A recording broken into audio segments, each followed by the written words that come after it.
Chapter 1. In the music cafe of X City, the sound of the piano flowed like water. Yun Sheng looked at the check in front of her. Opposite her sat a man and a woman. The man was handsome and the woman was young and fashionable. In contrast, Yun Sheng, who exuded the smell of herbs, was very abrupt. Yun Sheng, let's break up. Here is a check of 100,000 yuan to repay the tuition you paid for me in the past few years. The man was well-dressed and had an elegant scholar's temperament. He was Lu Minglang, a medical doctor from M country, who was hired by the First People's Hospital of X City with a high salary. Looking at Lu Minglang's style, no one would have guessed that a few years ago, he was just a poor student who had just graduated from a medical university. He had neither a high nor a low job. It was only with the support of his girlfriend, Yun Sheng, that he could study abroad. After several years of separation, he thought that his university romance would last forever. In exchange, he only received a check of 100,000 yuan.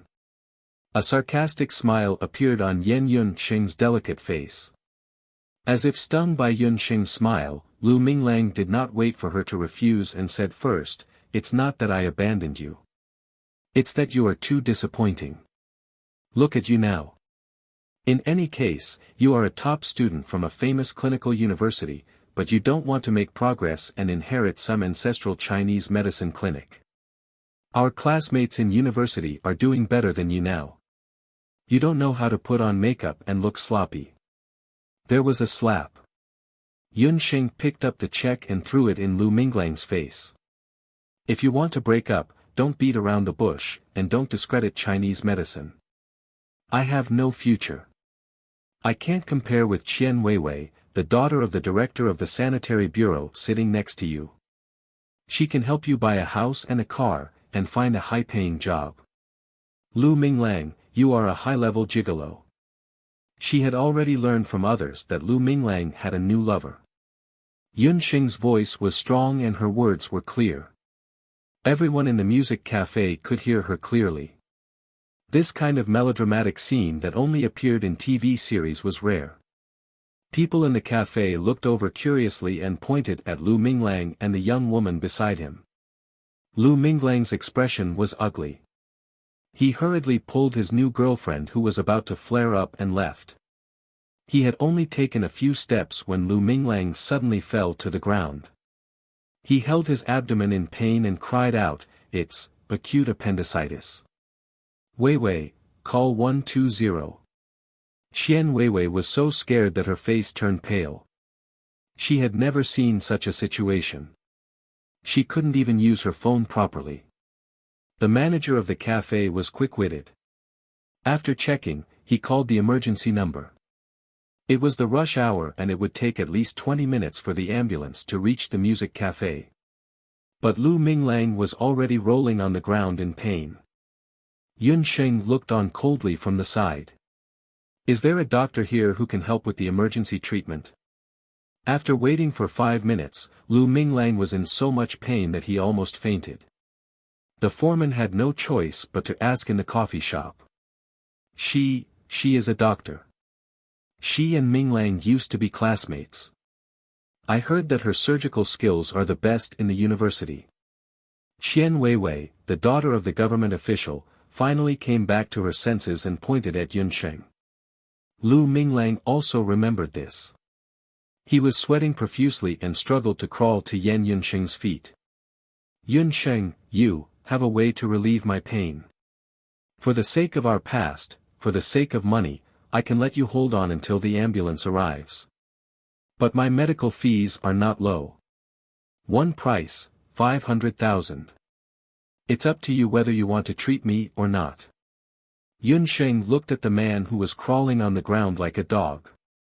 This was the man she used to love so much. "Are you crazy? 500,000. Why don't you go rob a bank?" Qian Weiwei cursed.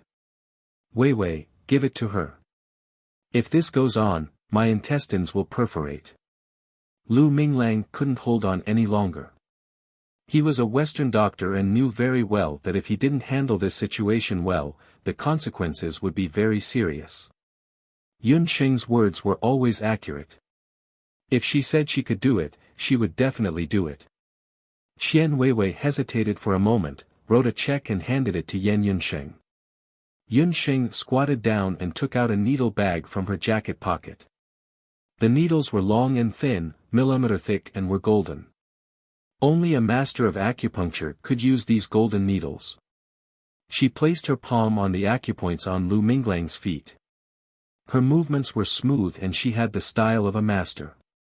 Lu Minglang was in so much pain that he started to lose consciousness. He could only see the side of his ex-girlfriend's fair face. Yun Sheng's palm was placed on his body and he felt a cold and warm breath rush into his body. His whole body instantly felt much better. After Yun Sheng withdrew her hand, she suddenly pulled down Lu Minglang's pants. "What are you doing?" Qian Weiwei was displeased. "Acupuncture," Yun Sheng said casually. She inserted a needle into Lu Minglang's first and second lumbar vertebrae. It was just one needle. "It doesn't hurt anymore." Lu Minglang sat up. His whole body was drenched in sweat. He looked around in surprise. "The surgery still needs to be done." "It's just temporary pain relief." Yun Sheng put away the check and the golden needles. Her expression was calm. One needle could make a patient with acute appendicitis recover to his original state. 500,000 yuan in medical expenses. Among the onlookers, someone suddenly shouted, "You are the famous Jade Hand Divine Needle in X City, Needle Yen." In the past few years, the most famous person in the Chinese medical field was Needle Yen. It was rumored that her gender was unpredictable. She was elusive, and when she treated patients, she could control their life and death with just one needle. She did not act easily. Every time she acted, the medical expenses would be 500,000 yuan. Yun Sheng did not answer. She left the music cafe, leaving Lu Minglang and Qian Weiwei dumbfounded. "Lu Minglang, a needle worth 500,000 yuan is the breakup fee."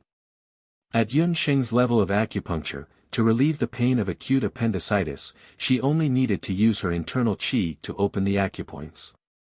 There was no need to use the open needle. Her last needle was a needle that hurt the kidney. Even if Lu Minglang paid 500,000 yuan, it could not change the fact that he could not be a man in the future.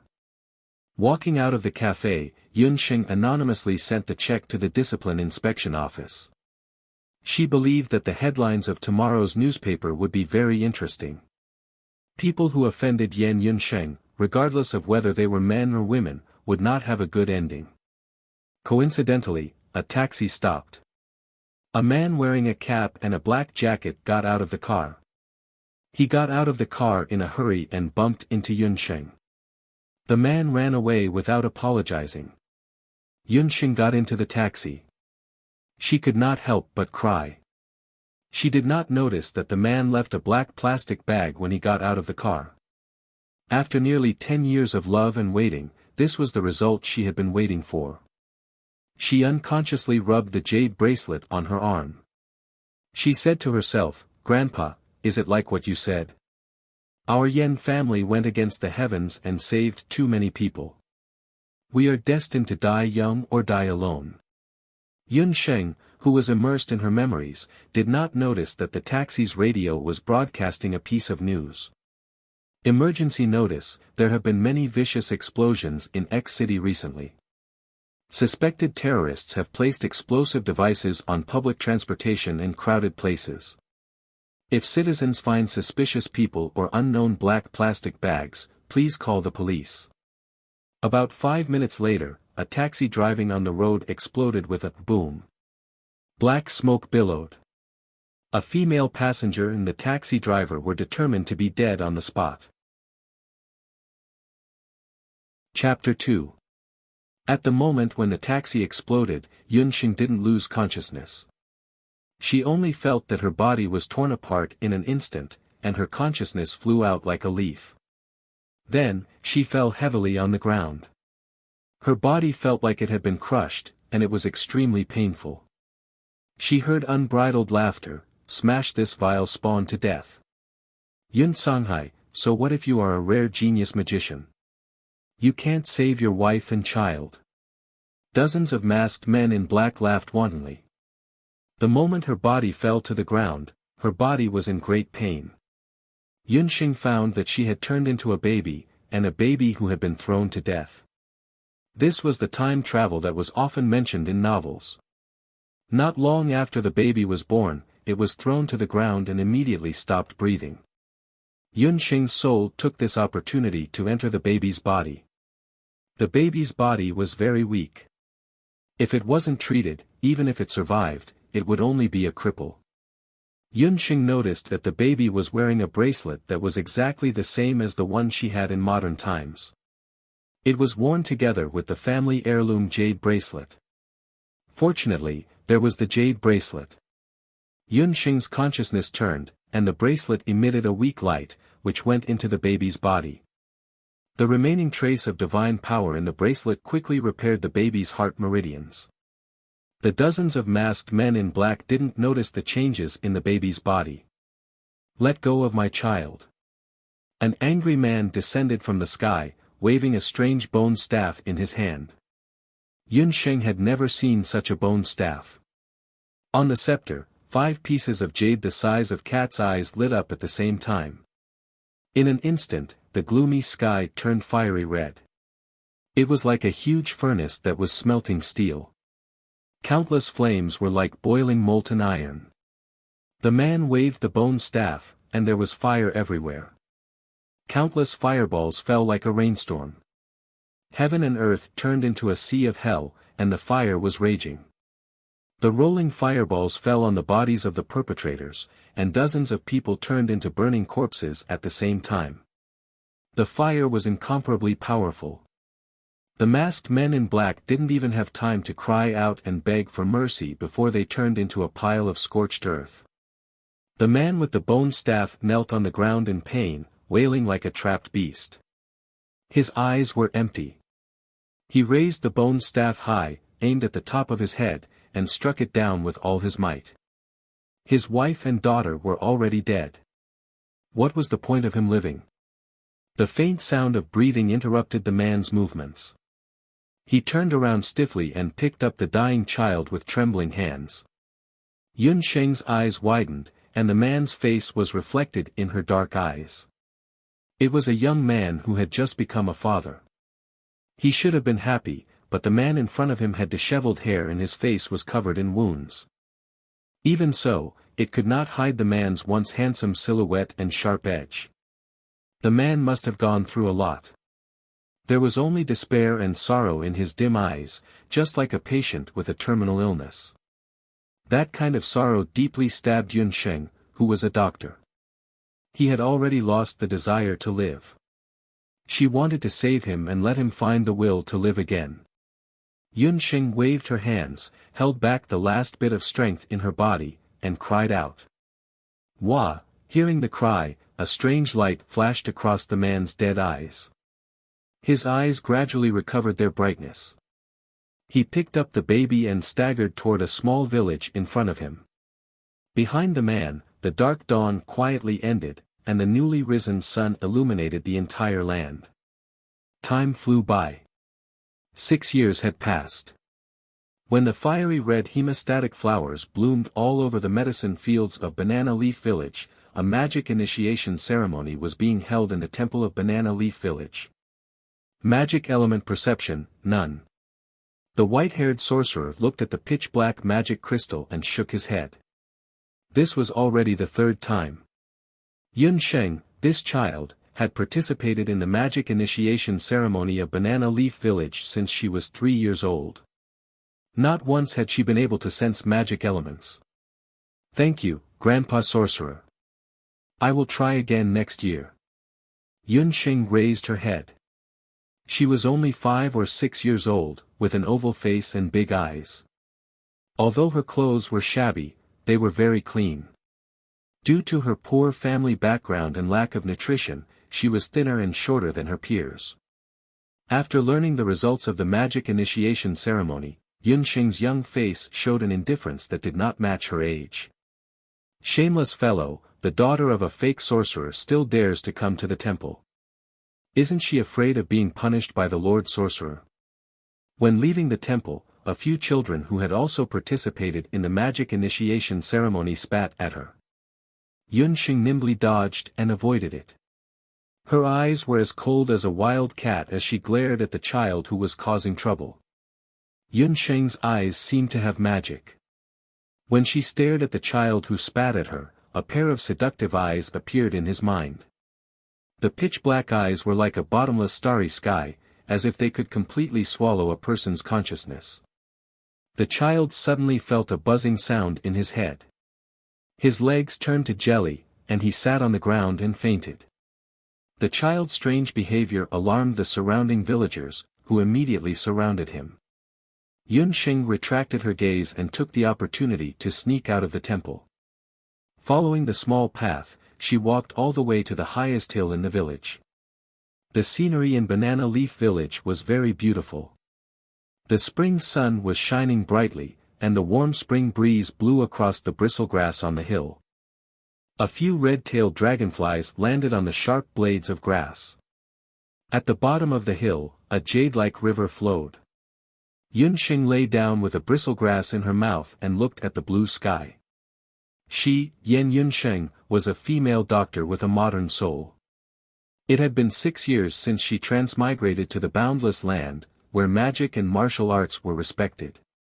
From an orphan to a young village girl who depended on her alcoholic father for survival. They had the same name, but only differed by a surname. Yet, their talents were worlds apart. The calamity when she was born caused Yunsheng's veins to be weak since young. She could not practice martial arts, could not sense the magical elements, and could not practice magic. From a female doctor who was feared by both the good and the bad, to a good-for-nothing who could not practice magic and martial arts.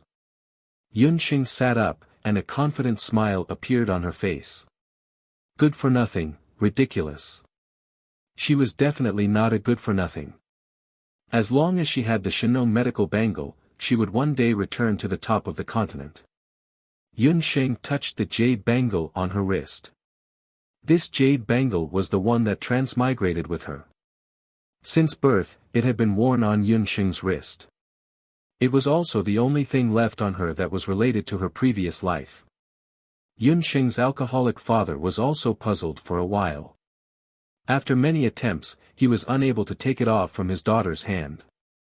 Only then did the jade bangle escape the fate of being pawned by the alcoholic father in exchange for wine. Noon, the time of the day when the yang qi in the world was the most abundant. Yunxing sat cross-legged and formed a seal with her fingers, making a standard Taoist meditation posture. The jade bangle emitted a lustrous light. The sunlight seemed to be separated, and a large amount of multicolored light was absorbed into the bangle. As the jade bangle absorbed more and more light, a layer of mother-of-pearl floated on the surface of Yunxing's body. In the light, her facial features became more exquisite, and her figure was also like a willow, stretching out a little. A fine layer of sweat appeared on his forehead. The damaged tendons and meridians in her early years were like a gurgling stream, filling up. More and more water accumulated in the stream, converging together to form a golden vein. With a boom, the internal strength that she had cultivated for 6 years was like a flood bursting through a dam. One of the 8 meridians of the human body, the Yang Wei meridian, had been opened. Since Yunxing began cultivating the jade marrow method at the age of 3, she finally used the internal strength in her body to open the first meridian. Yunxing was immersed in cultivation. What she didn't know was that at this time, on a lush ancient banyan tree on the hillside, a pair of deep eyes saw this scene. The young man was lying on the trunk casually. It was a young man who didn't fit in with the simple atmosphere of Banana Leaf Village. The young man was not old, only about 10 years old. Although he was wearing ordinary coarse clothes, his wheat-colored skin and robust body showed a domineering aura that was not inferior to that of a veteran on the battlefield. Absorbing sun essence. Interesting, I didn't think that in such a small mountain village, there would be someone who knows such a profound method. The young man looked at Yun Sheng with interest. Suddenly, Yun Sheng opened her eyes. Chapter 3. At the bottom of the hill, a few children around the age of 10 quickly ran up. Trash, it's this trash that caused me to faint and lose the chance to participate in the magic initiation. The child who had insulted Yun Sheng in the temple earlier pointed at Yun Sheng with a red face. You're the little trash Yun Sheng, the daughter of that fake magician. Grandpa Village Chief kindly let you stay in Banana Leaf Village, but you actually dared to bully my brother. Kneel down, kowtow to him, apologize, and hand over a silver coin. Then, I'll let you go. The one who spoke was an arrogant youth. Behind him stood a few other youths of the same age. Unlike the ordinary children in Banana Leaf Village, the youth who spoke was wearing a brown training uniform. This indicated that he was a martial arts student from the town's martial arts center. The temple and martial arts center were the most basic facilities on the boundless continent. Every country had a branch temple from the village to the capital, and a martial arts center at the city level.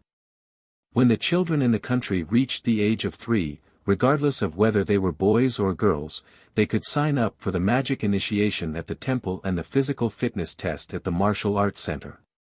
Those who passed the test could enjoy a living allowance from the country, which was equivalent to a modern-day public expense student. However, these two had nothing to do with Yun Sheng. This was because Yun Sheng was trash. She was born unable to practice martial arts and had failed 3 magic initiation tests. Because of this, she was often ridiculed by the children in the village. Those who ridiculed her would always mysteriously faint or feel unwell, so no one dared to bully her directly. The elder brother of the boy who had provoked Yun Sheng in the temple was called Lei Hu. He was one of the few youths in the village who had been sent to the town's martial arts center to practice martial arts. He was also the leader of the children in the village. He had left home last year to practice martial arts and had just returned home a few days ago. This morning, when he found out that his brother had missed this year's magic initiation test because of Yun Sheng, he couldn't help but fly into a rage. He brought a few of his close friends to find Yun Sheng.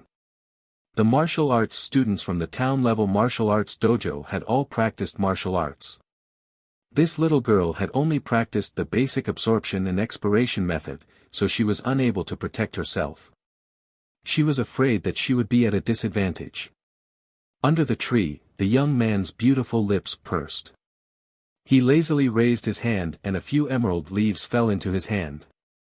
Yun Sheng's eyelids drooped, and her eyelashes covered the light in her eyes. Her cherry-colored lips burst out with a single word, "Get lost." As she spoke, she exerted strength in her legs. Her petite body was like a taut spring as she suddenly leaped towards Lei Hu. Her fist landed solidly on Lei Hu's face. Lei Hu did not expect her to hit him so easily. He also did not expect that a trash who could not practice martial arts would have such skills. Caught off guard, he was sent flying. His mouth was filled with a fishy liquid. Martial arts students were indeed martial arts students. They had undergone specialized combat training. Although he was hit unexpectedly, Lei Hu immediately regained his senses. He roared, and a brownish-yellow battle aura surged out of his body. His back arched high, and his eyes flashed with a green light. He had transformed into a hungry dog. His strong limbs pulled back in mid-air, forcibly stopping his momentum of landing. His movements sped up several times, and like a hungry dog, he pounced towards Yun Sheng with the force of crushing rocks. This is a martial arts student who has learned basic martial arts. His strength is enough to crush rocks. She's probably at a disadvantage. In the young man's hand, a few green leaves were injected with a gust of gang qi. The leaves immediately became taut like flying knives. Just as he was about to throw them, the young man's ears twitched slightly, and his hands stopped moving. On the hillside, Yun Sheng also sensed the change in Lei Hu's body. Her pupils constricted, and a faint golden light floated out. In her eyes, Lei Hu's lightning-fast movements were broken down into a few slow movements like a slow-motion movie. Yun Xing's mind moved slightly, and a beast bone needle appeared at her fingertips. She had repeated the same mistake again, and there was a limit to her patience. Just as Yun Sheng and Lei Hu were about to collide head-on, there was a loud splash of water. In the small river below the hillside, two streams of water vapor rose up like spiritual snakes. The water vapor condensed into water droplets in the air, and the water droplets quickly transformed into two water balls. The water balls were like two cannonballs, smashing onto Yun Sheng and Lei Hu. The two of them were instantly drenched by the water balls. "Both of you, stop."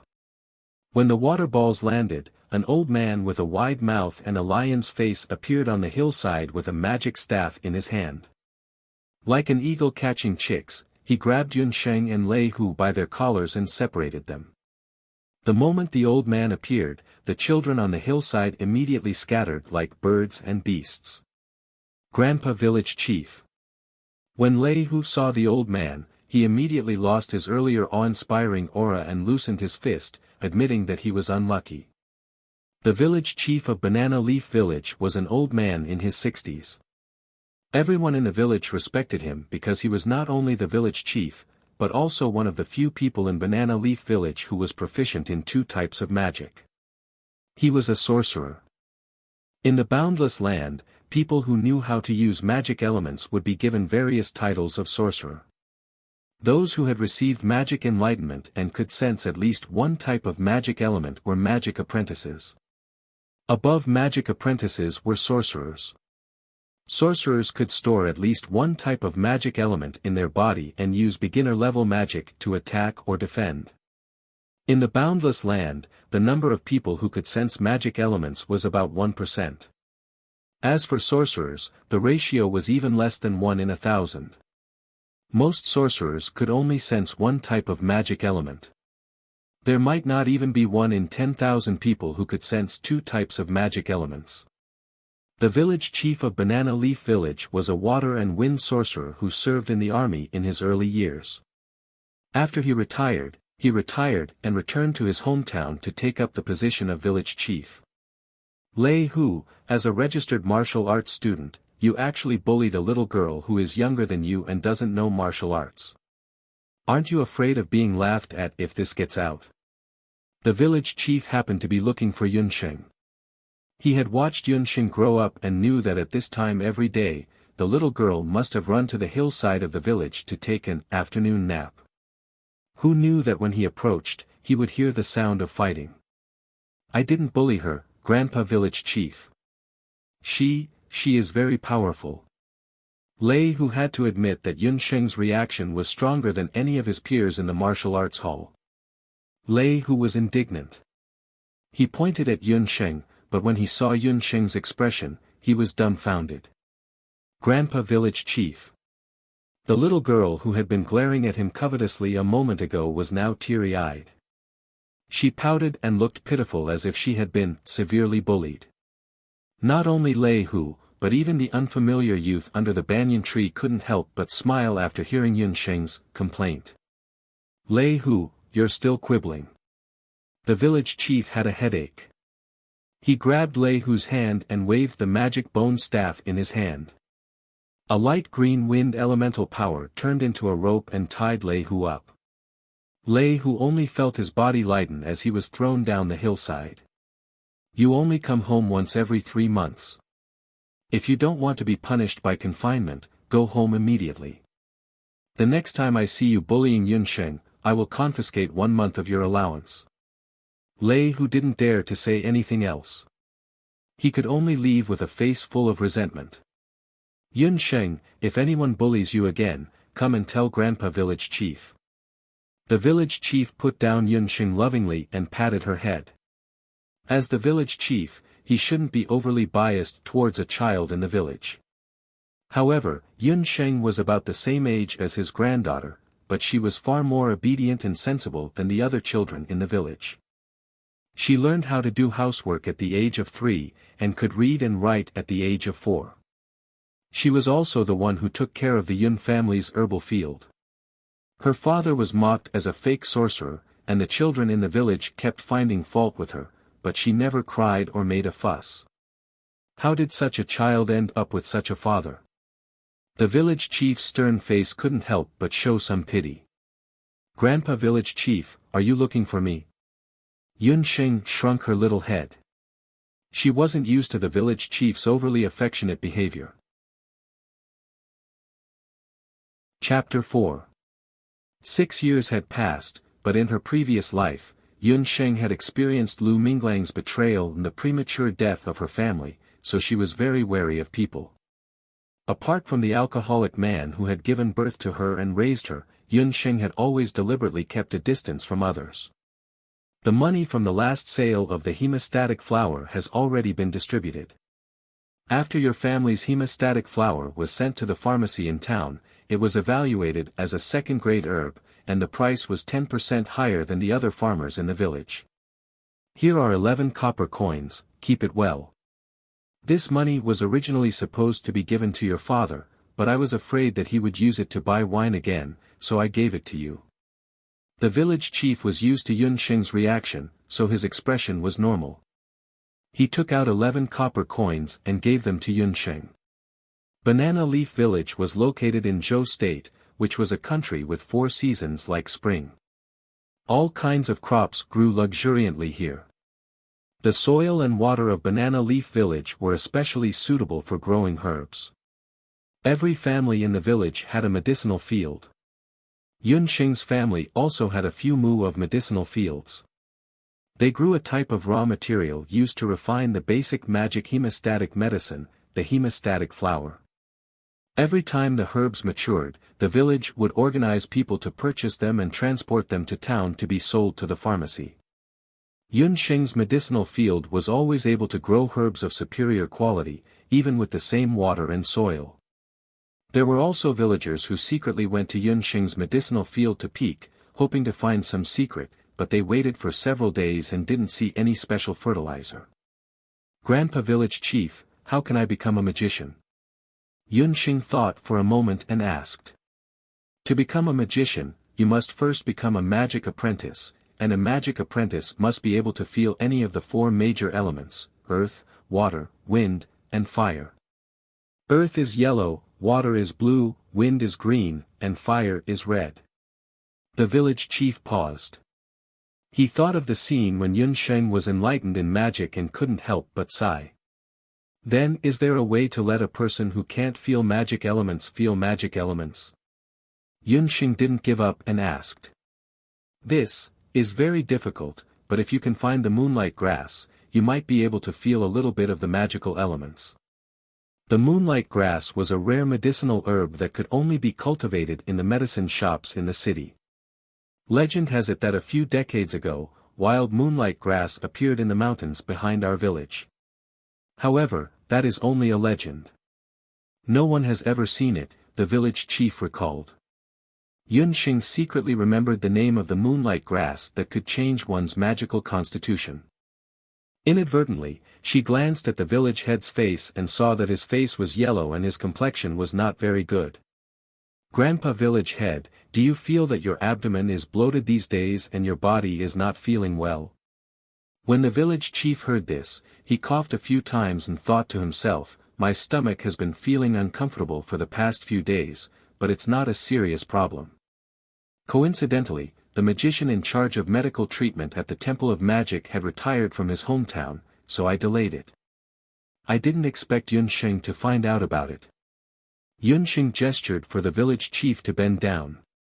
She held one of the village chief's palms with her small hand and pressed the corner of his index finger with her thumb.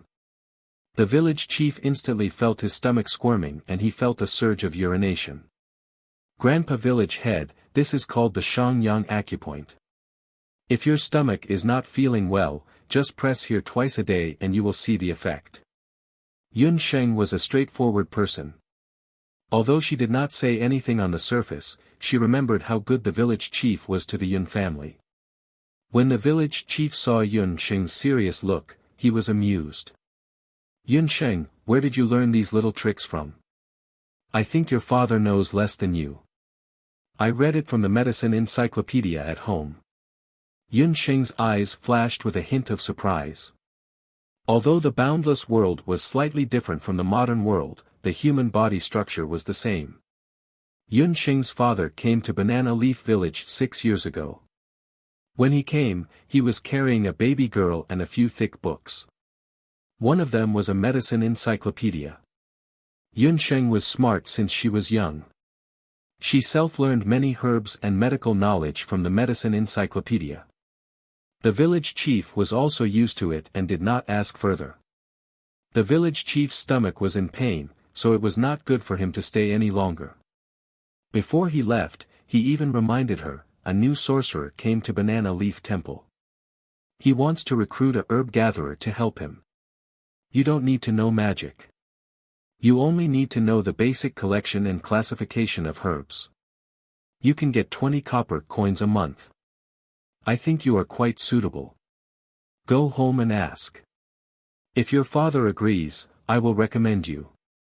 After saying that, the village chief felt his stomach growling again.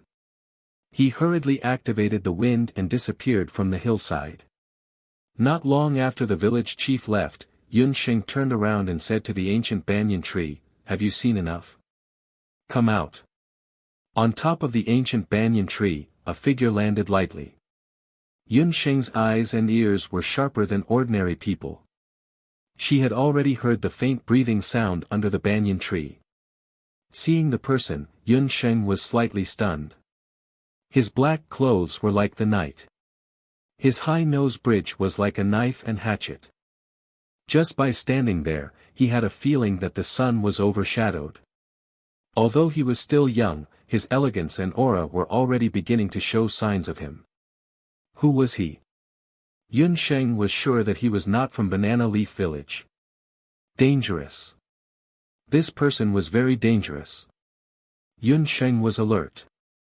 The bone needles that were hidden in her sleeves came out again. Yun Sheng's movements were very light, but when she made her move, her sleeves could not help but make a sound in the air. The strange youth's ears twitched slightly. Yun Sheng keenly noticed that something was wrong with him. The youth's appearance and figure were almost perfect. His facial features were exquisite but did not make people feel feminine. His figure was tall but did not lose his masculine aura. Among his facial features, his pair of soul-sucking eyes were the most eye-catching. His eyes were like a phoenix, but for some reason, his eyes were covered with a layer of mist, making people unable to see the color of his eyes. As a doctor in her previous life, Yun Sheng could immediately confirm that he was blind. Seeing that the other party was blind, Yun Sheng was relieved. She was about to put away the bone needles in her hands. Who knew that in a flash, her wrist was firmly grasped. The difference in physical strength between a youth and a child caused Yun Sheng to be caught off guard and embraced. A pleasant smell of banyan leaves accompanied by a pressing body heat assaulted Yun Sheng's senses. Yun Sheng's limbs were ingeniously restrained. Put away your claws, little wild cat. Weapons are useless against me. My eyes are blind, but my heart is clear. The youth's voice was very pleasant to hear. When it fell into her ears, it was as soft as a swan feather. He held Yun Sheng's hand and rested his chin on Yun Sheng's head. Feeling the comfortable, furry feeling under his chin, and at the same time being surprised by the abnormally petite figure in his arms, a trace of displeasure flashed across the young man's face. Why was she so thin and small? Carrying her felt like hitting her bones. Just as the youth was frowning, he suddenly felt a pain in his throat. After the pain was like being bitten by a mosquito, the youth's body stiffened. Although he could not see, he knew that the hidden weapon that was pressed against his throat would pierce his throat with the unknown weapon in the girl's hand. Fuzi already finished her old book, The Genius Devil Concubine. If you haven't read it, you can read it. Chapter 5. A weapon that could make him feel pain. Could it be that it was made from some rare metal or the bone of a 100-year-old beast? It seemed that he had underestimated the ferocity of this little wild cat. The young man's lips curled into a devilish smile. He was not a person who liked to smile, but when he smiled, it was like the spring breeze blowing on the surface of a lake. His gorgeous face dazzled people's eyes. The young man did not know that Yun Sheng was only holding an ordinary bone needle made from the bone of a 5-year-old beast. It was only because she was able to accurately identify the acupoints that she was able to hit him. At this moment, the bone needle in Yun Sheng's hand felt a strong suction force. The bone needle that was pressed against the young man's throat strangely sank into the young man's throat. No matter how hard she tried, she could not pull it out. Yun Sheng was shocked. She understood that even though the young man in front of her was blind, his ability to identify the location of sounds had already been trained to the point of perfection. Compared to the average person, his reaction was more sensitive. His cultivation was far beyond that of a martial arts student like Lei Hu. With her current trashy physique, she was definitely not his opponent. Yun Sheng's lips curled into a sly smile. What she knew was not just ordinary acupuncture. A certain acupoint on the young man's body suddenly felt numb, as if it was struck by lightning. Following that, an uncontrollable drowsiness attacked him. In the next second, he lost consciousness and fainted on the ground. Yun Sheng kicked the unconscious youth on the ground and made a face. Consider yourself lucky. If it wasn't for the fact that this body is still young and has only opened the first meridian, this hidden needle would have been enough to cripple you. In her previous life, Yun Sheng was known as the Yen Needle. It was said that she could use a golden needle to bring the dead back to life. Very few people knew, including Lu Minglang, that Yun Sheng's real family heritage was unknown. Not to mention a mere city health bureau chief, even a few old leaders in the country who could not be named were once guests of the Yen clan. This was because the Yen family and their acupuncture techniques were from the most ancient and mysterious family of miracle doctors in Wuxia, the Yen family of Shenong. Yen Yunsheng's grandfather was the 380th and 90th generation descendant of the Shenong family in Wuxia. Several generations of the Yen family had passed away at an untimely age. Yun Sheng's parents had passed away in a traffic accident in her early years. Yun Sheng was raised by her grandfather alone. When she graduated from medical college, her grandfather passed away. Yun Sheng's jade bracelet was a family heirloom. She had been wearing it since she was a child. It was said that it was made of the ancient divine jade, Xianyuan Jiulong jade, which could prolong one's life. Wearing it, Yun Sheng was able to recover in a short time no matter how serious her injuries were. If it wasn't for the fatal car accident in her previous life, she wouldn't have died so young. Other than the Shenong medical bracelet, the Yen family also left behind 4 ancestral techniques. They were the Jade Marrow technique, Shenong Eye, Trillium Hand, and the Spirit Healing Needle. In her previous life, Yun Sheng had been severely injured when she was a baby. In this life, she had relied on the Shenong medical bracelet to recover her internal organs. At the same time, she had also practiced the 4 techniques. Finally, she had gradually recovered about 10% of her previous life's strength. Today, she had opened up the Yangwei meridian, which meant that she had officially removed the old injuries in her body. It also allowed her to use her internal energy to form the first Yin needle of the Spirit Healing Needle, the Needle of Internal Energy. The Spirit Healing Needle was divided into Yin needle and Yang needle. The Yang needle was a visible needle that was exerted by hand. The Yin needle was an invisible needle that was exerted by internal energy. It was a pity that with Yun Sheng's current internal energy, she could only use the Yin needle once a day. Today, she had opened up the Yangwei meridian, and her internal energy had increased. The first dark needle of internal energy had been produced in her body. Just now, she had used her internal energy to break through the acupuncture point and hit the youth's sleeping acupuncture point. Yun Sheng was not a bloodthirsty person, and the youth did not do anything excessive to her. Moreover, he was blind. Yun Sheng guessed that even if he woke up, he might not be able to recognize her. Therefore, she decided to spare his life for the time being. It was getting late, and her father would be home soon. Yunxing did not stay any longer and went straight home. Yunxing originally thought that she would be able to make the youth sleep for at least 12 to 14 hours by using the hidden needle qi to attack the youth's sleeping acupoint. Who would have thought that after only 2 hours, the youth would wake up? It was not that Yunxing's spirit healing needle had failed.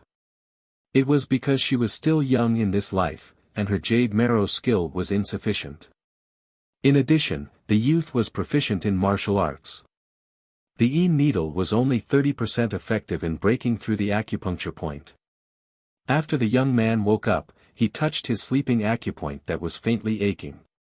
"You're the only one who can make me suffer twice in one day. Little wild cat, the next time I meet you, I will definitely pull out all your claws and teeth."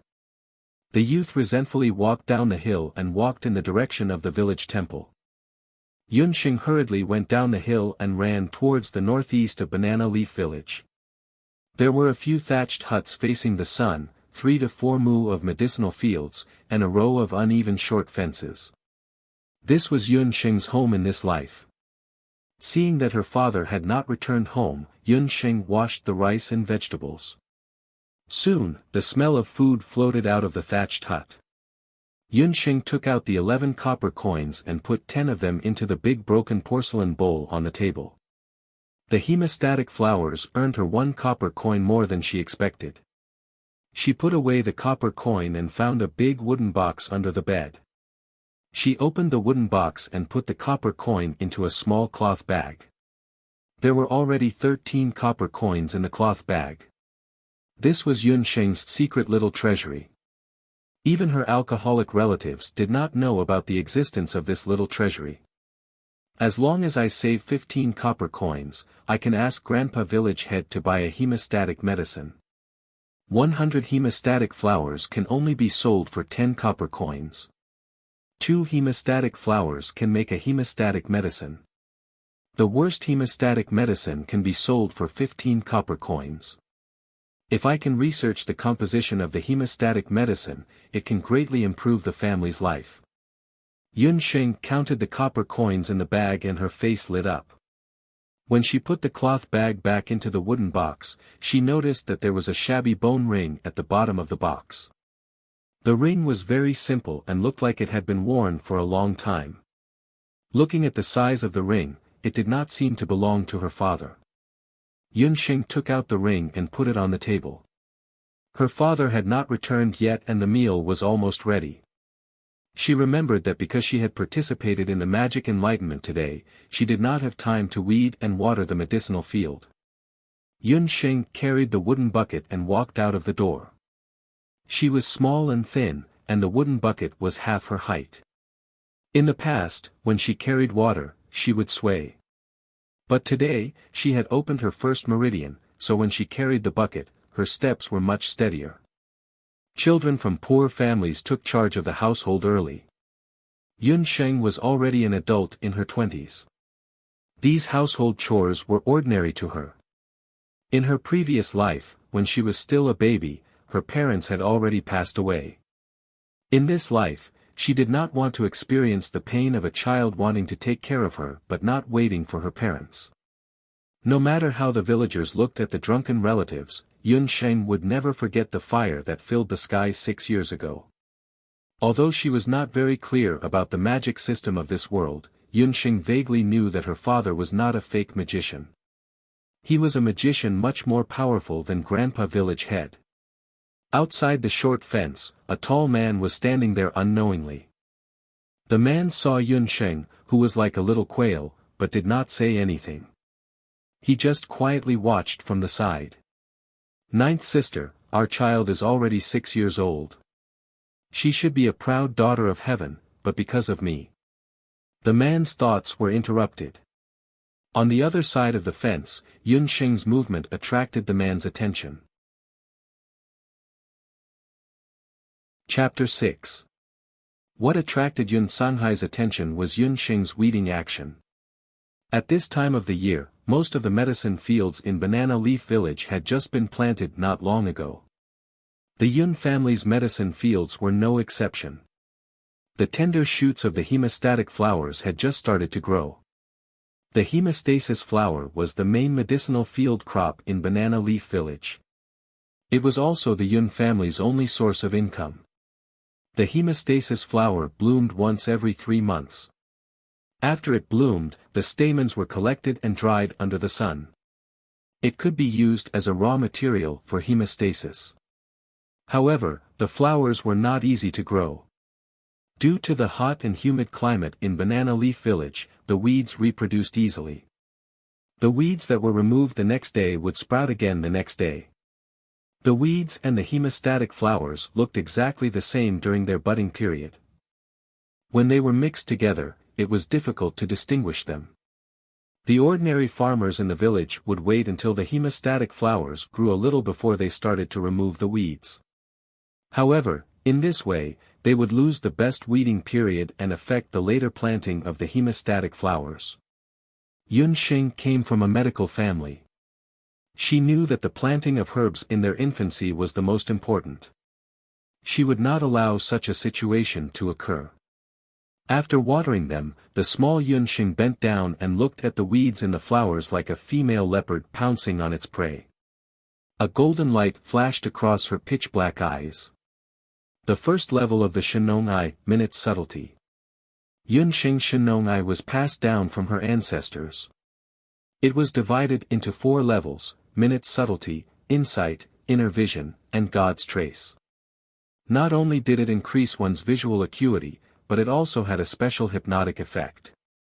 It was said that when one cultivated it to the highest level, one could move before the enemy. However, the Shenong Ai was very difficult to cultivate. Even in Yun Xing's previous life, she had only cultivated it to the insight level.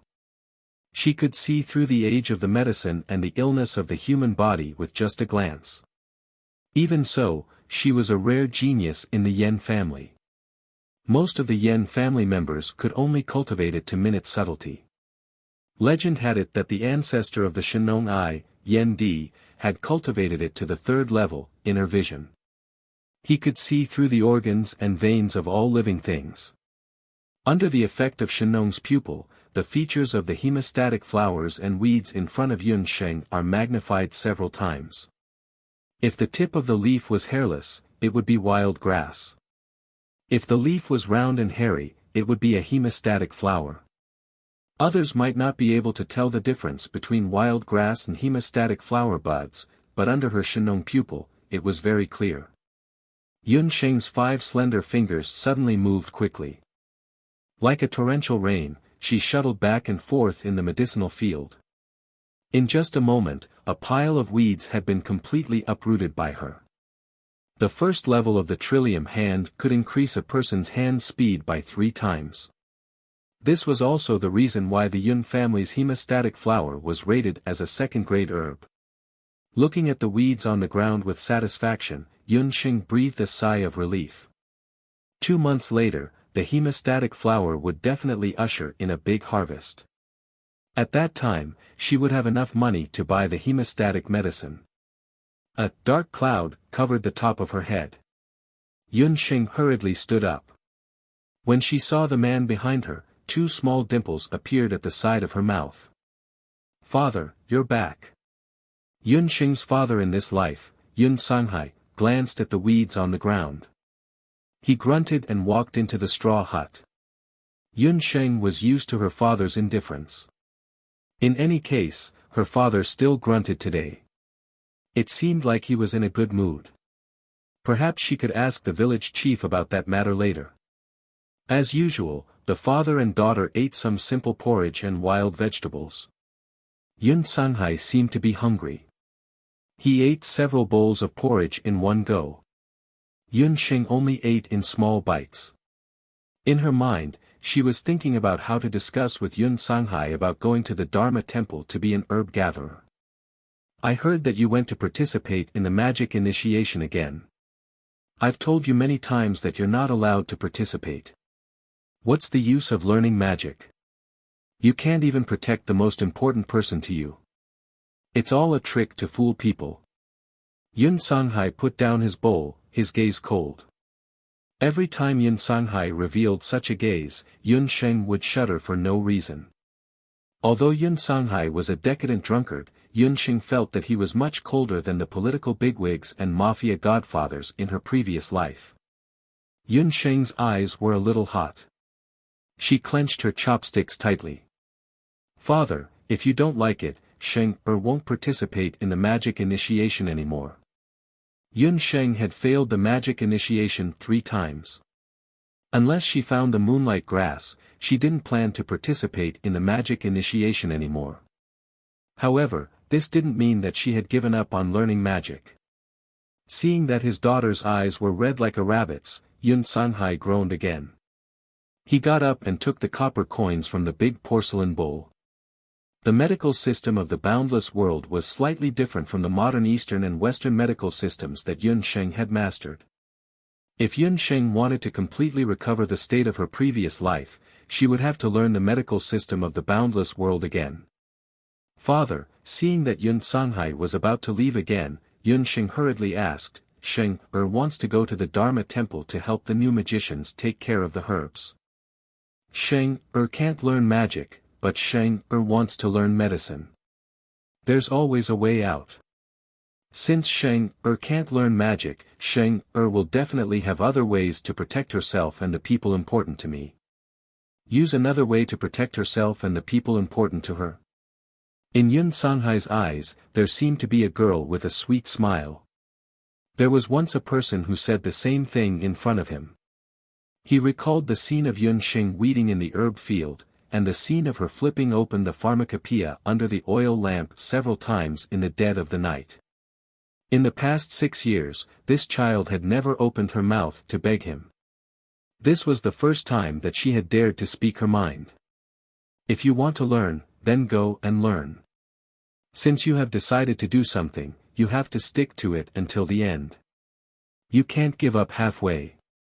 After you become a herb gatherer, you can't delay the herb field and housework, Yun Sanghai said sternly.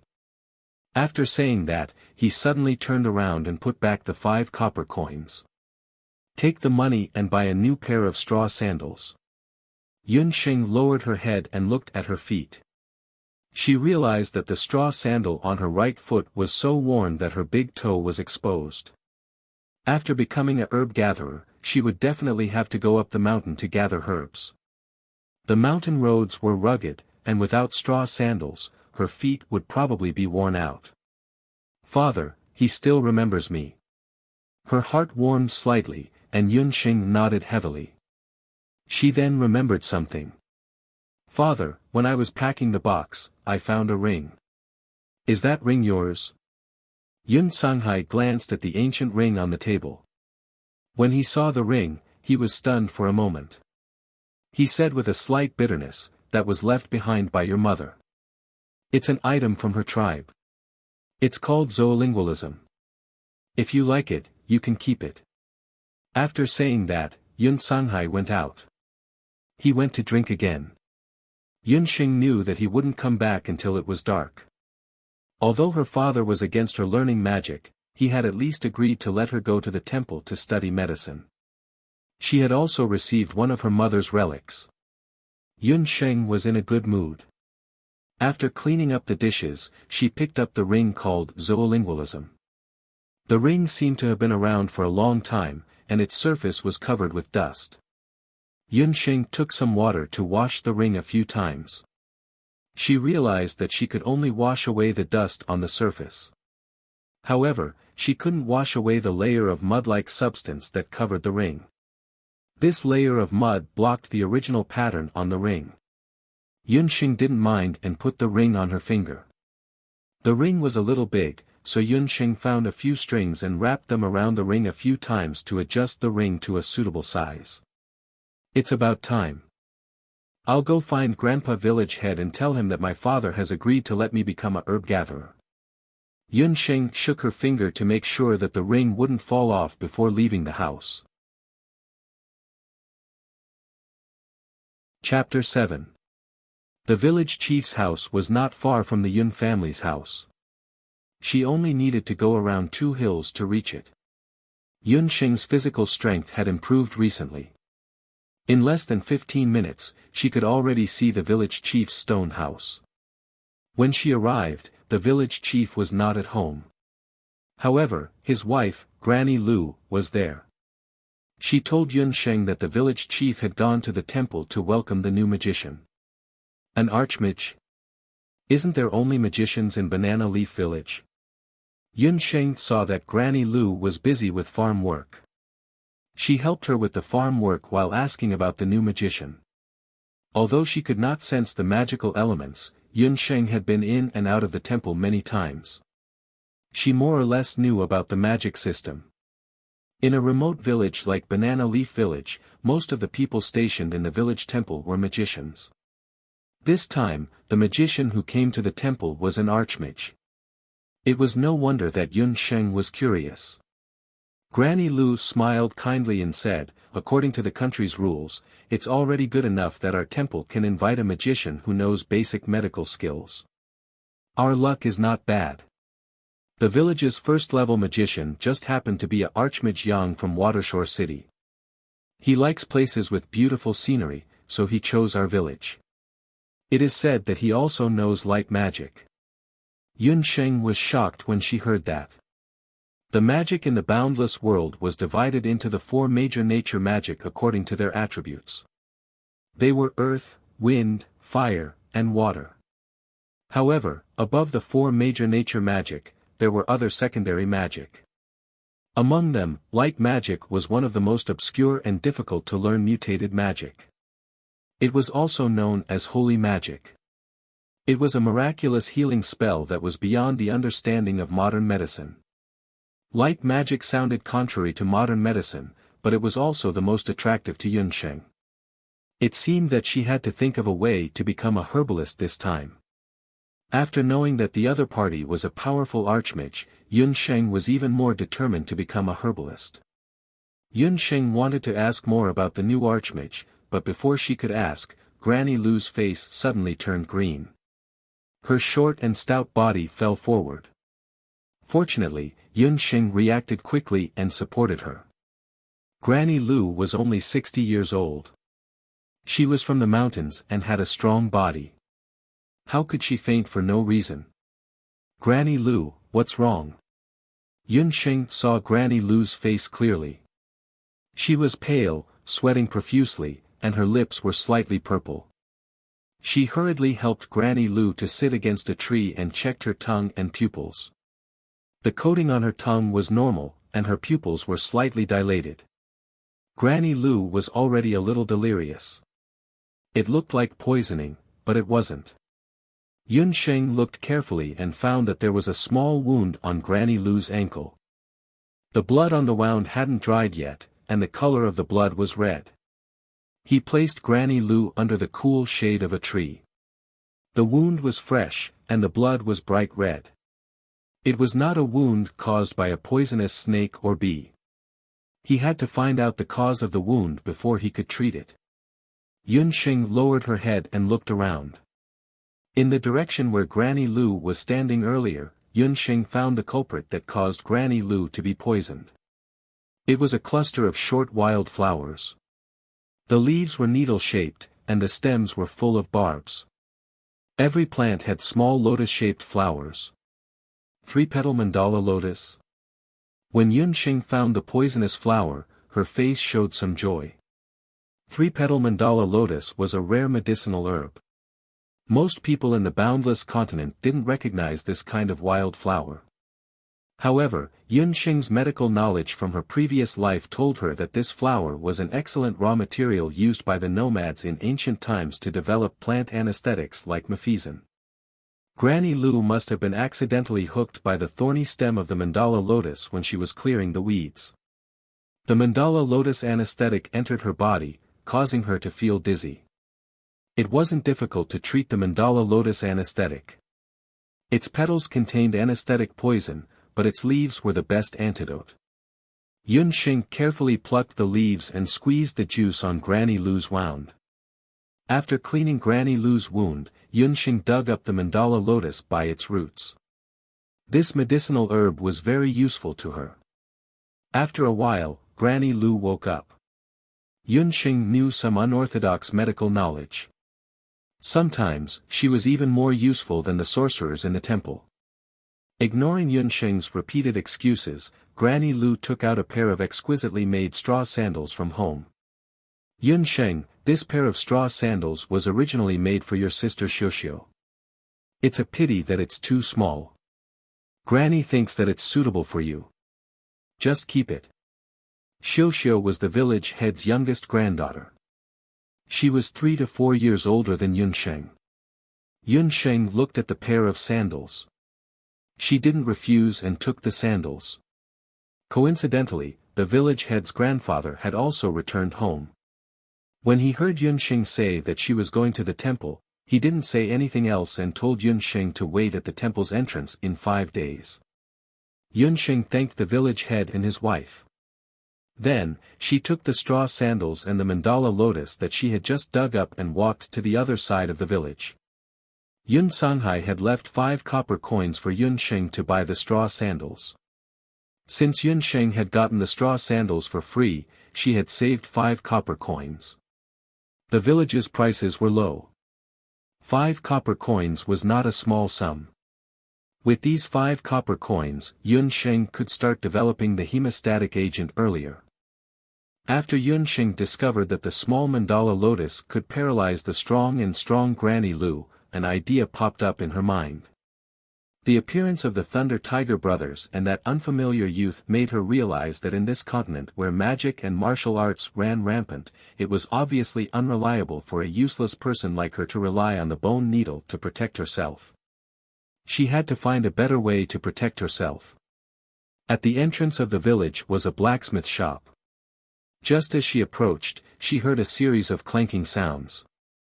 A blacksmith with muscles as big as a small hill, wearing a coarse cloth sack, was waving a large iron hammer and hammering away at the red-hot soldering iron. He was the only blacksmith in Banana Leaf Village, Tai Gang. Tai Gang from the blacksmith shop and Yun Sanghai were drinking buddies. When he had nothing to do, he would go to Yunxing's house to drink a few cups. He only had a mischievous son. He had always been jealous of Yun Sanghai for having such an obedient and sensible daughter. Seeing Yunxing come to the door alone, Tai Gang opened his big mouth and said loudly, "Yunxing, are you here to get the bone needles?" "Yes, Uncle Tai." "Have you finished the bone needles I asked you to make for me last time?" In Yunxing's previous life, she used gold and silver needles for acupuncture. However, after coming to the boundless continent, the smelting technology of this era was far behind the modern era, not to mention a small mountain village like Banana Leaf Village. Even the best blacksmith in the village, Tai Gang, would find it difficult to make acupuncture needles of such high purity. Fortunately, there was a type of bone needle in this era. This kind of needle was made from animal bones. Although it wasn't as nimble as gold or silver needles, it was very sturdy and durable. Most of the villagers used it to sew and mend clothes, but Yunxing used it for other purposes. Yunxing took the bone needles and examined them.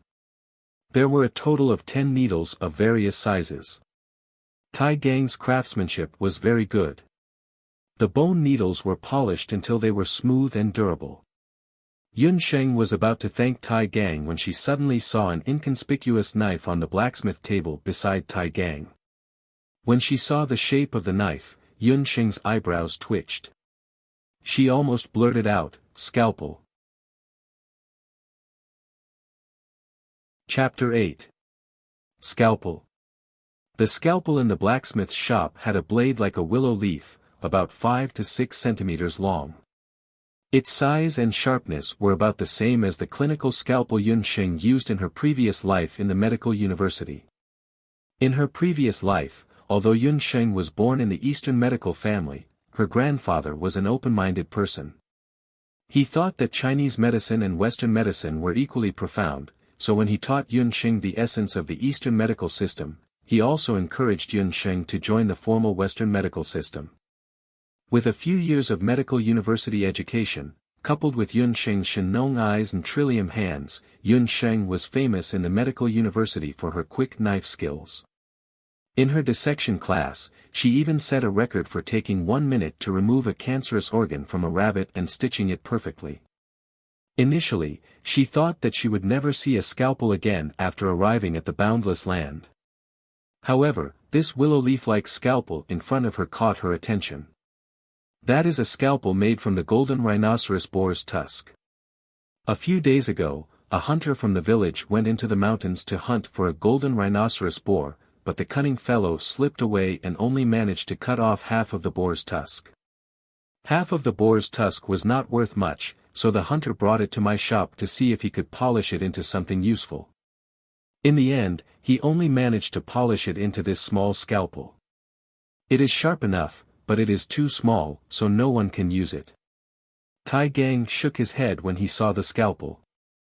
The boundless land was a special land. The spiritual energy here was abundant, giving birth to countless magical species and many mysterious powers that could not be explained in the modern era. Not only were there mages and warriors on this land, the wild beasts that lived on this land were also very strong. Just their appearance alone was several times that of the wild beasts in the modern era.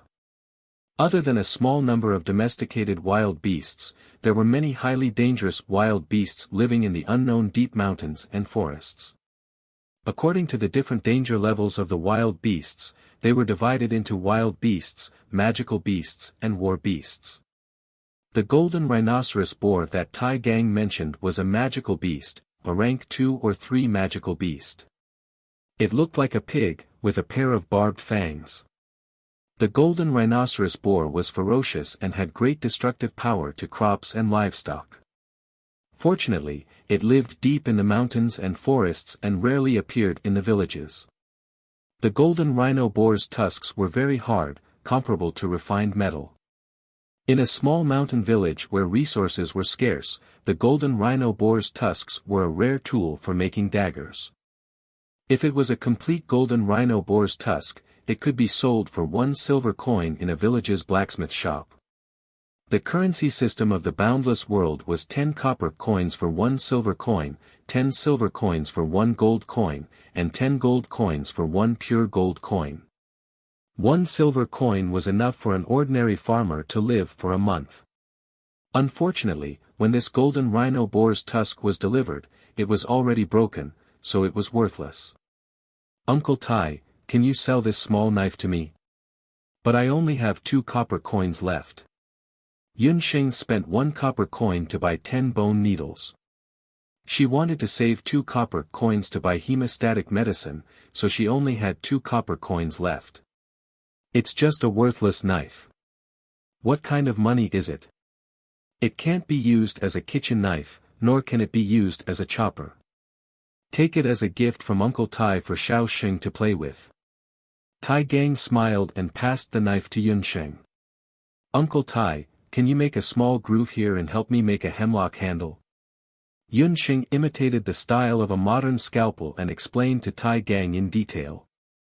Tai Gang also couldn't figure out why Yun Xing wanted to make this strange knife, but he still followed her instructions and made a scalpel according to what she said. After receiving the modified scalpel, Yun Xing's face revealed a bright smile. She thanked Uncle Tai and left the blacksmith's shop. Yun Xing went to the grocery store in Banana Leaf Village to buy a rice grinder and a rice grinder. She had a complete set of simple medicine-making tools. When she returned home, the sun was still early. Yun Xing's newly obtained 3-petal mandala lotus was split. Part of it was transplanted to the medicine field, and the other part was left for the first anesthetic experiment. After all, 3-petal mandala lotus was rare in Banana Leaf Village. Planting it properly would be beneficial for long-term use. The development of anesthetic medicine seemed simple, but it needed to be done carefully. Otherwise, one would be anesthetized like Granny Lu. Yun Xing used beast skin to simply sew a mask and a pair of gloves. After tying up her hair, she then began to grind the medicine. After busying herself for 2 hours, she finally managed to refine the first batch of anesthetic liquid before Yun Sanghai returned home for dinner. Yun Sanghai was drunk again. After returning home, he didn't even eat dinner. He lay on the bed and fell asleep. The next morning, when the sun was high in the sky, Yun Sanghai woke up dizzily and found that the stove had heated porridge. Porridge was the best for sobering up. There was a piece of paper on the stove that said, "Father, I went to the village head's house to help with the farm work. I might not be back at noon. Remember to drink the porridge while it's hot." Yun Sanghai put down the paper and drank a few mouthfuls of porridge. As soon as the porridge entered his mouth, he felt a clear energy invade his body, and the hangover disappeared. He made a sound of surprise and took a closer look at the bowl. He found that it was actually medicinal porridge. "Jiusheng, it seems like our daughter has inherited your talent in the field of medicine. That's fine, let her develop towards medicine. Perhaps completely giving up on becoming a magician would instead be a happy thing for her." Yun Sanghai strolled to the door. He raised his head to look at the sky and couldn't help but furrow his brows. In the sky, the sun seemed a little dim. An unusual red cloud shrouded the sun. "That's..." Yun Sanghai's face was covered with a layer of haze, but then he smiled bitterly.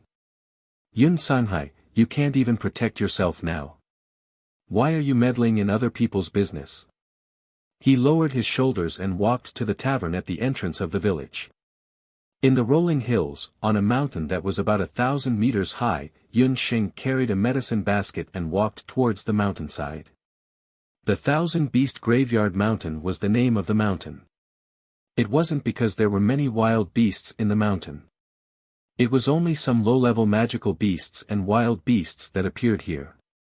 It was called the 1,000-Beast Graveyard Mountain because a long time ago, legend said that there was a large beast graveyard in this mountain.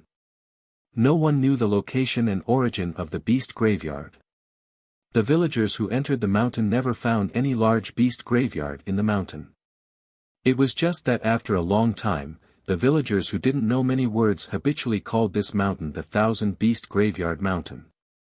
Yun Sheng's purpose in coming to the 1,000-Beast Graveyard Mountain today was to find some herbs that could strengthen one's body.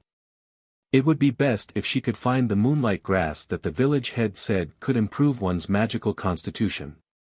Secondly, she wanted to try out the anesthetic that she had just made yesterday. The forest around the 1,000-Beast Graveyard Mountain was lush and the smell of vegetation was very strong. Looking at it, it was so green that it was almost dripping. There were also a few low-level magical beasts in this area.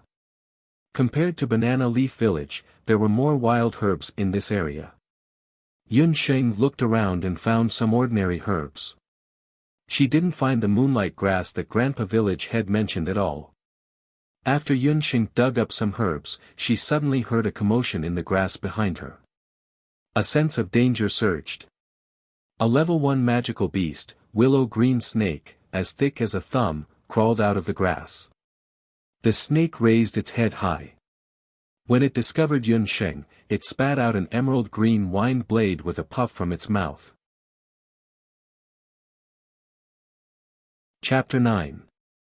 Yun Sheng had heard from the hunters in the village that the jade wind snake wasn't poisonous, but it could spit out a sharp willow wind blade from its mouth. This was Yun Sheng's first time facing a magical beast directly.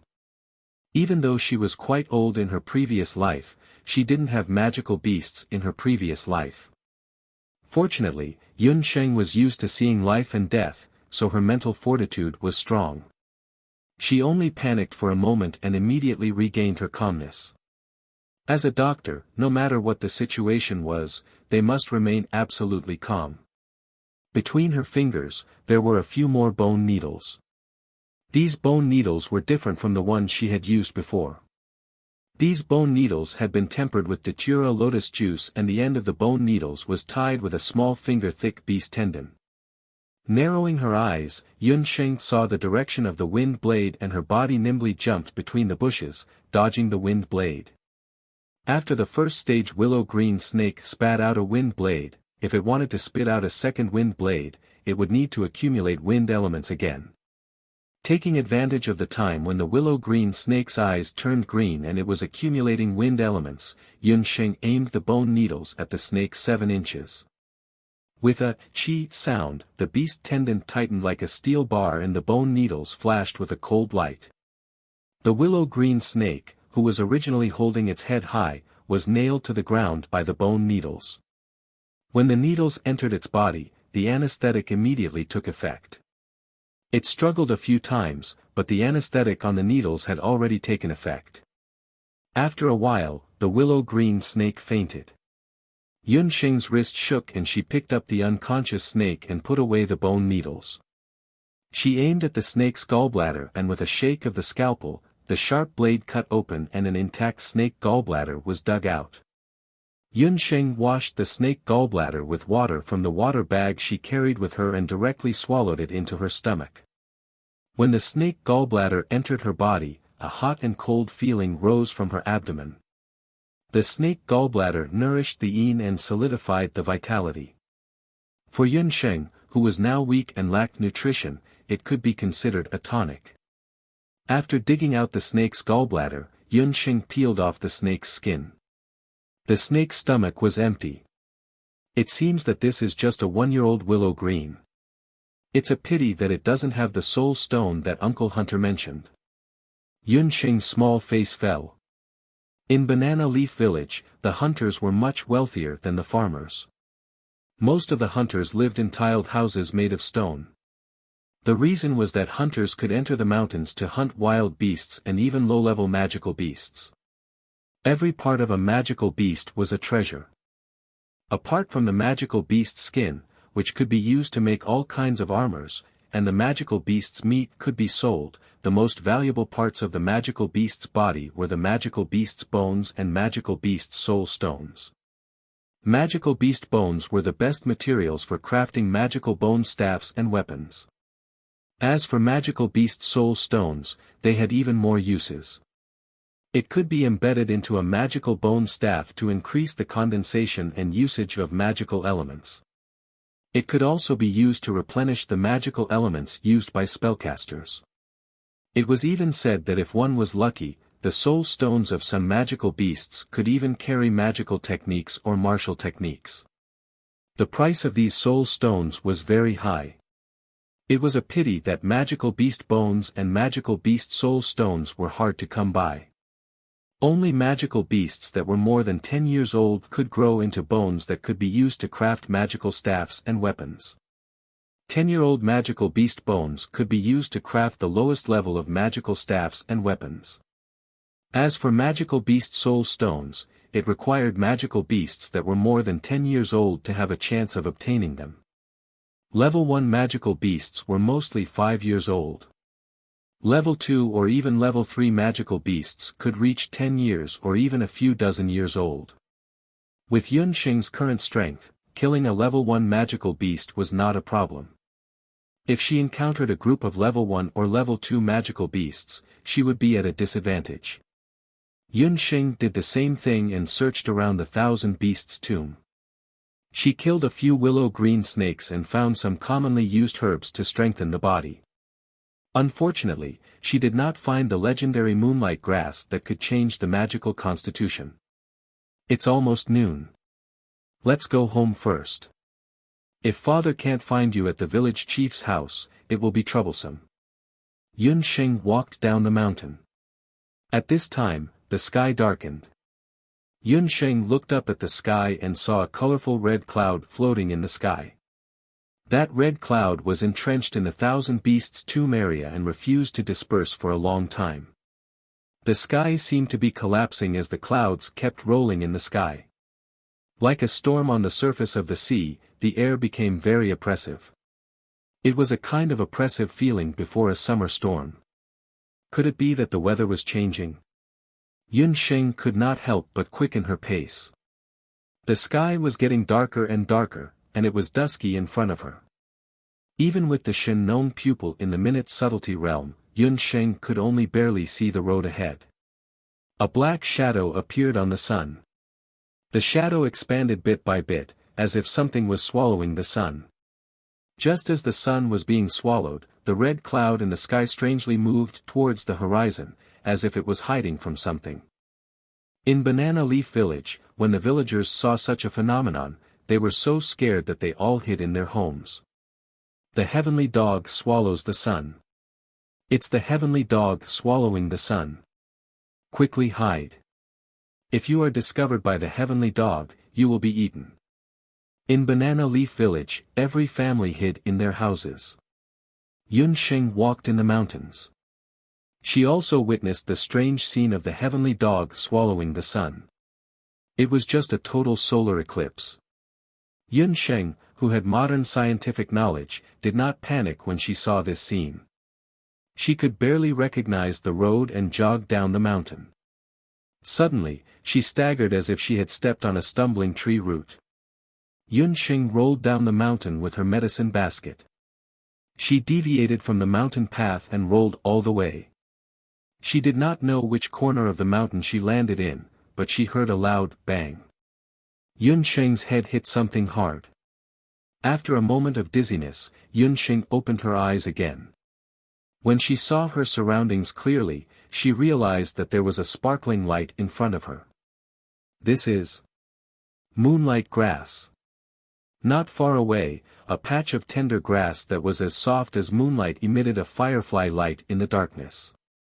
This patch of moonlight grass was growing on a raised slope. The shape of a tomb could be faintly seen on the slope. Yun Xing's head hit the tombstone of an unknown tomb. The entire tombstone was cracked. A trace of blood appeared on Yun Xing's head. This must be the nameless tribe's beast tomb. The beast tomb was desolate, as if no one had been here for a long time. Yun Xing was a doctor in her previous life. She had dealt with the dead countless times, so she did not avoid tombs. No wonder the villagers had never found moonlight grass in the mountains. The moonlight grass would only show its appearance at night when there was no light. With moonlight grass, it could improve one's magical constitution. Yun Xing was secretly delighted. With the protection of the Shenong medical bracelet, she did not have to worry about the wound on her forehead. She carelessly touched it with her hand. After confirming that it was fine, she began to collect mature moonlight grass and moonlight grass seedlings. She only stopped when she had collected most of the moonlight grass in this area and filled her medicine basket. At this time, the dark clouds in the sky gradually dispersed. The Tengu sun swallowing celestial phenomenon ended. The sun appeared in the sky again. Yun Xing noticed that the beast language ring on her hand was also stained with blood. It must have been stained when she tested the blood on her forehead. Why is the mud on the ring suddenly clean? Is this a totem? Yun Xing looked at the ring on her hand in astonishment. The color of the ring was simple and unadorned. It was very clean. There was a carving of a beast's head on it, but she could not see what kind of beast it was. Whatever, let's go down the mountain first. Yun Xing's harvest today was not small. She happily went down the mountain. Not long after Yun Xing left, the tombstone in front of the nameless beast tomb on the slope of the graveyard where she had collected moonlight grass earlier collapsed with a loud bang. From the slope of the graveyard, there was a weak roar. A small black shadow swayed and struggled to climb out of the beast tomb. Chapter 10. After coming down from the Thousand Beasts tomb, Yun Xing returned home. After the Tiango eclipse, the sun was even more dazzling than usual. The villagers who were hiding in their houses walked out of their houses, and the village regained its former tranquility. Yun Sanghai was not at home. He must be at the pub at the entrance of the village again. Yun Xing changed out of her clothes that were torn by the tree branches. The small wound on her hand had already healed. The beast language ring was still on her finger. However, due to the blood, the color of the ring had changed to a dark red. Yun Xing did not mind. She took out a thick pharmacopoeia that was hidden in a wooden box under the bed at home and tried to find information about the moonlight grass. The pharmacopoeia that the Yun family kept was much bigger than the average pharmacopoeia. It was thick but not heavy, and it gave off an ancient vibe. The pharmacopoeia had close to 1,000 pages. It was unknown what material it was made of, but it was well preserved. Yun Sheng was sure that even the pharmacopoeia in the Temple of Banana Leaf Village could not be compared to the one at home. According to what Yun Sheng knew, Yun Sanghai was not familiar with medicine. She guessed that this pharmacopoeia was left behind by his mother who passed away early. For some reason, Yun Sanghai did not mention his late wife often. This pharmacopoeia had long been covered in dust. The medical system of the boundless land was very complicated. It was divided into two major categories, ancient medicine and magical treatment. Magical treatment was related to magic. It was rumored that only the great magicians of the Temple of Magic at the town level and above knew how to use it. It was known as sacred magic. Only the royals and nobles, as well as the disciples of some sects and aristocratic families, as well as some talented geniuses, had the opportunity to learn it. Yun Sheng could not feel the magical elements, and as a commoner, she could not come into contact with magical treatment. Fortunately, she had a good foundation of medical knowledge from her previous life. Even if she could not learn magical treatment, she could still learn ancient medicine. Ancient medicine was divided into two categories. One was basic herbalism, and the other was medicine refining.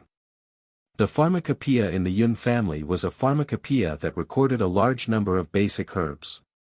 The compendium of 10,000 herbs was similar to a traditional Chinese herbal medicine compendium.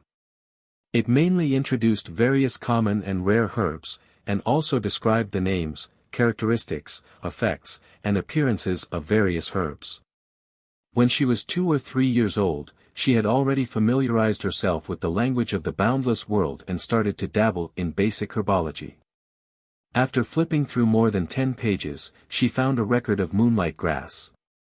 Moonlight grass. It's non-toxic and has a pungent taste. Its appearance is no different from ordinary grass. It's a type of herb that's beneficial to the cultivation of magic. It grows in damp places with dense yin qi and can be eaten raw. Its leaves can also be dried and made into moonlight grass tea. The effect is also very good. After Yun Sheng looked at it, she took out several moonlight grass that she had picked. Under the sunlight, the moonlight grass was transparent. Yun Sheng swallowed a green leaf and felt as if a mouthful of chilly water had been poured into her throat. It was very spicy. She sat down cross-legged and began to meditate according to the teachings of the Jiaoya temple. Meditation was the most common method used by magicians in the boundless land to accumulate magical elements. Ever since she was 3 years old and participated in her first magic initiation, she was like the other children in Jiaoya village and learned the way of meditation.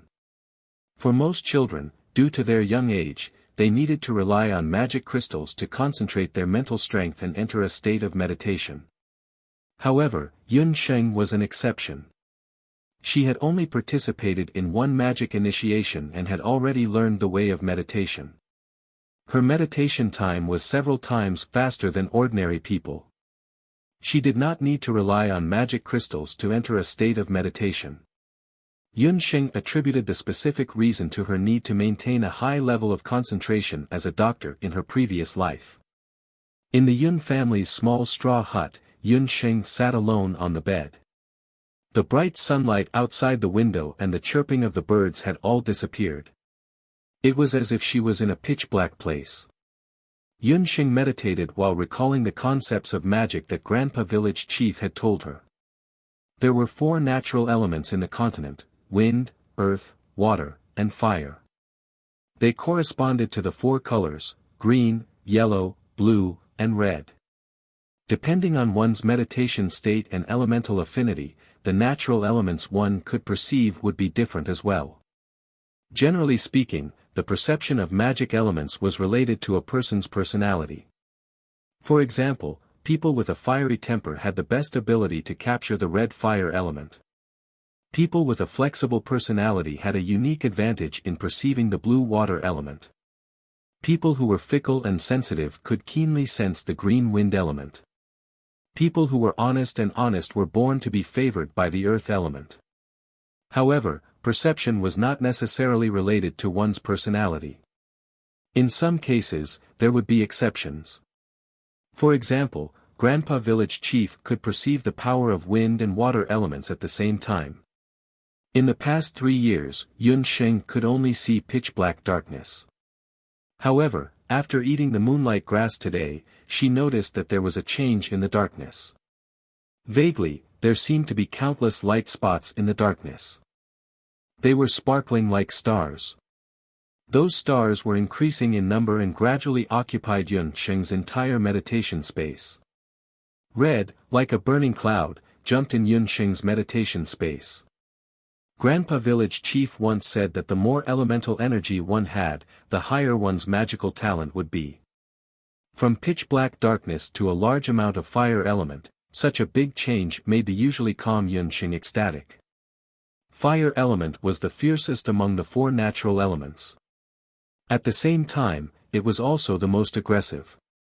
Yun Sheng still remembered that when she first came to the boundless land, her father, Yun Songhai, released a sea of fire. Perhaps it was because of her father that she inherited the magical physique of the fire element. After the ecstasy, Yun Sheng continued with the next step of meditation. Perceiving the magical elements was the first step. This meant that Yun Sheng had just become a magic apprentice. Just perceiving the magical elements was not enough to use magic. She had to condense the fire element into a magical flame seed and store it in her body. As long as she could store a magical element of one color in her body, she could be promoted from a magic apprentice to a mage and learn the most basic magic. She carefully used the power of meditation to guide the red magical elements and continuously condense them. Just as Yun Sheng successfully attracted a large amount of fire elemental magic, the red fire elemental magic suddenly disappeared. It was as if an invisible hand had swept away all the fire elemental magic. Yun Sheng's brain felt as if it was hit by a heavy hammer. Her consciousness instantly shattered like glass. Her small body shook violently, and her face instantly turned pale. She opened her eyes, which were filled with unwillingness and pain. Interrupted meditation. Failed. The most important step in the transition from a magic apprentice to a mage was the step of accumulating magical elements after perceiving the magical elements. She had failed. Yun Sheng did not understand where she went wrong. Why could she not accumulate the magical elements in her body? The side effects of interrupted meditation were terrifying. This meant that she would not be able to meditate a second time for the next day. She did not notice that just now, the beast speech ring on her hand flashed red and then returned to its original color. With a heavy heart, Yun Sheng swallowed another moonlight grass. She washed the remaining moonlight grass and dried it. In the next few days, Yun Sheng took advantage of Yun Songhai's absence to meditate a few times. Every time she meditated, she could see more and more fire element. But without exception, all the magical elements would disappear at the last moment. A few days passed in the blink of an eye. Yun Sheng was still unable to accumulate magical elements, but the day of the herb gatherer selection at the Jiaoya temple was approaching. Chapter 11. Banana Leaf Village was a small mountain village. News of the arrival of an archmagus in the village's temple had spread throughout the village a few days ago. Most of the villagers were herb farmers. To them, the temple was an unreachable existence. Banana Leaf Village was too small. The pharmacists who could prescribe medicine and treat illnesses were unwilling to stay. Thus, the sorcerers in the temple took on the role of basic healers. The previous mage who had been stationed at the Jiaoya temple had no choice but to retire due to old age. The new great mage had taken over the Jiaoya temple. On the day the archmagus arrived, he announced that he was recruiting a herb gatherer. Being a herb gatherer at the temple was a lucrative job. Not only would one be exposed to all kinds of herbs and even knowledge of medicine refinement, but they would also be able to serve the new archmagus. They would also be paid 20 copper coins, which was 2 silver coins, per month. In the eyes of the simple villagers, if their own children were chosen, it would be a blessing to their ancestors. Although Grandpa Village Head had recommended Yun Sheng, he could not resist the enthusiasm of the villagers. All of them were racking their brains to send their children to the Dharma temple. In the end, the village head had no choice but to discuss with the temple and put up a notice to select a herb gatherer. It was posted under the notice board at the entrance of the village. The notice was as follows: the Banana Leaf Temple is recruiting a herb gatherer. The age range is from 6 to 13 years old. There are no restrictions on gender. The requirement is to have the ability to identify herbs and experience in picking herbs. Children who are interested in participating in the selection must gather outside the Banana Leaf Temple on the day of the assessment. They will be selected by the new Archmagus Yang. On the day of the assessment, Yun Xing woke up early. After cooking breakfast, she walked over to Yun Sanghai's bed. "Father, I'm going to the temple to participate in the selection of a herb gatherer today." Yun Sheng was hopeful. This herb gatherer assessment reminded her of the college entrance examination. It was very meaningful. Yun Sanghai didn't seem to hear her and continued to sleep. Although Yun Sheng already knew that this would be the result, a trace of disappointment still flashed across her eyes. "Then Sheng will go first. I will definitely become a herbal gathering boy." Hearing Yun Sheng walk out quietly, the room regained its tranquility. Yun Sanghai suddenly sat up, seeming to be deep in thought. Yun Sheng arrived in front of the Jiaoya temple. It was very lively at the moment, and the scene was not inferior to the annual magic enlightenment. Banana Leaf Village was a medium-sized village with more than 300 households. Today, at least 100 households had gathered in front of the temple. Some of them were here to watch the fun, while most of them had brought their own children to participate in the selection. The reason for this was the new archmage that had arrived in the temple. In the eyes of the villagers, who rarely left the village in their lifetime, the village chief and the old sorcerer in the temple were already very impressive. Now that an archmage had suddenly arrived, there were naturally many onlookers. But what surprised Yun Sheng was that there were many unfamiliar faces in the line. They were clearly people from the neighboring villages. Why were there outsiders here for the selection of herb gatherers in Banana Leaf Village? The people from the neighboring villages were actually from the Flaming Rock Village. The village chief had also noticed that there were outsiders participating in the selection. When he had put up the notice, he had accidentally forgotten to state that only villagers from the village could participate in the selection.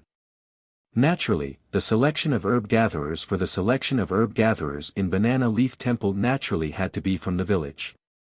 Not to mention, Flaming Rock Village was Banana Leaf Village's sworn enemy. Flaming Rock Village was adjacent to Banana Leaf Village, and both villages grew hemostatic flowers for a living. Unlike the simple Banana Leaf Village, Flaming Rock Village's people were valiant and unreasonable. The village chief of Flaming Rock Village was also a sorcerer who was proficient in fire magic. A few years ago, their village had produced a martial arts master who was equivalent to an archmage, so they were even more unbridled and fearless. In the medicine market, they often suppressed Banana Leaf Village's sales of medicinal herbs. "Everyone, the selection of Banana Leaf Village's temple is only open to the children of the village. Please leave." The village chief politely asked the children around the age of 10 to leave. One of the girls was about 7 or 8 years old. She looked quite clever. Beside her were a few other villagers from Flaming Rock Village. She was the granddaughter of the village chief of Flaming Rock Village, Ding Lei. "Your notice didn't state that you don't recruit people from other villages. The few of us left early in the morning and crossed 2 mountains before arriving at Banana Leaf Village. Now that you want to chase us away, we won't leave." Although Ding Lei was young, she had been pampered since she was young. Moreover, she was the daughter of the village chief of Flaming Rock Village, so she was even more fearless. What a joke. She had already asked around. This Archmage Yang of Banana Leaf Temple not only knew magic, but also all kinds of medicine. It was a pity that he had taken the initiative to come to Banana Leaf Village for some reason. Otherwise, she wouldn't have needed to bring a group of villagers to Banana Leaf Village. As soon as Ding Lei finished speaking, the villagers and children of Flaming Rock Village beside her started to clamor. Ding Lei took the opportunity to shout, "It must be because you Banana Leaf Village can't afford to lose. My family has been growing medicinal herbs for generations. I'm also a sorcerer's apprentice. If you want to chase me away, find someone to compete with me.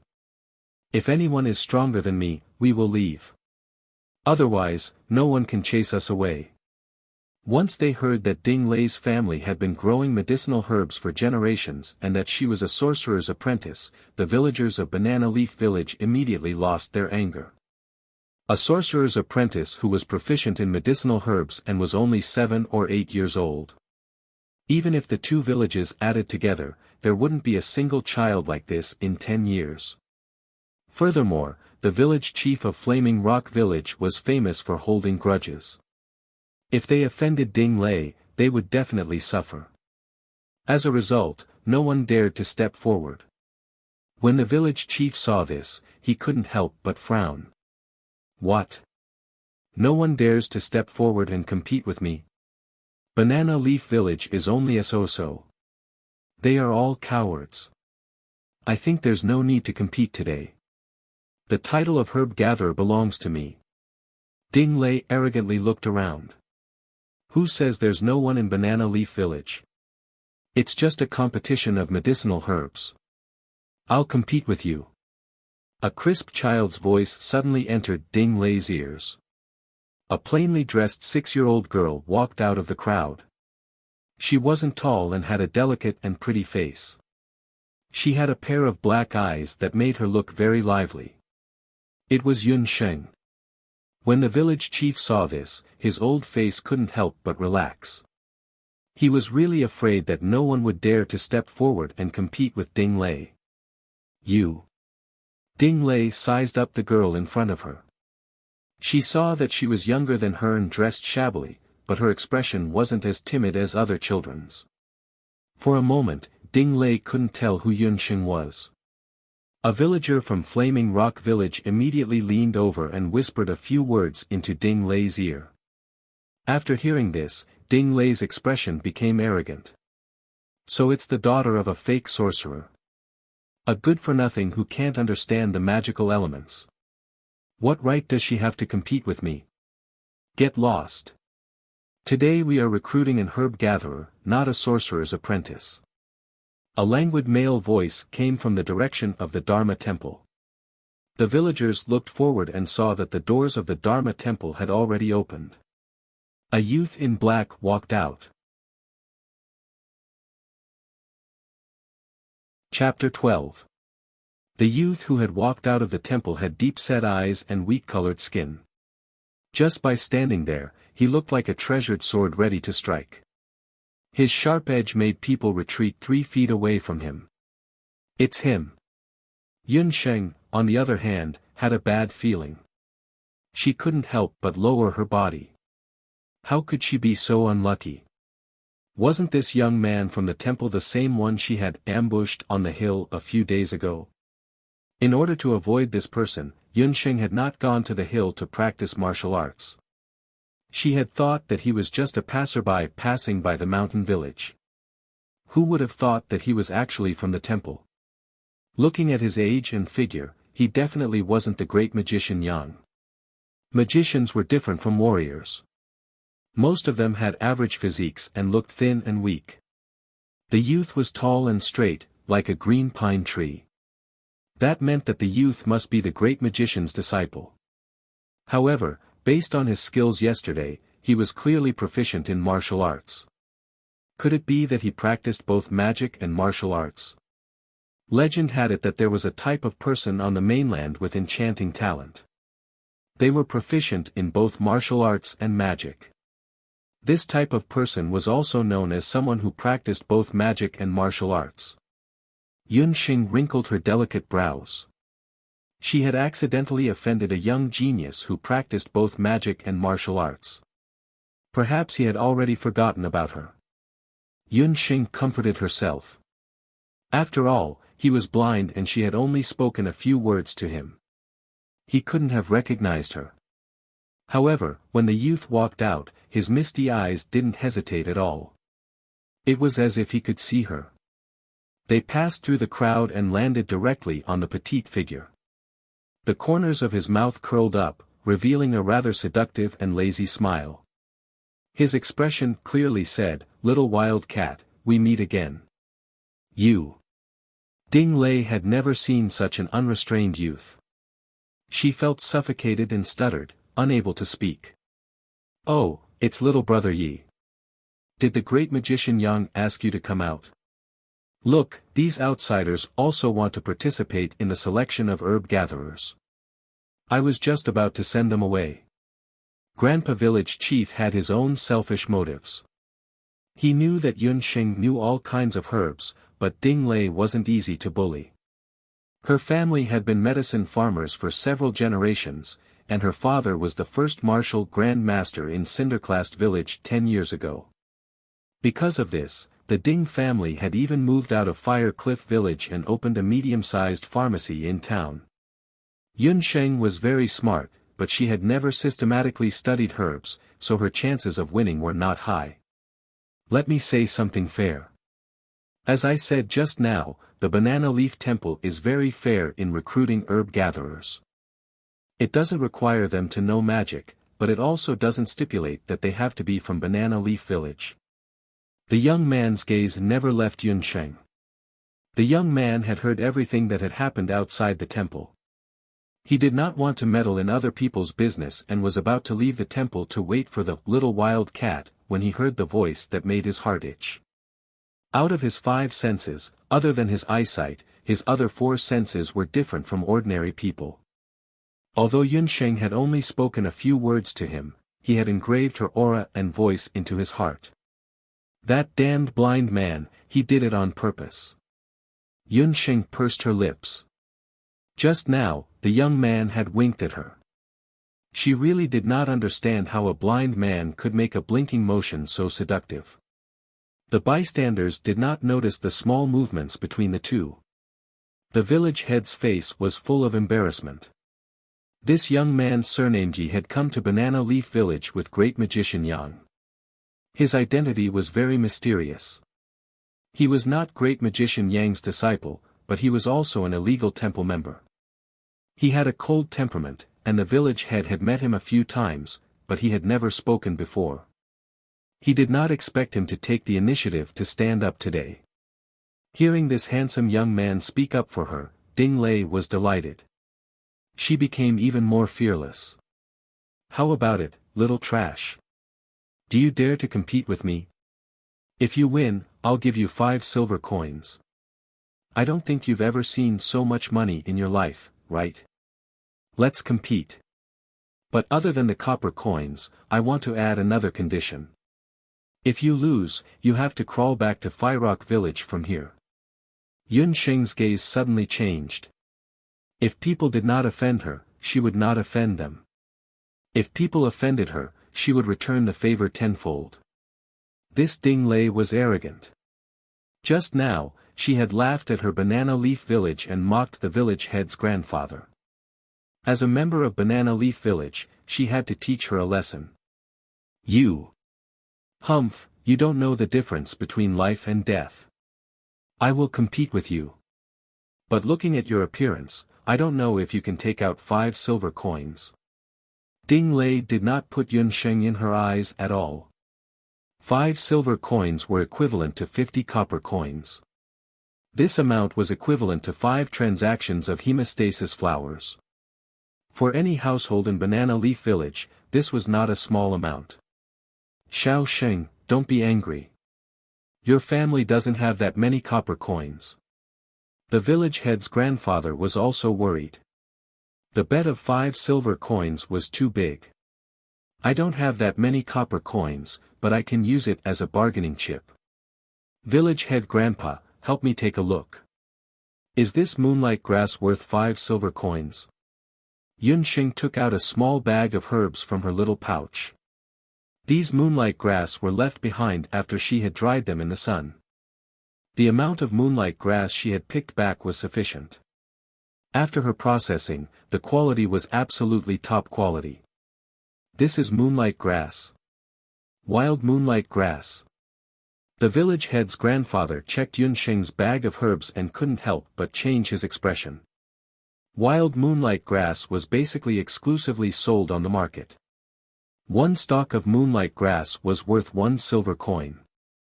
In Yunsheng's bag of herbs, there were at least 10 stalks, which were worth nearly 10 silver coins. Since both sides have come to an agreement, the herb-gathering boy selection for the Jiaoyi temple will officially begin. The two of you, as well as the village chief, will follow me into the temple. When the youth with the surname Yi heard the two people's bet, he did not reveal anything and led them inside. The onlookers were all blocked outside the temple. Yunsheng, Ding Lei, and the village head entered the temple together. The temple in Banana Leaf Village was the most spacious house in the entire village. It was made up of 5 or 6 tiled houses in picturesque disorder. Yunsheng didn't come to the temple often. She had only come 3 times to participate in the magic enlightenment. Moreover, she had gone directly to the main hall of the temple. Today, Youth Yi led them directly through the main hall and walked to the back of the temple. At the door of the back of the temple stood a middle-aged man. The man was about 50 years old. His body was thin, his nose was like an eagle's hook, and his skin was yellow. He wore a long greenish-gray robe. From afar, he looked like an old tree stump. Master Yang. When the village head saw the middle-aged man, he bowed respectfully. In the boundless land, the strong were respected. Although the village head was old, he was only a sorcerer. Compared to an archmage, he was 1 level lower. Yunsheng noticed that this middle-aged archmage's eyes were gloomy, and he exuded a gloomy aura. He glanced at the 2 children indifferently and said unhappily, "Why are there only 2 of you?" What he needed were clever and nimble young children. At first glance, he could tell that these 2 children had ordinary talent. Especially the younger one, who was extremely thin and weak. He didn't even have a bit of magic power around him. A lousy village was indeed a lousy village. They couldn't even find a decent herb-gathering boy. These 2 children were elected by the village. They are the most outstanding candidates. When the village head saw this, he hurriedly tried to smooth things over. Whether they are outstanding or not, we will only know after the assessment. Have the 2 of you read the Qi People's Medicine Encyclopedia? Archmage Yang could only choose the tallest of the shorties. He took out a medicine encyclopedia and placed it in front of the 2 of them. Chapter 13. Ding Lei's face lit up at the sight of the Qi People Medicinal Codex, while the village chief's old face was filled with anxiety. The Qi People Medicinal Codex was the most widely circulated herbal classic in the boundless land, and it was only sold in first-grade pharmacies in cities. In a small place like Banana Leaf Village, one might not even find a copy of it other than the Dharma Temple.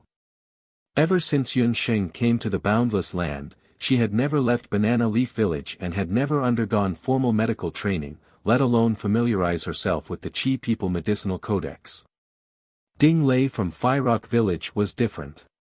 Coincidentally, she had a copy of the Qi People Medicinal Codex at home. Great Magician Yang took in the changes in the 2 children's expressions and cast a sidelong glance at Yunsheng. Why? You haven't even read the Qi People Medicinal Codex? Then you don't have to take the test. I don't accept blind people here. Did you hear that? The Great Magician is asking you to leave. You haven't even read the Qi People Medicinal Codex, yet you still want to be a herbalist. Don't you think so, Big Brother Yi? Ding Lei was pleased with herself and even intimately expressed her goodwill to the youth surnamed Yi. The youth surnamed Yi was also somewhat astonished. He had not expected that Yunsheng would participate in the herbalist test without even reading the basic herbal classic. I'm not blind. It's just the Qi People Medicinal Codex. Give me 15 minutes. Yunsheng returned to normal after being astonished for a moment. She did not fear Great Magician Yang's cold gaze and directly took the Qi People Medicinal Codex. The Qi People Medicinal Codex was much thinner than the Yun family's Medicinal Codex, but it still had a few hundred pages. Everyone, including the youth surnamed Ji, did not know what Yun Sheng was going to do next. Yun Sheng took the Medicinal Codex and lowered her eyelashes. Her slender fingers flipped through the pages of the Medicinal Codex, and her pink lips moved slightly. Her movements were not fast at first, but towards the end, her chanting became faster and faster, and the pages between her fingers flipped even faster. Only then did everyone understand that she was going to read the entire Qi People Medicinal Codex in 15 minutes. It's useless even if you read it. You're just cramming at the last minute. You still want to compete with me? Dream on, Ding Lei said disdainfully.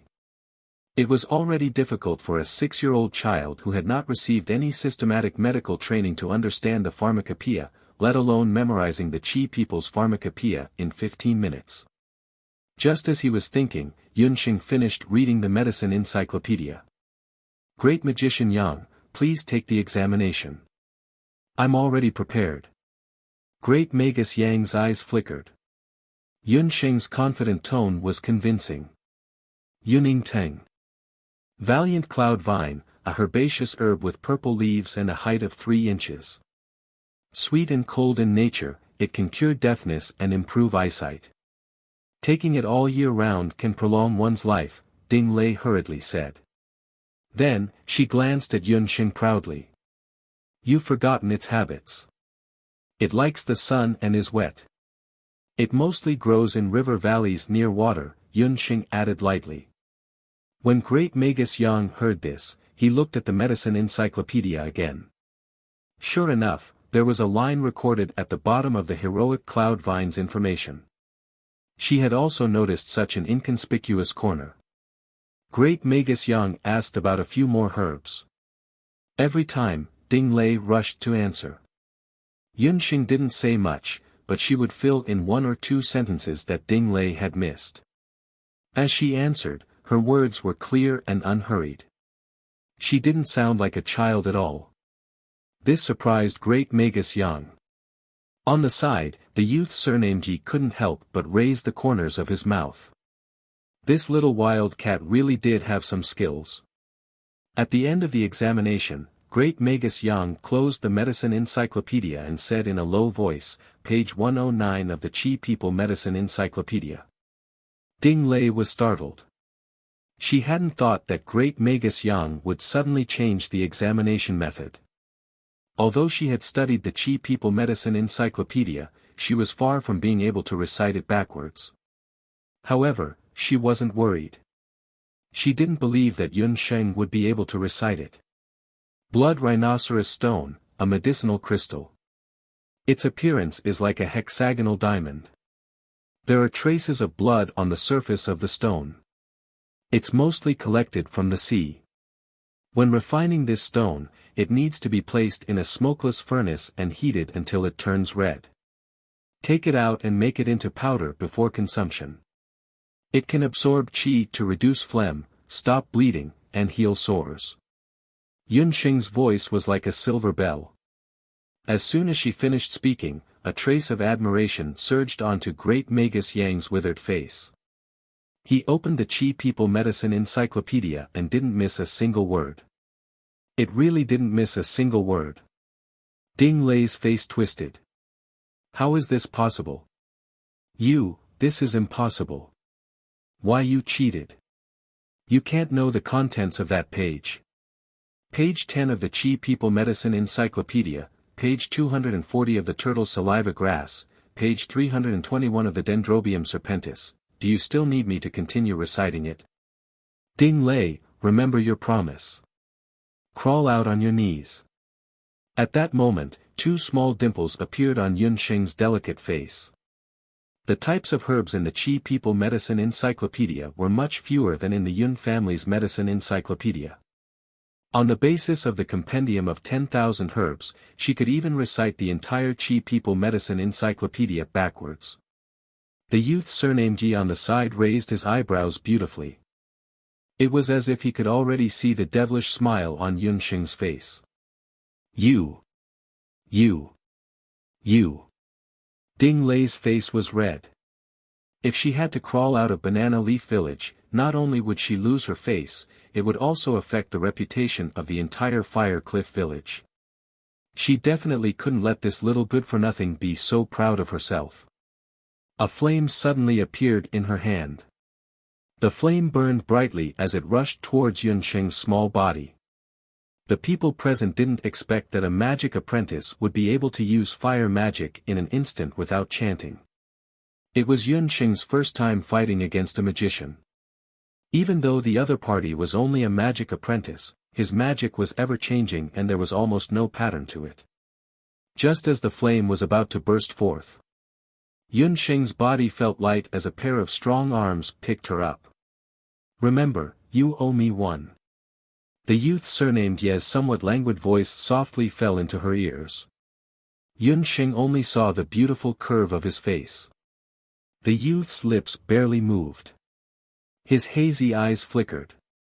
The flame that was rushing towards the two of them stopped in midair.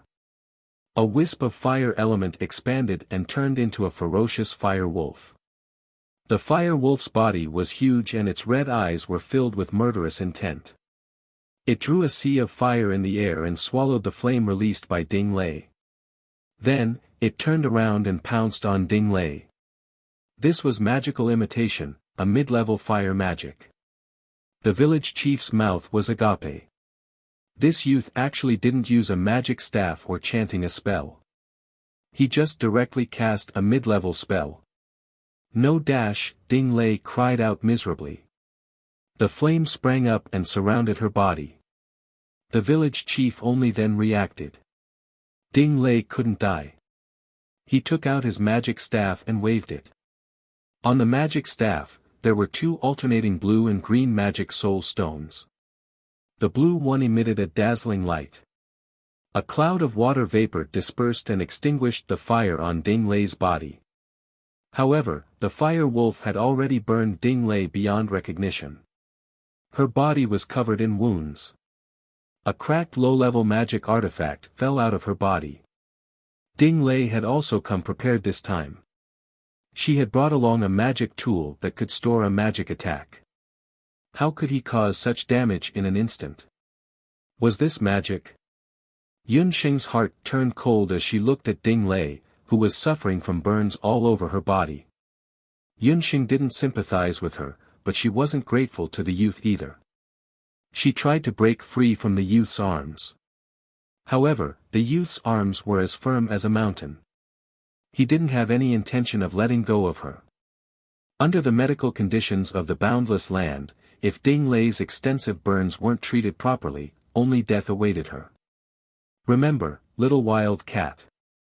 When facing an enemy, it's foolish to underestimate them.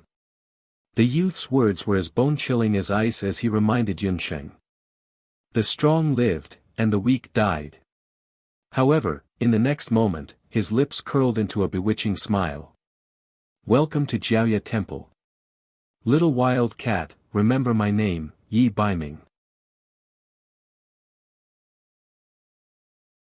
Chapter 14. When she came out of the temple, Yunsheng already had 5 brand new silver coins and a set of herb-gatherer robes on her. Ding Lei's burns were very serious. When the people of Flaming Rock Village found out that it was the people of Jiaoya Temple who did it, they didn't dare to do anything and could only take Ding Lei away. What happened in the temple was kept a secret by the village chief. However, the villagers all knew that the little trash of Jiaoya Village, Yunsheng, had defeated Ding Lei of Flaming Rock Village. The villagers looked at Yunsheng in a different light. Under everyone's gaze, Yunsheng calmly left the temple. In her mind, the appearance of the magic fire wolf was still flashing. Unlike the gentle water magic and ethereal wind magic of Grandpa Village Chief, fire magic was indeed the most dazzling and the most powerful of the 4 types of magic. Even though Yunsheng had inherited her family's secret technique, magic was still difficult to defend against. However, why was she still unable to condense magic elements after consuming the moonlight grass? This made Yunsheng feel very helpless. In front of her, there was a commotion of children. What kind of monster is this? Throw stones and smash it to death. A few 3 to 4-year-old children gathered together. Surrounded by the children was an unknown small beast. Its entire body was black and it was impossible to tell what species it was.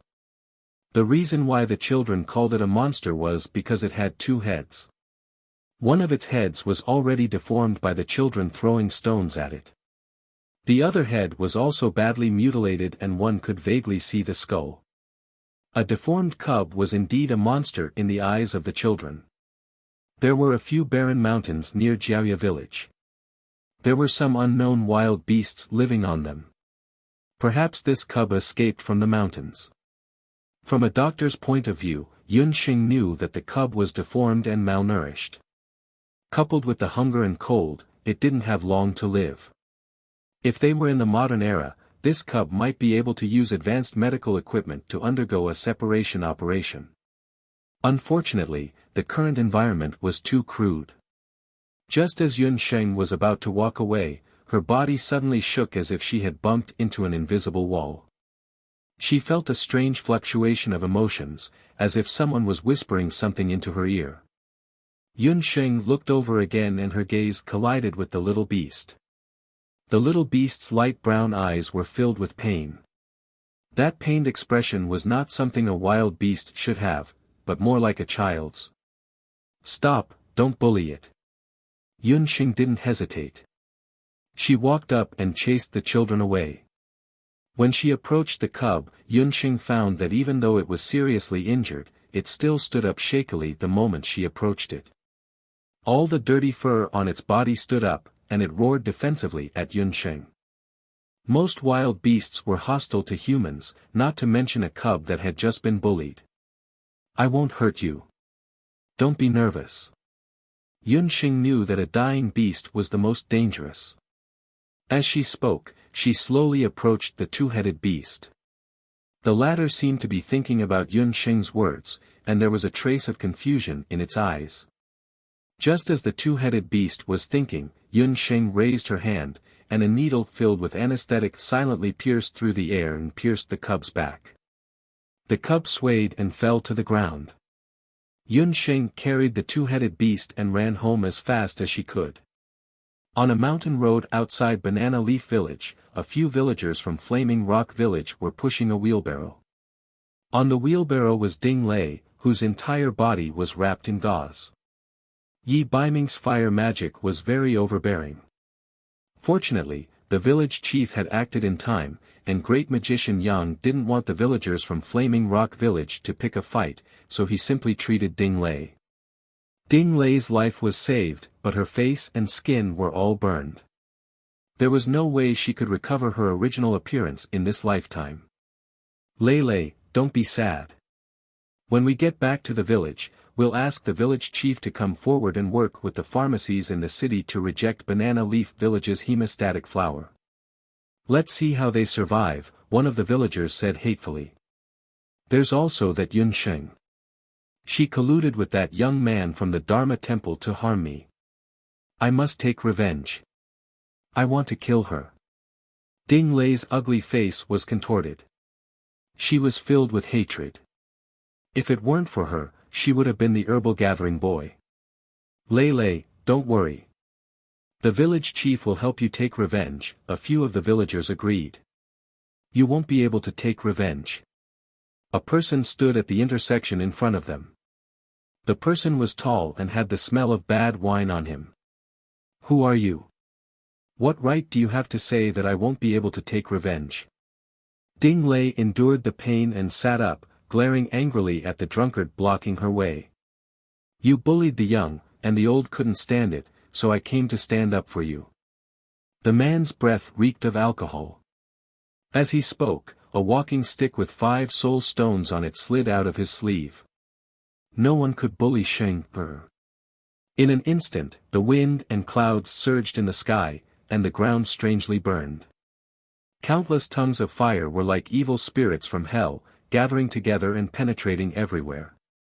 The phantom ghost fire, which could even devour souls, was the most mysterious forbidden fire-type magic on the continent. Sky magic. Before the apprentice Ding Lei could finish her sentence, she had already turned into charcoal. This fire was even more powerful than the mid-level fire-type magic that Yi Baiming had released earlier. The fire was extinguished, and only a few human-shaped ashes were left on the ground. A gust of wind blew, and the ashes drifted away.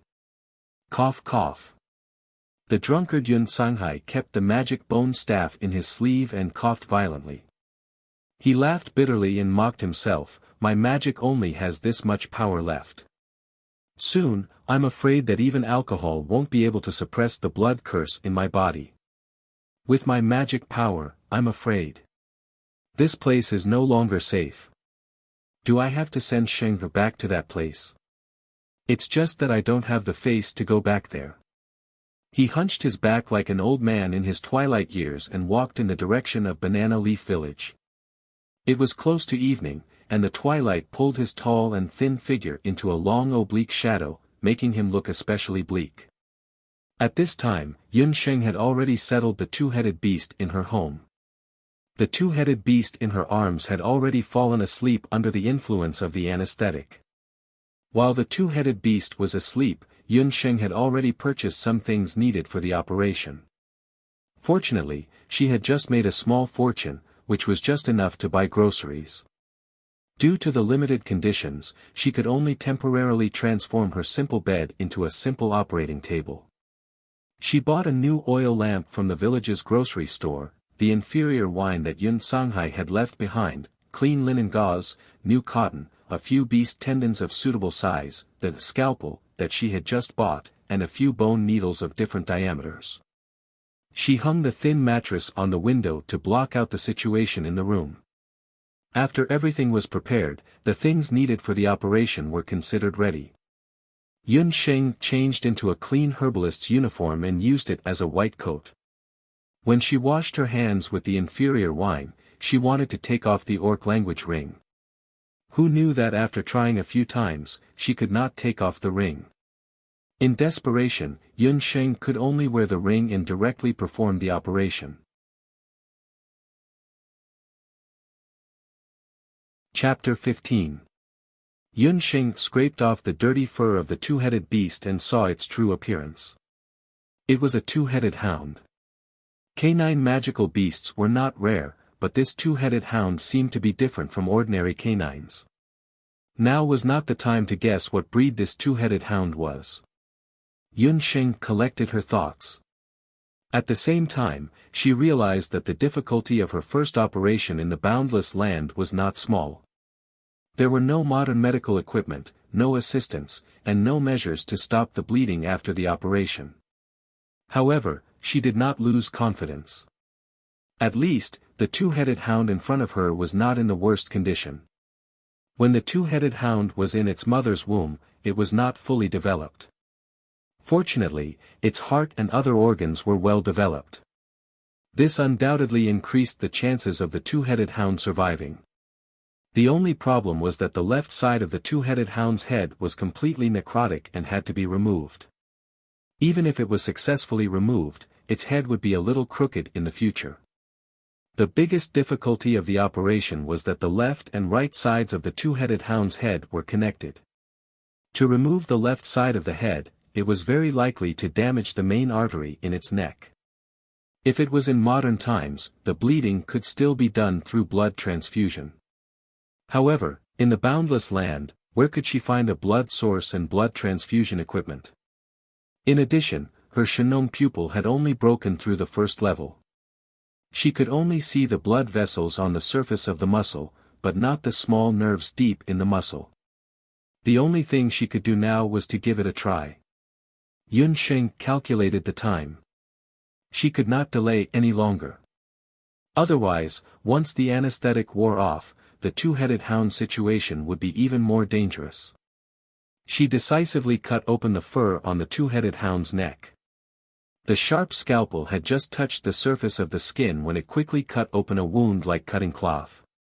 The scalpel nimbly bypassed the numerous nerves, the bright red veins, and the lymphatic tissue. Under the oil lamp, Yun Sheng's movements were very smooth.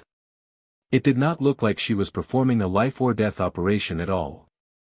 Instead, she looked more like a pianist playing freely on a stage. The first level of Trillium hand and Shenong pupil were used to the extreme by Yunsheng. She found the connecting cartilage of the two-headed hound's left head. After removing the necrotic muscles, all that was left was to remove the extra deformed dog head. Yunsheng's scalpel cut through the last layer of soft membrane. Suddenly, she slit a hidden blood vessel with the scalpel. Blood instantly gushed out. Yunsheng did not stop there.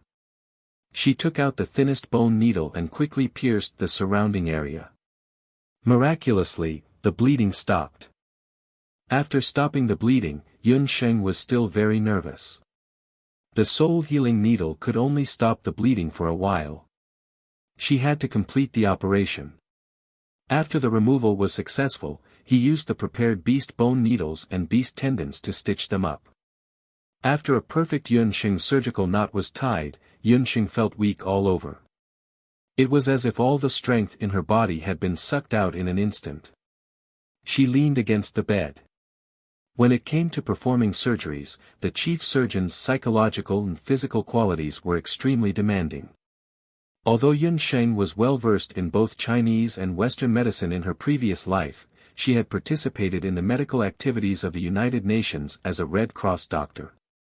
Under the extreme conditions of the boundless world, it was easy to imagine the pressure on the body of a 6-year-old girl to complete an extremely simple operation that required a combination of Eastern and Western medicine. Yunsheng placed her hand gently on the two-headed hound's chest. After the operation, the two-headed hound's heart was beating vigorously. 2 small dimples appeared on Yunsheng's face again. She dragged her tired body and tidied up the surgical equipment in the room. After that, she carried the two-headed hound to the storeroom behind the house and made a hay nest for it. Her father, Yun Sanghai, did not like animals.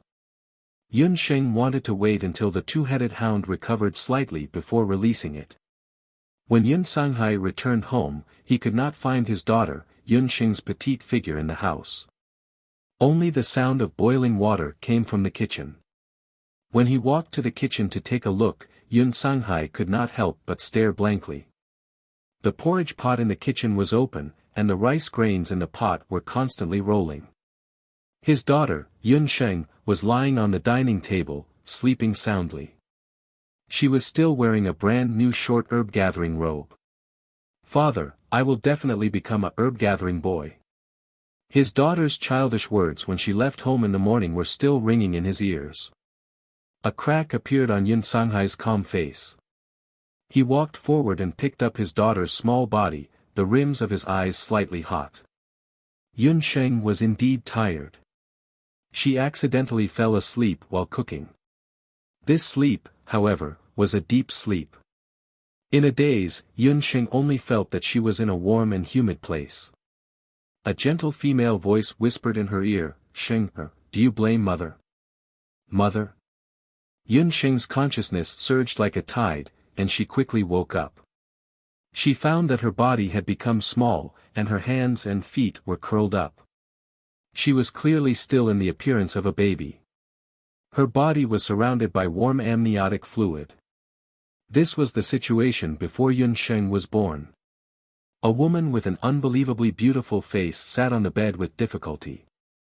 Large beads of sweat continuously hung from her forehead. The woman was in a simple and crude house. She was about to give birth, and her husband, Yun Sanghai, was sent by her to find a midwife. The woman was still wearing a ring on her hand. She gently stroked her belly.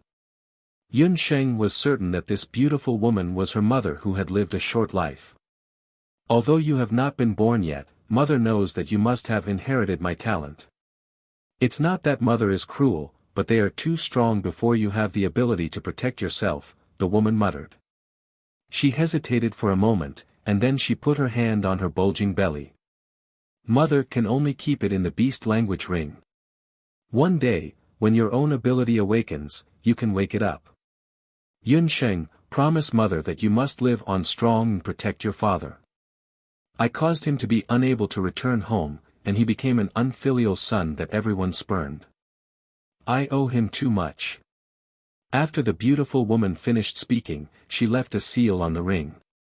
After a while, the beast language ring returned to its original state. After the beautiful woman used her magic, her fetus was affected. She was sweating profusely, and the space between her legs was wet. At this time, there was a clamor outside the house. "Hu Jiusheng, so you were hiding here?" The beautiful woman sneered. She took out a bone staff and quickly chanted. With a loud bang, the house exploded. The moment the house exploded, Yunsheng woke up with a start from her dream. The sky was already bright. Yunsheng wiped her forehead and found that she was covered in cold sweat. She lowered her head and looked at the beast language ring on her hand. The originally dim beast language ring was shining brightly. Chapter 16. The seal on the beast language ring was lifted. Although she didn't know the reason why the beast language ring that had been sealed for many years suddenly unsealed itself, a brand new concept appeared in her mind the moment Yunsheng unsealed it. That was a beast summoner. It turned out that on the continent, there weren't only two powerful professions, magicians and warriors.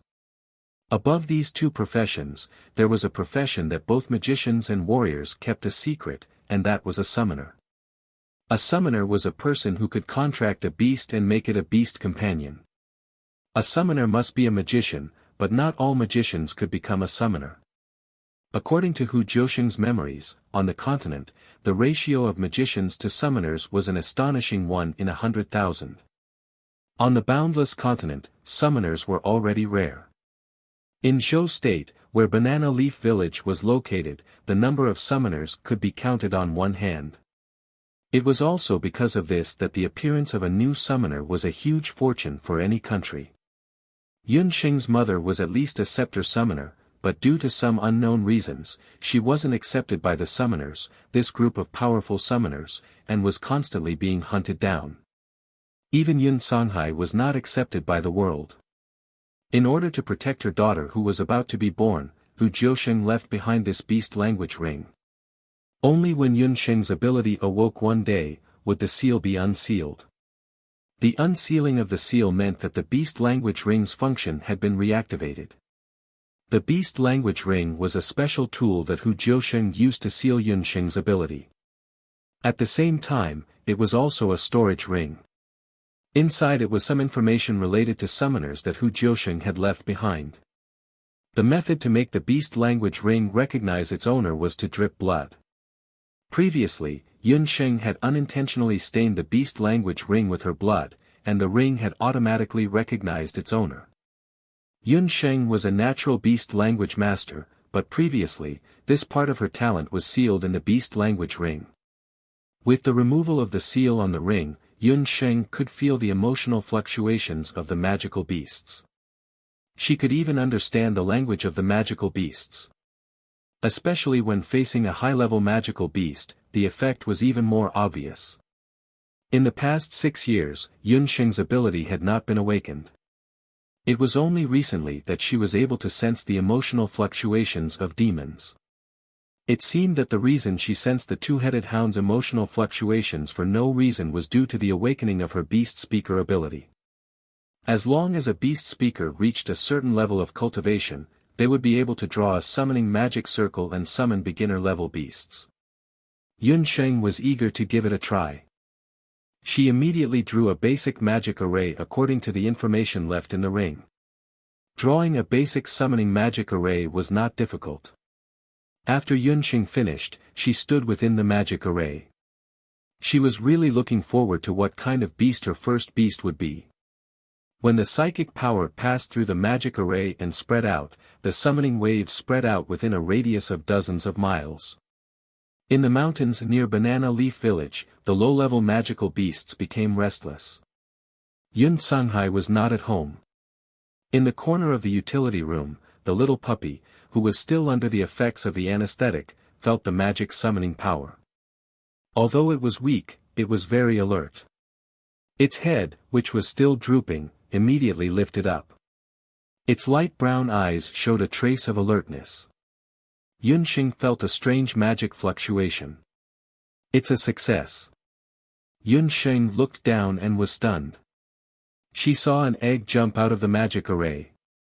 It was an egg with 2 wings. It was about the size of a chicken egg, and the egg was pink in color. Pop pop, my dear little master, your ability has finally awakened. The egg had not seen the light of day for a long time. When it was summoned today, it jumped up and down excitedly, rolling around in the room. Chicken. Egg. Yunsheng was stunned. She did not expect her first beast to be an egg. Pop pop, it's not an egg. Have you seen an egg with wings? Pop pop just hasn't hatched yet. After hatching, Pop pop is loved by people. Beasts run away when they see it. The winged egg wandered around Yunsheng. It turned out to be a magical beast egg.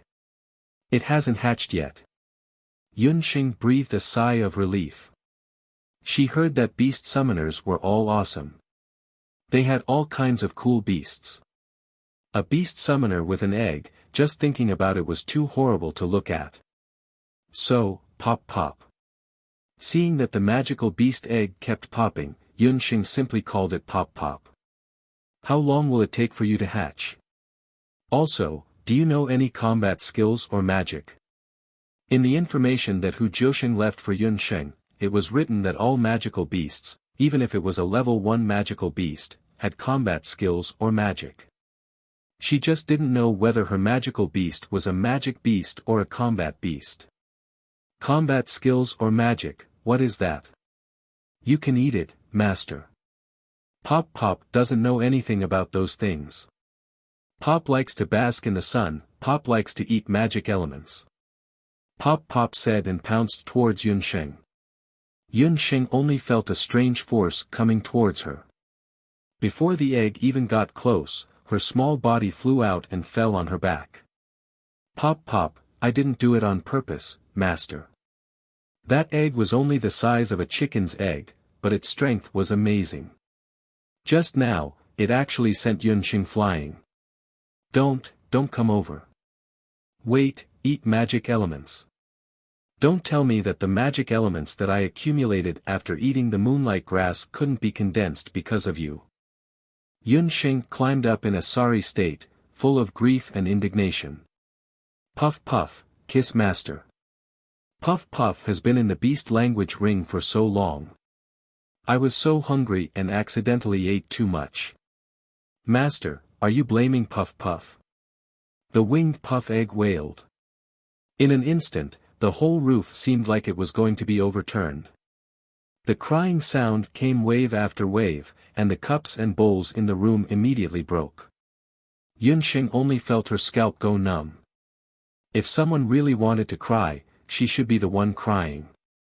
This was her virgin summon. Turning her grief and indignation into speed, Yunsheng covered the puffed egg tightly with lightning speed. It had only howled a few times, but the sound was already so shocking. Was this thing really left behind by her own mother? Was she sure it was her own mother? Was it not a gift from a mobile top-up? The most miserable thing was that Yunsheng quickly found out that this magical beast egg in the beast language ring was stained with her own blood along with the ring. Unknowingly, it had signed a life contract with Yunsheng. There were 3 types of beast contracts. One was the master-servant contract, one was the equal contract, and the last one was the life contract. Among the 3, the life contract was the most important and had the greatest connection with the summoner. The equal contract and the master-servant contract had fewer restrictions, and it was also more convenient to cancel the contract. This magical beast egg was specially kept by Hu Jiusheng for his daughter in the early years. He had a good impression of Yunsheng, so he only needed to use a drop of blood to form a contract. Yunsheng could only accept this fact. Pop Pop was sent back to the beast language ring. Yunsheng only felt that all her strength had been sucked out. She thought for a while and decided to check on the situation of the 2-headed dog after the operation. Chapter 17. Yunxing prepared some porridge and went to the storage room. The two-headed hound had just undergone surgery to separate its body. There were no blood tonics or nutrient solutions in this world. Even though Yunxing handled it well, the two-headed hound was still weak from the massive blood loss. Yunxing thought that it had not woken up yet. Who would have thought that when she entered, she would hear a barking sound? Wasn't that the two-headed dog? The small dog that was missing a head looked very strong. The right side of its head was a little crooked and it had a pair of eyes that looked like glass balls. The hair that had been removed because of the surgery had grown a layer of short hair overnight. Although it was a little thin, it looked like a modern dachshund. "You're awake. What a tenacious little guy." Perhaps it was because Yunxing had saved it, but the small dog was less hostile towards Yunxing. However, when Yunxing put down the porridge, it refused to eat. "You don't like to eat? If you don't eat, your injuries won't heal." Yunxing sighed. Perhaps she would have to go to the hunters in the village and buy some raw meat.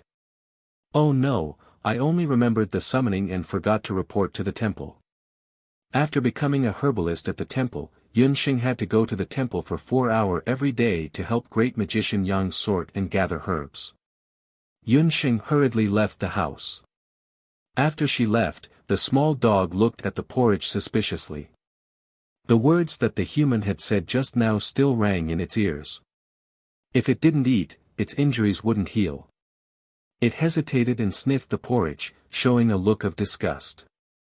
When Yunxing arrived at the temple, it was already noon. Great magician Yang had a gloomy face as he fiercely reprimanded her. "Go and tidy up the pharmacy. Before the sun sets, gather all the herbs. If you don't do it well, you don't need to get your salary this month. Also, don't go into the innermost storage room, otherwise." The new great magician's face was cold. Just based on his cold aura, normal children wouldn't even want to get close to him. As he spoke, a cold light flashed in his gloomy eyes. Yunxing's heart skipped a beat when he stared at her. She quickly pretended to be obedient and nodded her head. "There are nearly 1,000 types of medicine in the pharmacy. Let's see how she can sort them out in 4 hours. She was just a little girl who had just stepped into the world, yet she actually made him, an archmagus, wait for her.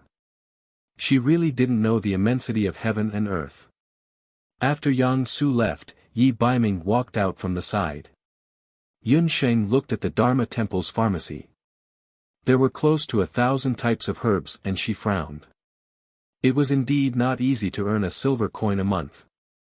Fortunately, Yunxing was quite experienced in the management of medicinal herbs. According to her own common sense, she first carefully identified the types of each herb, and then recorded them in the small booklet. Unknowingly, the sky outside had already darkened, and Yunxing's nose was filled with a fragrance. Her stomach grumbled uncontrollably. Only then did Yunxing remember that she had left in a hurry this morning and didn't even have breakfast. The source of the fragrance was Yi Baiming, who had sat down beside the window without her noticing. In his hand, he was holding a fluffy and soft steamed bun. "Little wild cat, are you hungry? Do you want to eat?" "Ah." Yi Baiming winked at Yunxing. His misty eyes had a mischievous smile. Yunxing silently said in her heart, "I would rather die than be humiliated. I won't eat food given to me." After another quarter of an hour, those words had changed. Dignity is precious, freedom is even more valuable. If it's for food, both can be thrown away. Just as she waved her hand and was about to snatch the food in Yi Baiming's hand, the latter elegantly took a bite of the steamed bun. "You!" Yunxing was so angry that she almost choked. "You're too slow. With your speed, if you meet that girl from Flaming Rock Village 100 times, you'll die 100 times. You won't be so lucky every time." Yi Baiming conjured up a roasted beast leg in his hand and threw it to Yunxing. Yunxing hesitated for a moment as she looked at the beast leg in her hand. She recognized that it was the leg of a magical beast. The price of one was not cheap. Even the village chief's family could not afford to eat it more than a few times. With your small body, if you don't eat some magical beast meat, your physical strength will not improve. Magical beast meat had the effect of strengthening the body. Yun Sheng had never eaten magical beast meat before. The fragrance of the food was too tempting. Yun Sheng did not care about her manners and began to gnaw on the beast leg. Thinking of the little dog at home, Yun Sheng couldn't help slowing down her eating speed. You have to eat it quickly. I stole this beast leg from great magician Yang. If he finds out, it would be bad. Yi Baiming's voice had just fallen when Yun Sheng violently coughed. Her black eyes almost popped out of their sockets. Don't stare at me. If you're worried about being found out, just go up the mountain and hunt a few magical beasts. But I'll say the ugly words first, whoever eats it will be responsible. I won't help you. Yi Baiming said this and then jumped. He had already disappeared without a trace, leaving behind a flustered and exasperated Yun Sheng. This damn blind man, he's even more cunning than a fox. Yun Sheng fiercely bit down on the beast leg in her hand as if Yi Baiming was the beast leg in her mouth. But then again, that blind man's culinary skills were pretty good. Yun Sheng quickly discovered that under the effect of the magical beast meat, she could feel a heat spreading through her limbs. She had heard that magical beast meat could strengthen the body. It seemed like this was true. Yun Sheng decided that she would go up the mountain tomorrow morning to hunt some magical beasts. When great magician Yang approached the pharmacy around sunset, Yun Sheng was already respectfully waiting there. A booklet with delicate handwriting was presented. It had all kinds of herbs neatly organized and categorized. Great magician Yang, the temple has a total of 988 kinds of herbs. Among them, there are over 50 that have gone bad and moldy. I've already cleaned them up. The remaining 938 kinds have been placed in different drawers. Each drawer has a corresponding number. You can compare them one by one. Yun Sheng handed over the booklet. Great magician Yang looked at it and couldn't help being stunned. He had deliberately made things difficult for Yun Sheng, but who would have thought that she would only use a few hours to tidy up the storehouse. After comparing them one by one, he found that all the herbs were good. Great magician Yang's expression relaxed a bit. He secretly said in his heart, I didn't think that in this small mountain village, there would be a child that is so proficient in medicine. It's a pity that she was born poor and doesn't know magic. Otherwise, if she specialized in magic, she might have been able to inherit my legacy. Great magician Yang pondered for a moment. After comparing the booklet, he couldn't find any flaws, so Yun Sheng could go back. Great magician Yang, I found that the parsnip in the pharmacy is already gone. This is a commonly used cold medicine. The villagers often use it and there is a large patch in the back of the mountain. How about I go up the mountain tomorrow and pick some? Yun Sheng had an obedient look on her face. That's fine too. You're still young and it's inconvenient for you to go up the mountain alone. I'll have Baiming go with you. Magician Yang thought about it and agreed to Yun Sheng's request. When Yun Sheng returned home, she found that the bowl of porridge she had left in the morning was still full. She placed the remaining magical beast leg in front of the small dog. The small dog looked at Yun Sheng and finally couldn't hold back. It bit on the leg of the magical beast and began to gnaw on it. Yun Sheng's lips curled into a smile.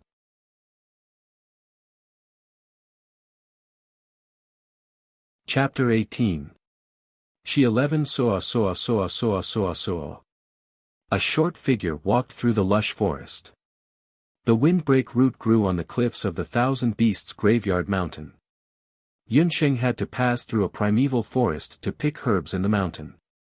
As the mountain grew higher, the forest became more and more uninhabited. In some places, the rotten leaves were piled up to half a person's height. If a person accidentally stepped on it, it would be disastrous. Yun Sheng carried a medicine basket on her back and tied her sleeves and trousers tightly with hemp rope.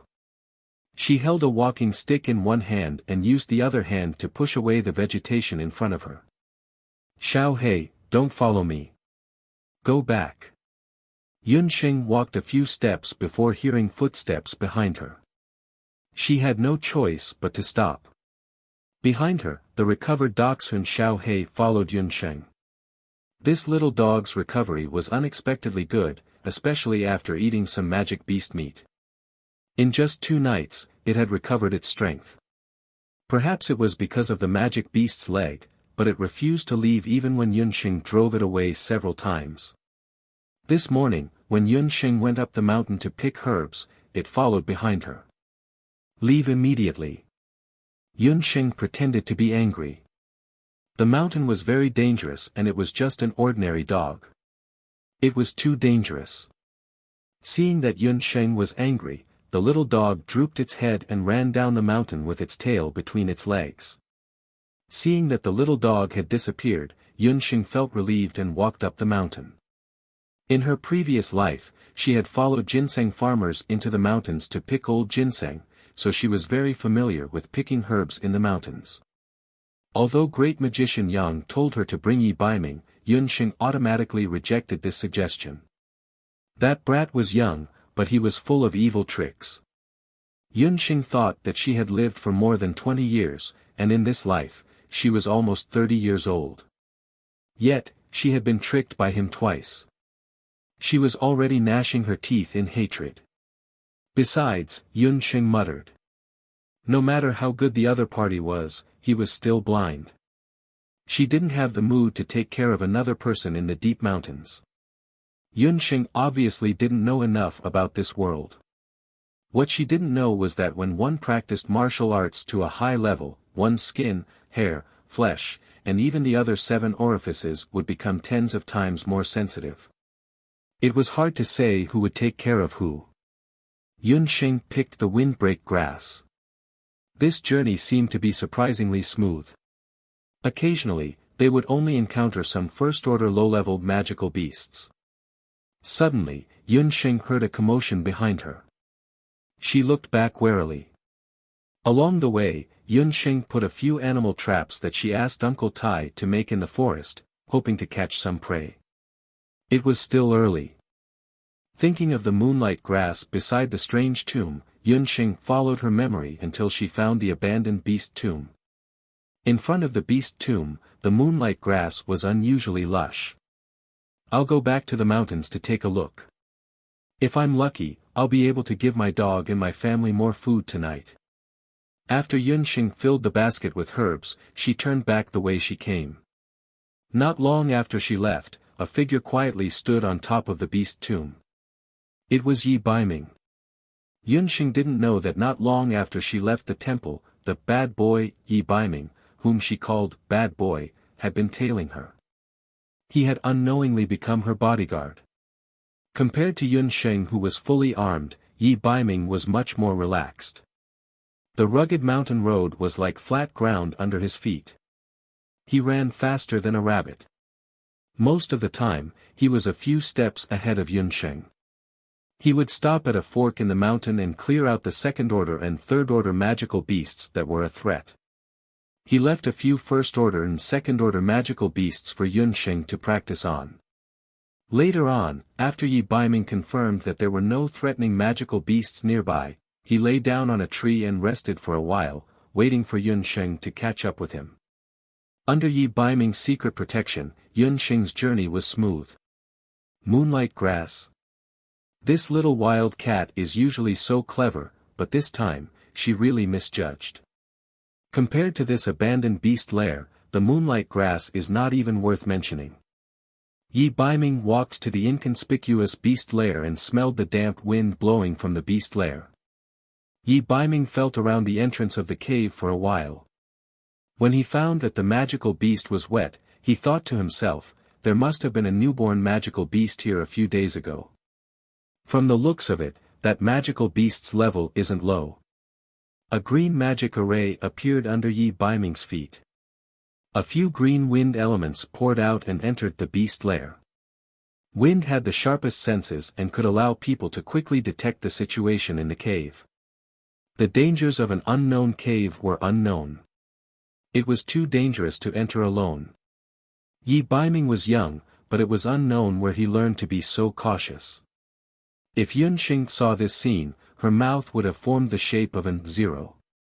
It turned out that this young man from the temple, Yi Biming, was not only a dual cultivator of magic and martial arts. He was also a multi-elemental sorcerer. It was too unfair. A young man who was not even 10 years old had such shocking talent. What was even more commendable was that his temperament was like that of an adult's. He was calm and collected. He was simply a monster. At this time, Yunxing had already turned back to check on the animal traps she had placed along the way. As a doctor, Yunxing knew very well that diet during puberty was very important. After tasting the magical beast's meat, she wanted to improve her diet and strengthen her body. At this moment, she heard the cry of a young magical beast. The source of the sound was one of the traps that Yunxing had placed earlier. A level 2 magical beast, the golden rhinoceros boar, was caught in the trap. Yunxing's trap had gone through special processing. It was sharper than a normal trap. The most fatal metal spike was even smeared with a small amount of mandrake juice. After Yunxing discovered the small boar, she was not in a hurry to approach it. She first crept beside it and carefully observed it. This small boar was obviously out hunting for food. In a moment of carelessness, it stepped on the trap. Its hind leg was completely pierced by the sharp iron spike. Blood flowed out, and it let out a mournful cry. After struggling for a few times, the anesthetic took effect, and it immediately fell to the ground with a plop, unconscious. Looks like we're in for a treat today. Yunxing could not help but be delighted. The golden rhinoceros boar was not commonly seen. This magical beast liked to appear in pairs. This small boar was very small. It looked like it was a lone boar. If they caught it, it would definitely be a delicacy. Yunxing quickly walked forward and wanted to open the trap. Just as Yunxing was about to crouch down to open the trap, she heard a swoosh sound behind her ear. An arrow flew past her shoulder. Yunxing reacted quickly and rolled away to avoid it. A few strong youths scurried out from the bushes at the side. The one in the lead had a longbow on his back and was dressed like a young hunter. He was an old acquaintance of Yunxing. It was Lei Hu and his group of friends who had an unsuccessful fight with Yunxing on the hillside of the village earlier. Lei Hu had stayed in the martial arts school in the town for a long time. All kinds of hunting activities were popular among martial artists.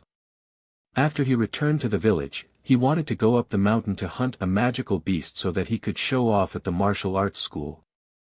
Lei Hu was also a clever person. He had asked the old hunter and found out that only in the depths of the Thousand Beasts graveyard could one catch a slightly higher level magical beast. Thus, he encouraged the children of the hunters in the village to go up the mountain together. Who knew that not long after they went up the mountain, they would see Yunxing catching the small boar. If it had been someone else, Lei Hu could only be jealous. But when he saw that the person who caught the small boar was that good-for-nothing Yunxing, he was jealous and evil at the same time. There was no one around. Yunxing had come alone. He had heard that she had become a herbalist in the Dharma temple.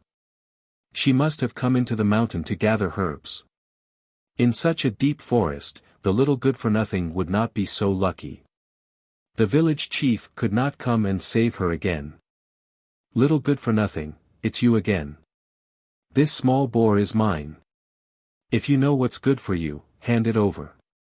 Lei Hu grinned and waved his stone-like fist, threatening Yunxing to hand over the prey. Chapter 19. Bah, you're not worthy. According to the rules of the hunters in the mountains, the prey belongs to whoever sets the trap. Look carefully, I set the trap. There's a Sheng character on it. Before Yunxing came out, she had asked the experienced hunters about it. In order to avoid disputes, the hunters had an unwritten rule that they could not break. When she asked Uncle Iron to make the trap, she had already been careful and engraved her name on it. The few youths glanced at the trap and saw the Sheng character. They immediately stuttered. "Little trash, it's mine if I say it's mine. I'm the king of the children in Banana Leaf Village. You disobeyed me time and time again. You're asking for a beating." Lei Hu was not as smart as Yunsheng. After being questioned, he flew into a rage out of humiliation. He did not care about the mountain boar anymore. His figure flashed and he wanted to capture Yunsheng. Yunsheng was already prepared. She spread her legs and ran forward. Several youths followed behind her, running all the way forward. Who knew that after running a few steps, they heard a series of screams. Two of them stepped on the trap one after another. Their flesh was torn open and they howled in pain. Along the way, Yunsheng had placed 7 to 8 hunting devices. She lured people towards the location of the hunting devices. As expected, these martial arts students who only had physical strength but no brains suffered a hidden disadvantage. When Lei Hu saw this, he was so angry that his face turned red. He did not care about the injuries of his companions behind him and shouted loudly. Just like last time, he doubled his speed in an instant. Yunsheng ran all the way and seemed to have run out of energy. She was careless and was pounced on by Lei Hu like a hungry dog and pinned to the ground. The two of them wrestled together. Lei Hu was strong and tall. In a short while, he had twisted Yunsheng into a ball. "Little trash, I'll see how you're going to play tricks now." Lei Hu had just said this when he suddenly felt his arm go numb. He lost control of his entire right hand and hung down. What did you do?" Lei Hu looked at his right hand in horror and realized that he couldn't feel it at all. Yunsheng kicked Lei Hu away with a rabbit kick. She was still holding a bone needle in her hand. Yunsheng knew that she was no match for Lei Hu in terms of physical strength, so she pretended to be ambushed and waited for Lei Hu to get close to her. Then, she looked at the main acupoint on his hand and inserted a needle. "Whose prey is it?" Yunsheng straightened her back with a calm expression. She waved the bone needle in her hand in front of Lei Hu. This is sorcery." Lei Hu couldn't understand how Yunsheng was able to turn his arm into cotton with a bone needle the size of an embroidery needle. If this wasn't demonic arts, what was it? "You're the one with sorcery. Your whole family is sorcery. This is medicine." Yunsheng didn't use much force. She used the lightest amount of mandala lotus on the bone needle. A youth covered in blood ran over from behind. Lei Hu took a closer look and couldn't help but turn pale with fright. "Ah Meng, what happened?" That youth was one of the youths that entered the mountain with Lei Hu earlier. His entire body was covered in blood and there was a large hole in his left leg. "Brother Hu, it's not good. Magic Beast, Level 3 Magic Beast." The youth's face was pale as he shouted as he walked. When he crawled in front of Lei Hu, he lost too much blood and couldn't catch his breath. He immediately fainted. Looking at the wound on his leg, blood flowed out continuously from the large hole as if it was pierced by some sharp weapon. Level 3 Magic Beast. Yunsheng and Lei Hu's minds went blank. They both thought of the level 2 little boar at the same time. The little boar was clearly still a cub. How could there not be adult golden rhino boars guarding a cub? Clearly, the little boar took advantage of the fact that its parents weren't paying attention and sneaked out to look for food. It just happened to meet Yunsheng's hunting tool. Golden rhino boars always come in pairs. 2 level 3 magic beasts. Not to mention Lei Hu and Yunsheng, even if the village chief came personally, he could only barely fight. Lei Hu woke up with the sound of ripping silk. What are you doing?" After all, Lei Hu was only a youth in his teens. Although he liked to fight, he still lacked actual combat experience with magic beasts. For a moment, he didn't know what to do. Seeing Yunsheng tear open Ah Meng's trousers, Lei Hu was shocked. He didn't care that his right hand was still numb and couldn't move. He made a move to push Yunxing away. Shut up. If you don't want him to become a cripple, don't interrupt. He has lost too much blood. If we don't stop the bleeding, even if we save him, his leg will be crippled. Yunxing swiftly tore off a few strips of cloth and tied them tightly around Ah Meng's wound, stopping the blood from gushing out. She then used bone needles to poke a few acupoints around him. The bleeding stopped immediately. She took out a few flowers to stop the bleeding, chewed them and covered the wound. Lei, who had never seen such a method of treating wounds. Before he could blink his eyes, Ah Meng's wound had stopped bleeding. This was even better than the sorcerers of the deity temple. After a quarter of an hour, loosen his wound. If it's still bleeding, tie it up again. Loosen it up again and again until the bleeding is completely stopped. Remember, every quarter of an hour, do not stop. Otherwise, his meridians will die. Yunxing methodically treated the wound. She got up and ran back to where she came from.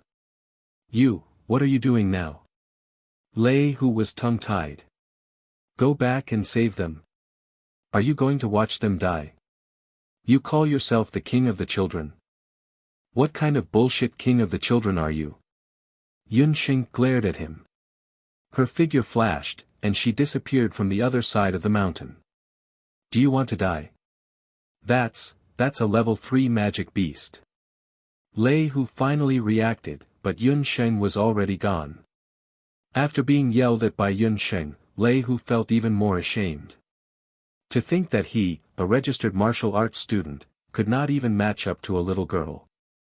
A level 3 magic beast. She really did not want to live anymore. Only then would she seek death. Lei, who was extremely anxious, but he could not leave the unconscious Ah Meng behind. Just as he was anxious and did not know what to do, a cold voice came from behind him. You again. Where is she? Lei, who looked up and saw a handsome young man with a dark face.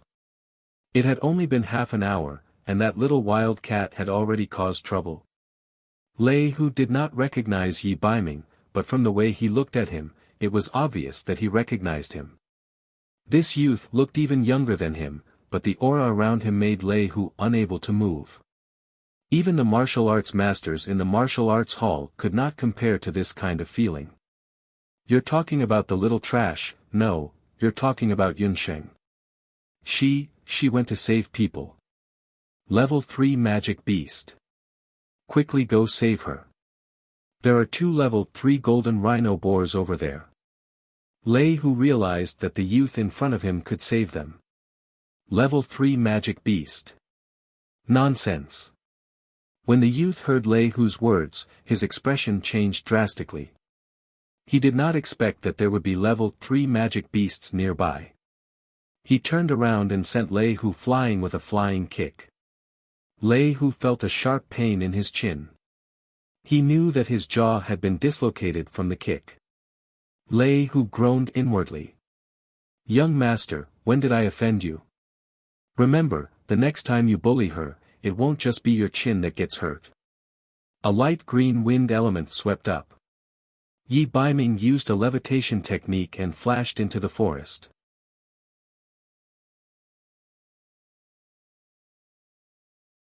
Chapter 20. Yunxing's experience in fighting magical beasts was pitifully little. Before entering the mountains, she had specially asked the old hunters in the village about their experiences in encountering magical beasts. If they encountered a level 1 magical beast, they could use a hunting device to capture it. If they encountered a level 2 magical beast, they could use the hunting device and their own abilities to capture it. If they encountered a level 3 magical beast, unless they had a mage or a martial master, there was no need to think about anything else. 3 words, run for your life. Fortunately, there were not many magical beasts in the mountains, and the golden rhino boar was considered one of the most difficult to deal with. Female golden rhino boars were different from male golden rhino boars. Male golden rhino boars were like human warriors, good at violent collisions. Female golden rhino boars were different from male golden rhino boars. They were smaller in size, but were very good at magic, especially earth magic and shockwaves. Yun Sheng had always been well prepared when doing things. When she had first gathered information about magical beasts, she had not expected to use this experience to take risks. She had only been prepared for any eventuality. She had never thought that she would be so unlucky as to face 2 level 3 golden rhino boars. She was cautious by nature and was not a reckless person. She had turned around to save the village youths not because she was trying to be brave, but because she knew that the little boar had fallen into her ambush. It must have been the smell of its blood that had attracted the 2 boars. If the village youths died because of this, it would be equivalent to them dying because of her. When Yun Sheng rushed back, she saw a boar the size of a calf blocking the mountain path. The 2 golden rhino boars, one male and one female, were about the size of an adult water buffalo in the village. Their bodies were covered in long, shiny black fur, and 2 long tusks protruded from their mouths. Their limbs were thick and powerful, leaving a trail of deep footprints wherever they stepped. These 2 boars were also cunning. They seemed to know that the youths in front of them would not be able to withstand a single blow. The female wild boar was guarding beside the unconscious young boar. The young boar was unconscious for no reason. The female wild boar was very anxious and kept licking the young boar. The boar's fangs were still bleeding. The hole in Ah Meng's leg must have been caused by this boar. These people were only the children of a hunter family, so their skills were not as good as Lei Hu's. Fortunately, there was only one wild boar. Although they were no match for it, they could still survive by combining their strength. However, seeing that everyone's strength was exhausted and Lei Hu still hadn't returned after a long time, the few of them were already exhausted. The golden rhino boar deserved to be called the overlord of the mountains. Its strength seemed to be inexhaustible. It aimed at a young man, and its 2 fangs pierced into the young man's abdomen, lifting him up high. Just as the young man was about to land on the ground, an opening appeared in his chest. If he fell, he would definitely be pierced through by the 2 fangs. Bastard! Seeing this, Yun Sheng gritted her teeth and threw a handful of bone needles at the golden rhino boar. The golden rhino boar was famous for its thick skin. A few bone needles were unable to pierce through its thick skin. However, Yun Sheng's aim was extremely accurate. Although the needles did not injure the muscles and bones, they caused some pain and successfully attracted the attention of the wild boar. The wild boar did not expect that there would be a fish that escaped the net. Its eyes turned and fiercely glared at the thin and weak Yun Sheng. Yun Sheng used the same trick again and led the wild boar towards the mountain path with the hunting devices. But 2 legs were no match for 4 legs. The golden rhino boar appeared in the mountains all year round. As it walked on the rugged mountain path, it was like a tank, crushing everything as it passed. Some small shrubs were even directly crushed by its strong body. Yun Sheng looked in the right direction and pretended to walk past the 2 hunting devices. Who would have thought that the wild boar would step on the trap and instantly deform it? This was bad. This kind of conventional hunting device was not of any use at all. Yun Sheng secretly cursed. She knew that there was no way out. Yun Sheng heard the sound of footsteps getting closer and closer behind her ear. She did not even dare to turn her head. A steep downhill path appeared in front of her.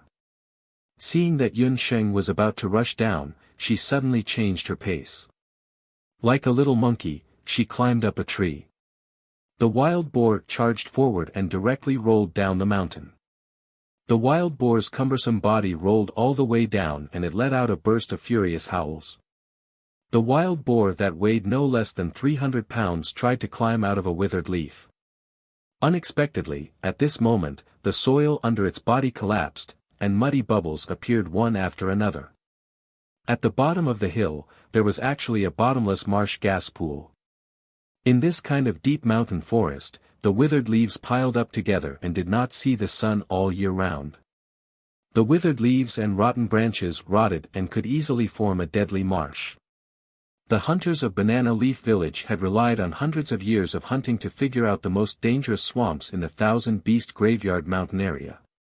Yun Sheng had kept these places in mind and had to avoid them along the way.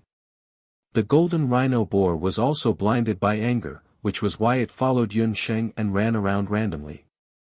The more the wild boar struggled, the faster it sank. In just a short while, the entire wild boar sank down and no longer moved, leaving only a few bubbles.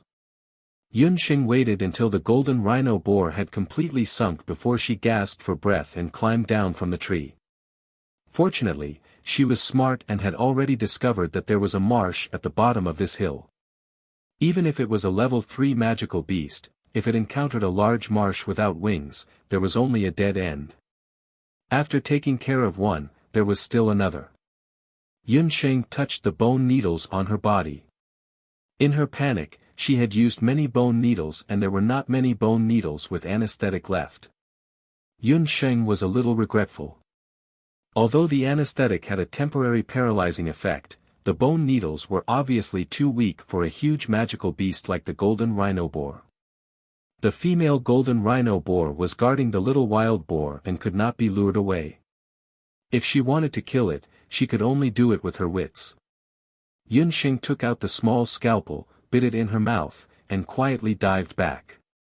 The hunters were lying on the ground and had long lost consciousness.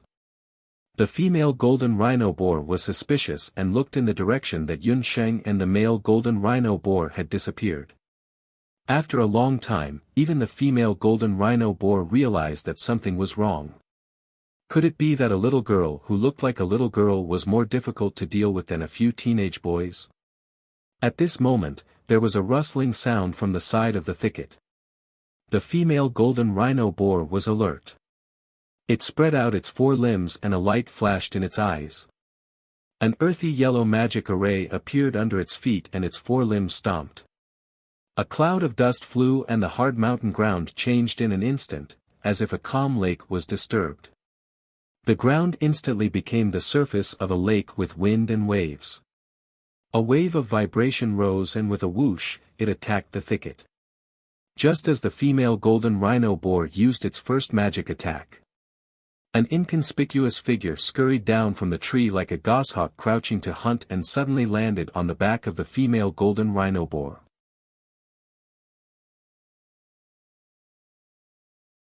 Chapter 21. Magic-type magical beasts were the same as mages.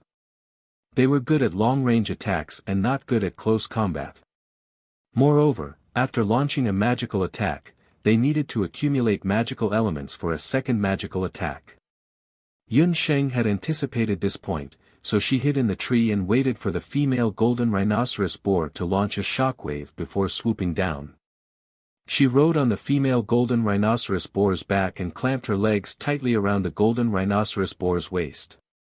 Using all the strength in her body, she stabbed the sharp scalpel into the golden rhinoceros boar's right eye. The golden rhinoceros boar's skin was incomparably hard. Only its pair of eyes were extremely weak, which was its most fatal weakness. After stabbing the scalpel, Yun Sheng turned her wrist and used all her strength to gouge out the golden rhinoceros boar's right eye. The female golden rhinoceros boar let out a deafening howl. It didn't expect that it would be plotted against by a little girl today. Yun Sheng still underestimated the power of a magical beast when it was in a rage. In pain and anger, the golden rhinoceros boar stood up on its hind legs. Like a person, it fiercely threw Yun Sheng, who was on its back, out. Yun Sheng was thrown to the ground. She didn't even have time to feel the pain and jumped up. In front of her, the golden rhinoceros boar was ferociously staring at Yun Sheng. Its already blinded right eye was bleeding non-stop. Its left eye was scarlet red.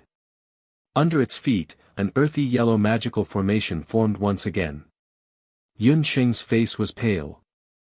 She realized that the rank 3 female golden rhinoceros boar was not as simple as the rank 1 willow green snake. It could actually launch 2 consecutive magical attacks in a short period of time while it was heavily injured. Wave-like ripples appeared on the surface of the ground again. Yunxing felt as if she was standing on a small boat riding the wind and breaking the waves. She couldn't stand steadily. The blood-stained scalpel in her hand dripped with sticky blood. Her clothes were ragged and there were many wounds on her hands and feet. When Yi Baiming rushed over, he bumped into that scene. He couldn't see Yunxing's face, but he could hear the intermittent panting of the little wild cat and the smell of human blood in the air. He didn't know if it was Yunxing's. That damned magical beast. His heart tightened for no reason. It actually dared to hurt her. A murderous aura appeared on Yi Baiming's handsome face. A black aura surged around him like a venomous snake. Just as he was about to make a move to kill, a puzzled expression appeared on his face. This feeling. The forest suddenly quieted down. The golden rhinoceros boar that was gathering earth element magic stopped. The beast's remaining eye was filled with fear. A brand new magic array floated up beside Yunxing. Her pale face was as delicate as jade in the magic array. It was a magic array that symbolized summoners. Yi Baiming was keenly aware that there was a magical beast's aura around them.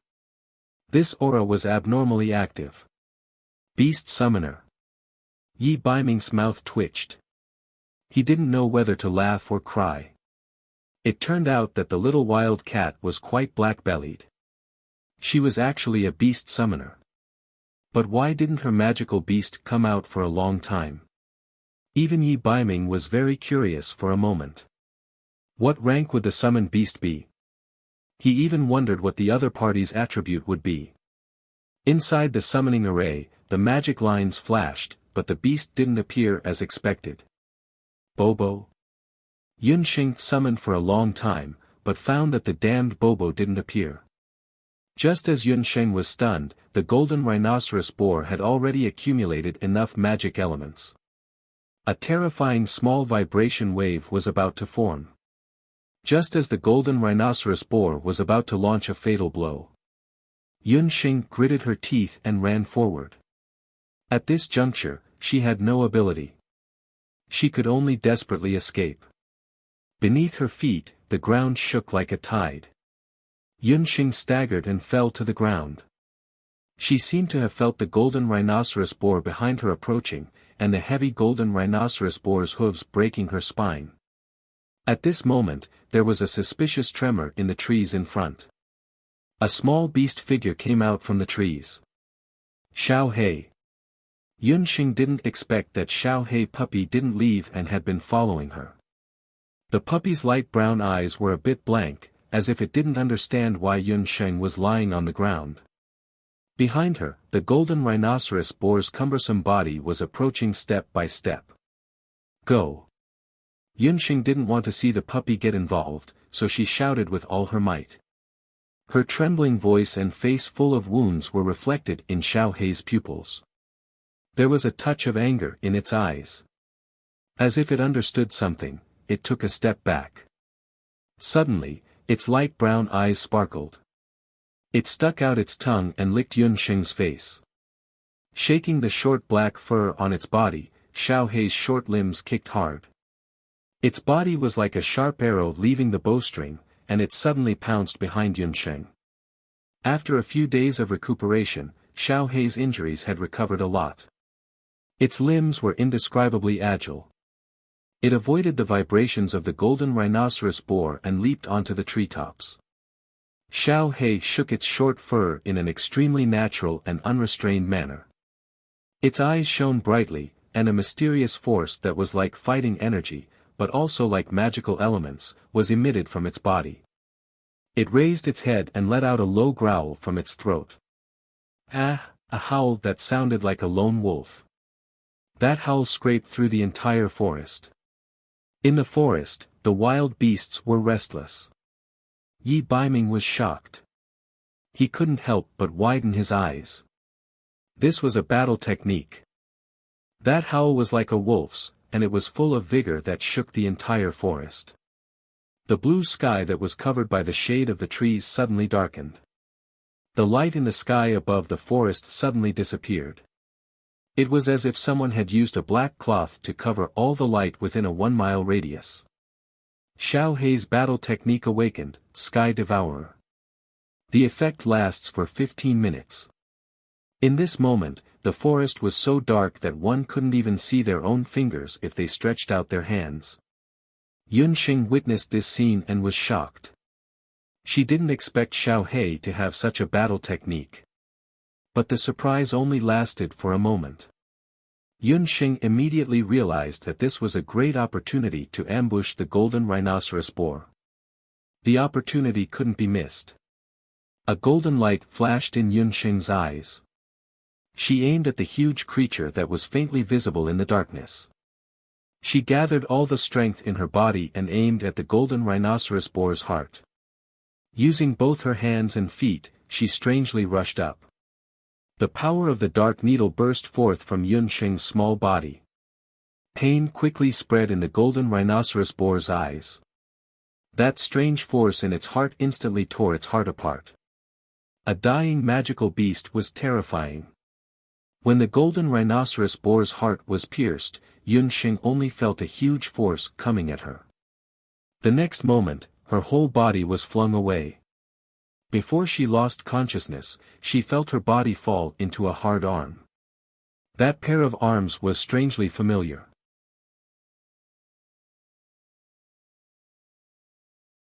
Chapter 22. Her body felt itchy, as if there were countless little bugs crawling on her body. Slowly, the little bug turned into a warm current that flowed between her limbs. Wherever it passed, it was as comfortable as bathing in the spring breeze, as if a feather was floating on her body. That feather went from her hands, to her feet, to her chest. Yunxing felt as if a bucket of cold water had been poured over her head, and she immediately sobered up. An enlarged handsome face jumped into her eyes. Looking down, Yunxing discovered that Yi Baiming's hand had coincidentally landed on her chest. Damn pervert. Yunxing's face was as red as a tomato. In the next moment, she threw a punch at Yi Baiming's face. The latter didn't even bat an eyelid as he caught her embroidered fist, and said in a neutral tone, "With your figure, I might as well take advantage of a wall." Only then did Yunxing remember that her body was only 6 years old. It belonged to an unrivaled airport that couldn't differentiate between A and B sides. It really didn't have the capital to be taken advantage of.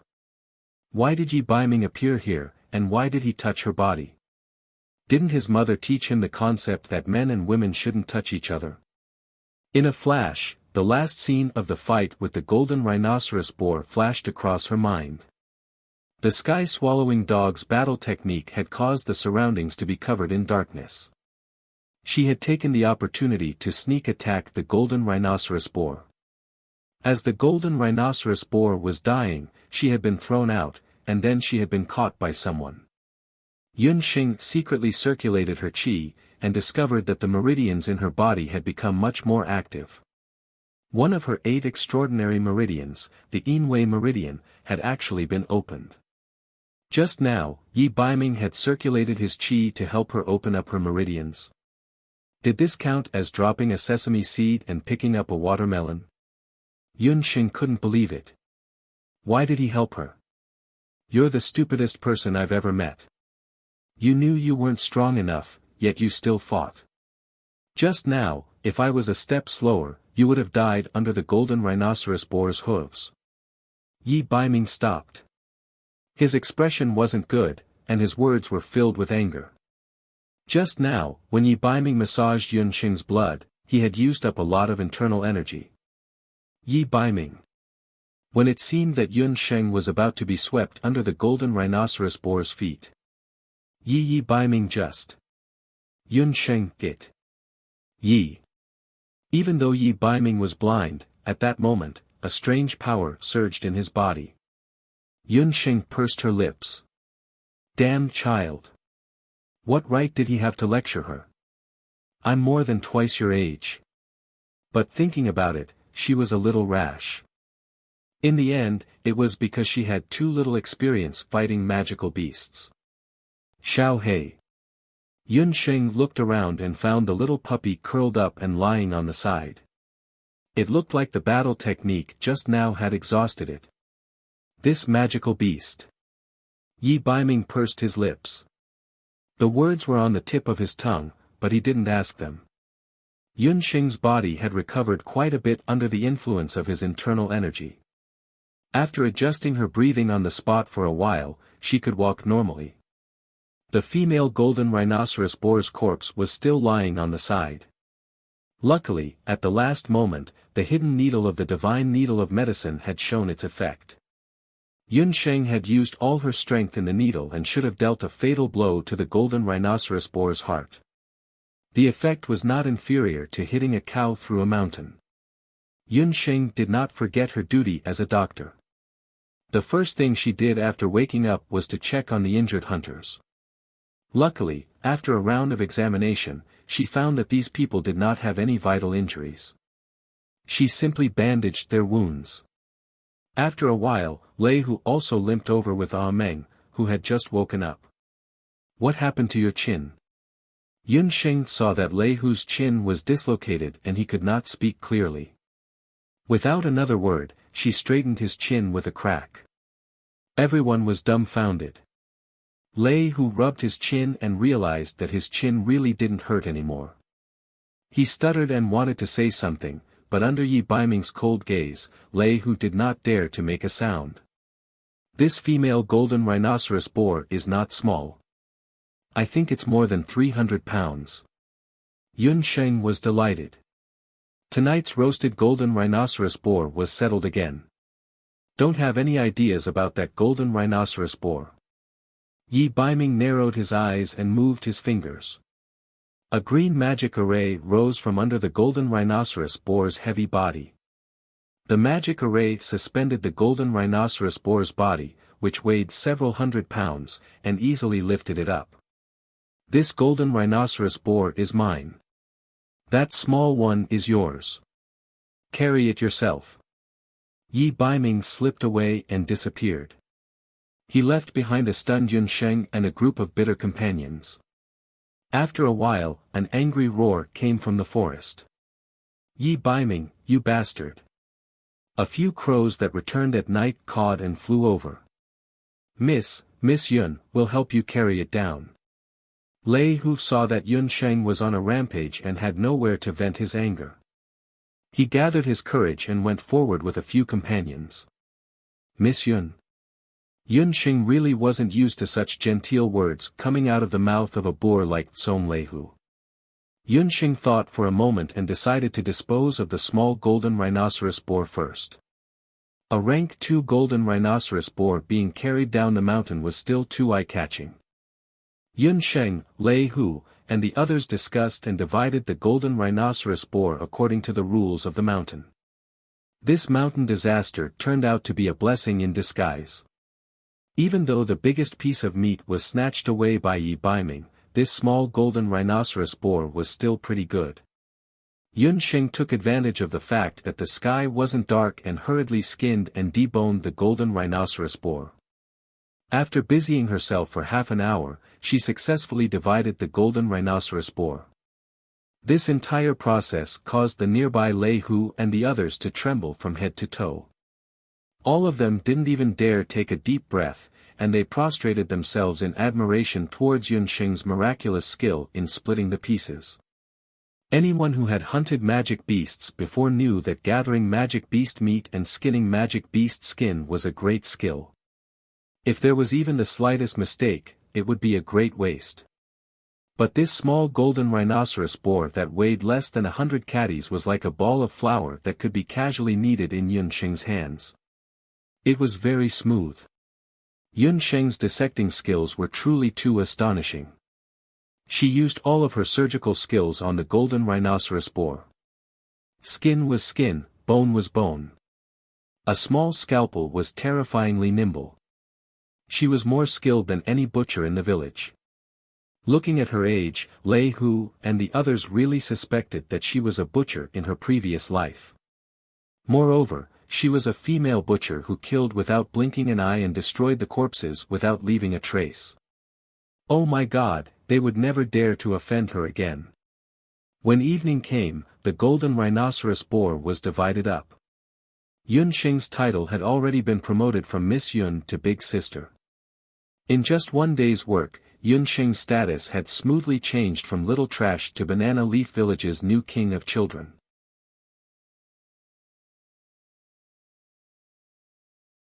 Chapter 23. After the wild boar incident, Yun Xing returned home with a few pieces of high-quality magical beast meat.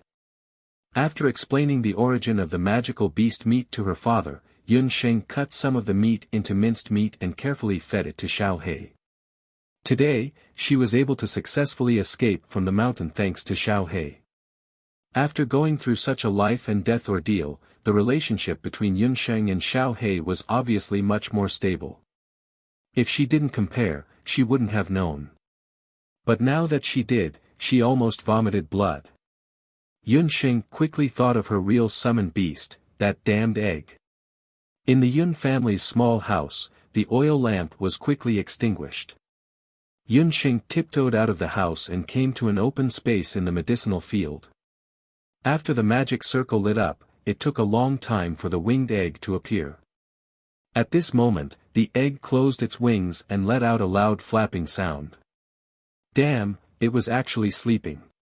Yun Xing saw this and became even angrier. She violently hit the puffed egg. Only then did the latter wake up. His eyes were still drowsy. When he saw that it was Yun Xing who was calling him, he immediately became happy. Moi, my dear master, you missed me. Moi, I missed master so much. What kind of beast are you? I almost died during the day. If it wasn't for Xiao He, you would have lost your master. Yun Xing's eyes were almost spitting fire. What was this? Moi, sky-devouring mastiff. When the puffed egg saw Xiao He lying on the side coolly, its eyes were full of hearts. The egg somersaulted and pounced on Xiao He. Xiao He showed a trace of impatience. This egg was too noisy. Mastiffs were a mix of dogs and wolves. They were arrogant and untamed. Other than their own masters, they ignored all other people and magical beasts. Xiao He raised its meaty paw and slapped it, intending to push the puffed egg away. Who knew that it had seriously underestimated Moi's strength? The egg pressed down on Xiao He's head and its body was directly pressed into the ground by the puffed egg. Moi, what did you say Xiao He is? Yun Xing had already adopted Xiao He, but even the most experienced hunter in the village could not recognize Xiao He's rank. Sky-devouring mastiff, a mutated magical beast with Bahuang bloodline. But master, since you have a sky-devouring mastiff, you don't need Moi. Moi is prettier and stronger than it. The puffed egg pitifully circled around Yun Xing. It's not my magical beast, it's my partner. Remember, Moi, in the future, it will be like you, my partner. Yun Xing did not contract Xiao He. With her current strength, she could not contract a second magical beast. She also did not want to enslave Xiao He. Xiao He crawled out of the ground and shook off the dust on its body. The disgust towards the puffed egg on its face had already turned into vigilance. If it could speak human language, it would definitely burst out with vulgarities. Damn, what kind of egg was this? Under Yun Xing's education, the puffed egg promised that the next time Yun Xing summoned it, it would immediately jump out with a whoosh. The night sky was pitch black, as if it had been splashed with ink. The night in the mountain village was quiet and beautiful. In the temple of Jiaoyi village, the female golden rhino boar's belly had already been cut open. Yi Baiming's slender fingers probed into the golden rhino boar's belly. After feeling around for a while, the golden rhino boar's heart was pulled out. The adult golden rhino boar's heart was the size of 2 adult fists and was covered by a large number of fine blood vessels. Yi Baiming exerted force with his fingers and the heart immediately broke into 2 pieces. The inside of the heart was like a broken rice sieve, full of needle-sized holes. This was only the realm of Qi transformation, a realm that even a martial honor would find difficult to achieve. Was it her? Yi Baiming was the last person to make a move. Just as he saved Yun Sheng, he discovered that the golden rhino boar had already died. Long before Yun Sheng woke up, he had already examined the golden rhino boar's body. There were no fatal wounds on its body. Generally speaking, if a magical beast died without a fatal wound, it could only be due to a magical attack or the most mysterious qi transformation of qi in martial arts.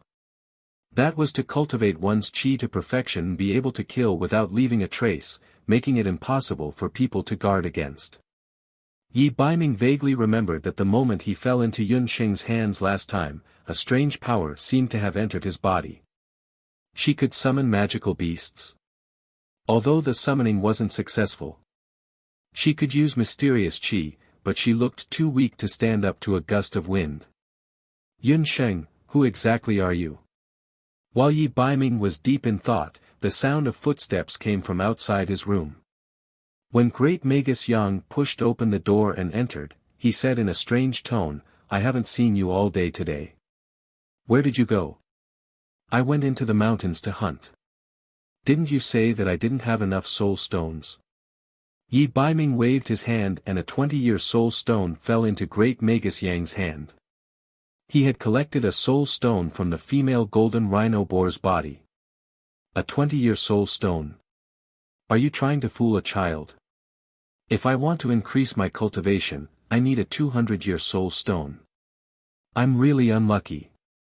Earlier, I clearly predicted that there would be an abnormally powerful magical beast soul awakening in the Banana Leaf Village area.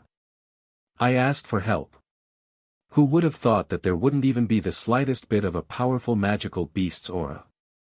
Great Magus Yang was dissatisfied. So his goal in coming to Banana Leaf Village wasn't that simple. Although he said that, Great Magus Yang still put away the Earth-type soul stone. He still wasn't satisfied. In a few days, make a trip to the Dark Moon Mountain Range and help me find a 200-year soul stone. The Dark Moon Mountain Range was the closest mountain range to Banana Leaf Village. There were a large number of mid-level magical beasts there. Yi Baiming didn't reply.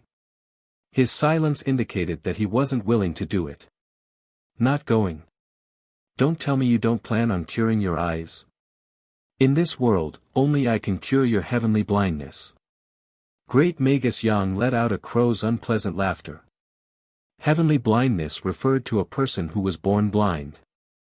There was no way to cure it. Even divine magic was powerless. Although Yi Baiming had never mentioned it, he had always wanted to see the light in his heart.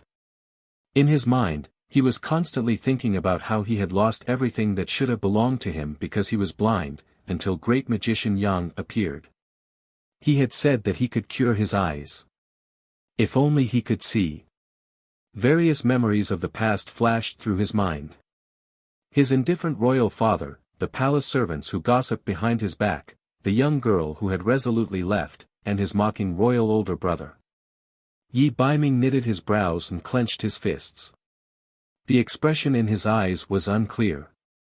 After a while, he relaxed his fists and left the temple like a whirlwind without saying a word. This brat seems to be getting stronger and stronger. If this continues one day, I'm afraid I won't be able to control him. I still have to speed up the drawing of that magic array. Like this, my many years of hard work will come true.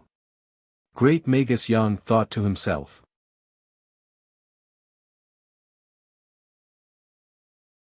Chapter 24.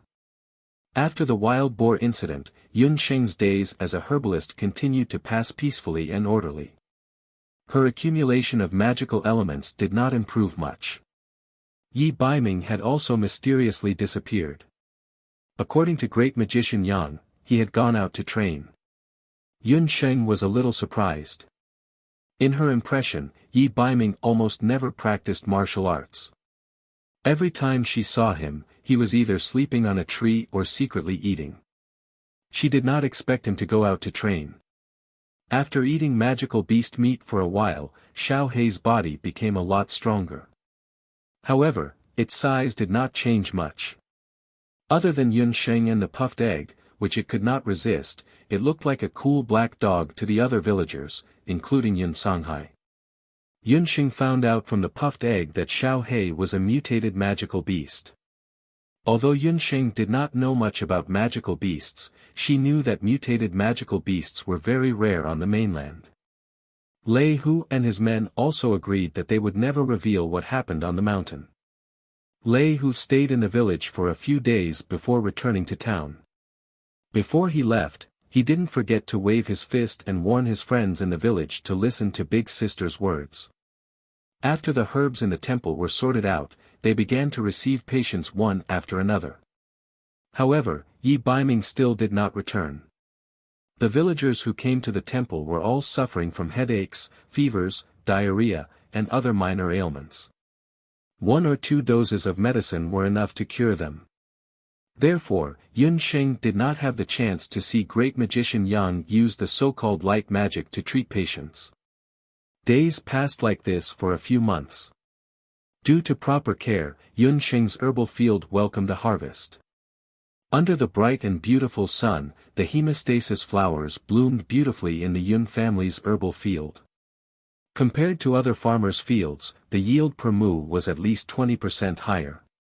According to the village chief's opinion, the hemostasis flowers in the Yun family's herbal field could be rated as first-class herbs. A first-grade medicinal herb was a kind of glory to the entire village. This made Yun Sheng overjoyed. Coincidentally, on this day, the village head's grandfather came to the village and said that he wanted to enter the city to sell hemostatic flowers. Yun Sheng thought that it was a good idea to enter the city to buy hemostatic medicine, so she asked the village head's grandfather if he could take her into the city. The village chief thought about it and agreed to Yun Sheng's request. Yun Sheng then went to the temple to ask for a leave of absence from great magician Yang. She then followed the village chief's group to town Taishang, which was the closest to Banana Leaf Village. This was Yun Sheng's first time leaving the village since she was born. Along the way, the carriages and horses rolled and bumped. After about half a day, the carriage finally stopped at the entrance of a small town. Although it was called a town, it was actually only 2 or 3 times bigger than Banana Leaf Village. Due to the fact that the surrounding 10 villages all relied on growing medicinal herbs for a living, the shops in this small town were mainly medicinal shops. Compared to the large cities that Yun Sheng had seen in her previous life, the simple appearance of the town was simply not worth mentioning. Yun Sheng couldn't help feeling a bit disappointed, but the village head's grandfather patted her head. "Yun Sheng, when we enter the town, don't wander around. Follow the village head's grandfather to the medicinal shop. Your father told you not to wander around before leaving." Yun Sheng nodded her head in boredom. She followed the village chief and a few of the village's medicine farmers to the front of a medicine shop. This was a very ordinary medicinal shop. It wasn't very big, but the medicinal herbs in the shop could be considered complete. Banana Leaf Village's hemostatic flowers were all sold in this area. The village head's grandfather ordered several farmers to pick out the hemostatic flowers and began to haggle with the owner of the shop. Yun Sheng was on the side, looking at the various herbs in the shop. Hemostatic agent. Yun Sheng found the hemostatic agent she had been looking for a long time in a counter of the shop. The price was 15 copper coins. Yun Sheng went out this time with the 5 silver coins she won from Ding Lei. It was enough to buy a bottle of hemostatic agent. She was about to ask when the village head's grandfather angrily came forward and pulled Yun Sheng out. Yun Sheng had never seen the village head's grandfather so angry. His long beard fluttered in the wind. He was obviously very angry. "This is clearly lowering the price. These hemostatic flowers are all of the best quality. You actually said that they are of the lowest quality and are only willing to pay 5 copper coins. I don't believe that the hemostatic flowers in Banana Leaf Village can't be sold after leaving your medicinal shop." Yun Sheng asked around and found out that the village head's grandfather had excitedly carried the hemostatic flowers into the shop. Who would have thought that the owner of the medicinal shop would haggle the price without saying anything? He cut the original price by half. 5 copper coins for 100 hemostatic flowers. Even the farmer's fertilizer and labor money couldn't be saved. The village head's grandfather came with the mouths of the villagers. As a result, the villagers couldn't even eat. It was no wonder that the village head's grandfather was so angry. Yunxing felt that something was wrong. She looked back and saw the owner of the medicinal shop with a sinister smile on his face. He was not afraid of the village head's threat at all. There was something wrong here. Yunxing was secretly puzzled. Sure enough, the village head went to a few more medicinal shops. Without exception, they either didn't accept the herbs of Banana Leaf Village or tried to haggle the price. Hour later, the villagers still hadn't sold a single hemostatic flower. Grandpa Village Head, there's no need to try anymore. Yunxing tugged on the village head's sleeve, they've already discussed it. Yunxing, do you think that Grandpa Village Head doesn't know that they've already colluded with each other? Needless to say, I also know what's going on. It must be the work of those people from Flaming Rock Village. The village head sighed. He had been the village head for so many years. If he couldn't even see through the tricks in this matter, then he would have lived in vain. But village head, if we can't sell the hemostatic flowers, how are we going to explain it to the villagers? The weather has been hot recently and the humidity is heavy. If we don't quickly deal with the hemostatic flowers and buy new fertilizer, not only won't everyone be able to eat, we won't even have time to plant a new batch of flowers. The villagers were all crying miserably. The villagers of Banana Leaf Village were the most honest villagers. They had never schemed against others in their lives.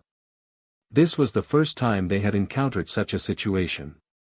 Sigh, it's a pity that there's no Medicine Emperor Pavilion here. If there was one in town, I don't believe that these bastards would be able to do so. The village head spat heavily on the ground. The Medicine Emperor Pavilion was the largest medicinal herb store in the continent. It was said that there were all kinds of strange things in there, and there were also countless doctors and pharmacists. They didn't cheat the old or the young, and they would never carelessly lower the price of the herbs they bought. It was a pity that the Medicine Emperor Pavilion was only set up in cities and above. It would take at least 3 days and 3 nights to travel from Taisheng town to the nearest city. Grandpa Village Head, don't get angry first. We can't sell hemostatic flowers, but we can sell hemostatic agents. Yunxing suddenly said after a moment of contemplation. Hemostatic agent? Yunxing, what are you saying? Hemostatic agent isn't something that we can make. The village head was shocked. He thought that Yunxing was joking. I can make it. I've smelled the hemostatic agent earlier. I can guarantee that with 2 hemostatic flowers, I can make 1 hemostatic agent. Yunxing raised her head confidently.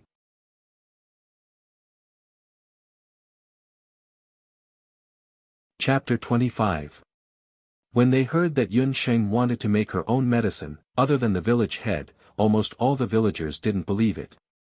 During this period of time, Yunxing's reputation in the village had improved a lot due to the fact that she had become a herbal gathering boy and the competition between her and Ding Lei. However, she was still a 6-year-old child. Even if she was talented in herbs, it didn't mean that she could make medicine. Not to mention, she could make medicine just by smelling the hemostatic agent. To make medicine, even if it was just a basic medicine like hemostatic agent, only a pharmacist or a specialized magic pharmacist could successfully make it. On the boundless continent, medicine was divided into herbal medicine and patent medicine. Herbal medicine generally referred to all the unprocessed herbs, while patent medicine referred to ancient medicine and magic medicine. Herbs like hemostatic flower and moonlight grass were the most basic herbs. They needed to be refined before they could be made into magic medicine or ancient medicine. According to the rules of the boundless continent, only pharmacists recognized by the Dharma Temple or the Medicine Emperor Pavilion had the qualifications to make medicine. Yunxing was only the most basic herb gatherer. He wasn't even a medicine man who could decoct and test medicine. It was no wonder that the villagers were suspicious. Even though Yunxing repeatedly promised that she could make hemostatic agents, the villagers didn't believe her. Only the village head remained silent. He sat on the bullock cart and didn't say a word. Time passed in the blink of an eye. Until sunset, the villagers still hadn't sold a single hemostatic flower. Everyone's expression was solemn. The hemostatic flower was the biggest source of income for Banana Leaf Village. If they couldn't sell it, it meant that the village's source of income was cut off. Looking at the carts of hemostatic flowers, none of the villagers were willing to return to the village. This was their hard work over the past few months. No one was willing to see it go to waste. The children and elders at home were all waiting for them to go back. Everyone's heart was heavy. The village head sat at the back of the cart, not saying a word as he smoked his water pipe. "Village head, why don't we sell the hemostasis flower at a low price? 5 copper coins it is. At least we can save our money. We are running out of rice at home." One of the villagers couldn't help but complain with bloodshot eyes. Yunsheng, who was watching from the side, was also anxious. She decided that even if the other villagers wanted to sell the hemostatic flowers at a cheap price, she would protect her batch of first-class hemostatic flowers. She still had the money from her job as a herbalist, so she could still survive for a while. She had to make the hemostatic agent successfully. The ashes of the hookah in the village head's hand flickered. He suddenly took a deep breath and exhaled the last cloud of smoke. "Pull it back. Pull them all back and stop the blood serums." No one was allowed to sell the hemostatic flower cheaply. One had to know that they were not selling it for money, but for the reputation of the entire Banana Leaf Village. "If Flaming Rock Village wants to punish us, we will fight back. The people of Banana Leaf Village are never easy to bully."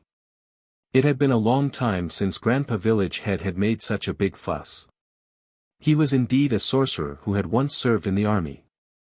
Even though he was now enjoying the rest of his life in a small mountain village, today's humiliation had reinvigorated his blood.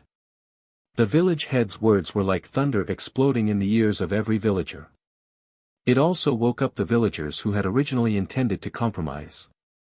Even though they still didn't believe Yunsheng's words, they believed the village head's words. If the village head said that Yunsheng could do it, then she could do it. The villagers suppressed their anger and drove the ox cart back to Banana Leaf Village. That night, the villagers of Banana Leaf Village didn't sleep well. No one knew what the future of Banana Leaf Village would be if they could no longer sell the hemostatic flowers. Early the next morning, Yunsheng went to Banana Leaf Village's Dharma Temple and told Great Magician Yang everything that had happened the day before. To make the medicine, Yunsheng's simple and crude tools were clearly not enough. The Dharma Temple had the largest variety of herbs in the village. It also had the most suitable tools for making medicine and hygiene.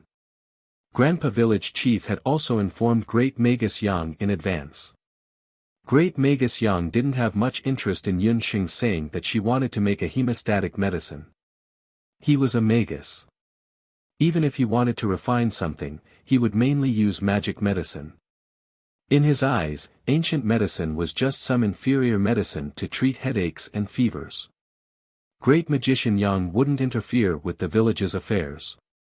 The Dharma Temple never interfered with politics or international affairs. With Yunsheng's guarantee that she wouldn't delay the Dharma Temple's affairs, Great Magician Yang agreed that Yunsheng could use the pharmacy for 2 hours at night. However, the herbs she used had to be deducted from her monthly salary. Yunsheng didn't have any objections to this. That night, after finishing her chores, Yunsheng walked into the pharmacy wearing her herbalist uniform. As night fell, the bright pine oil lamps in the Dharma Temple illuminated the pharmacy. Yunsheng picked more than 10 fresh hemostatic flowers.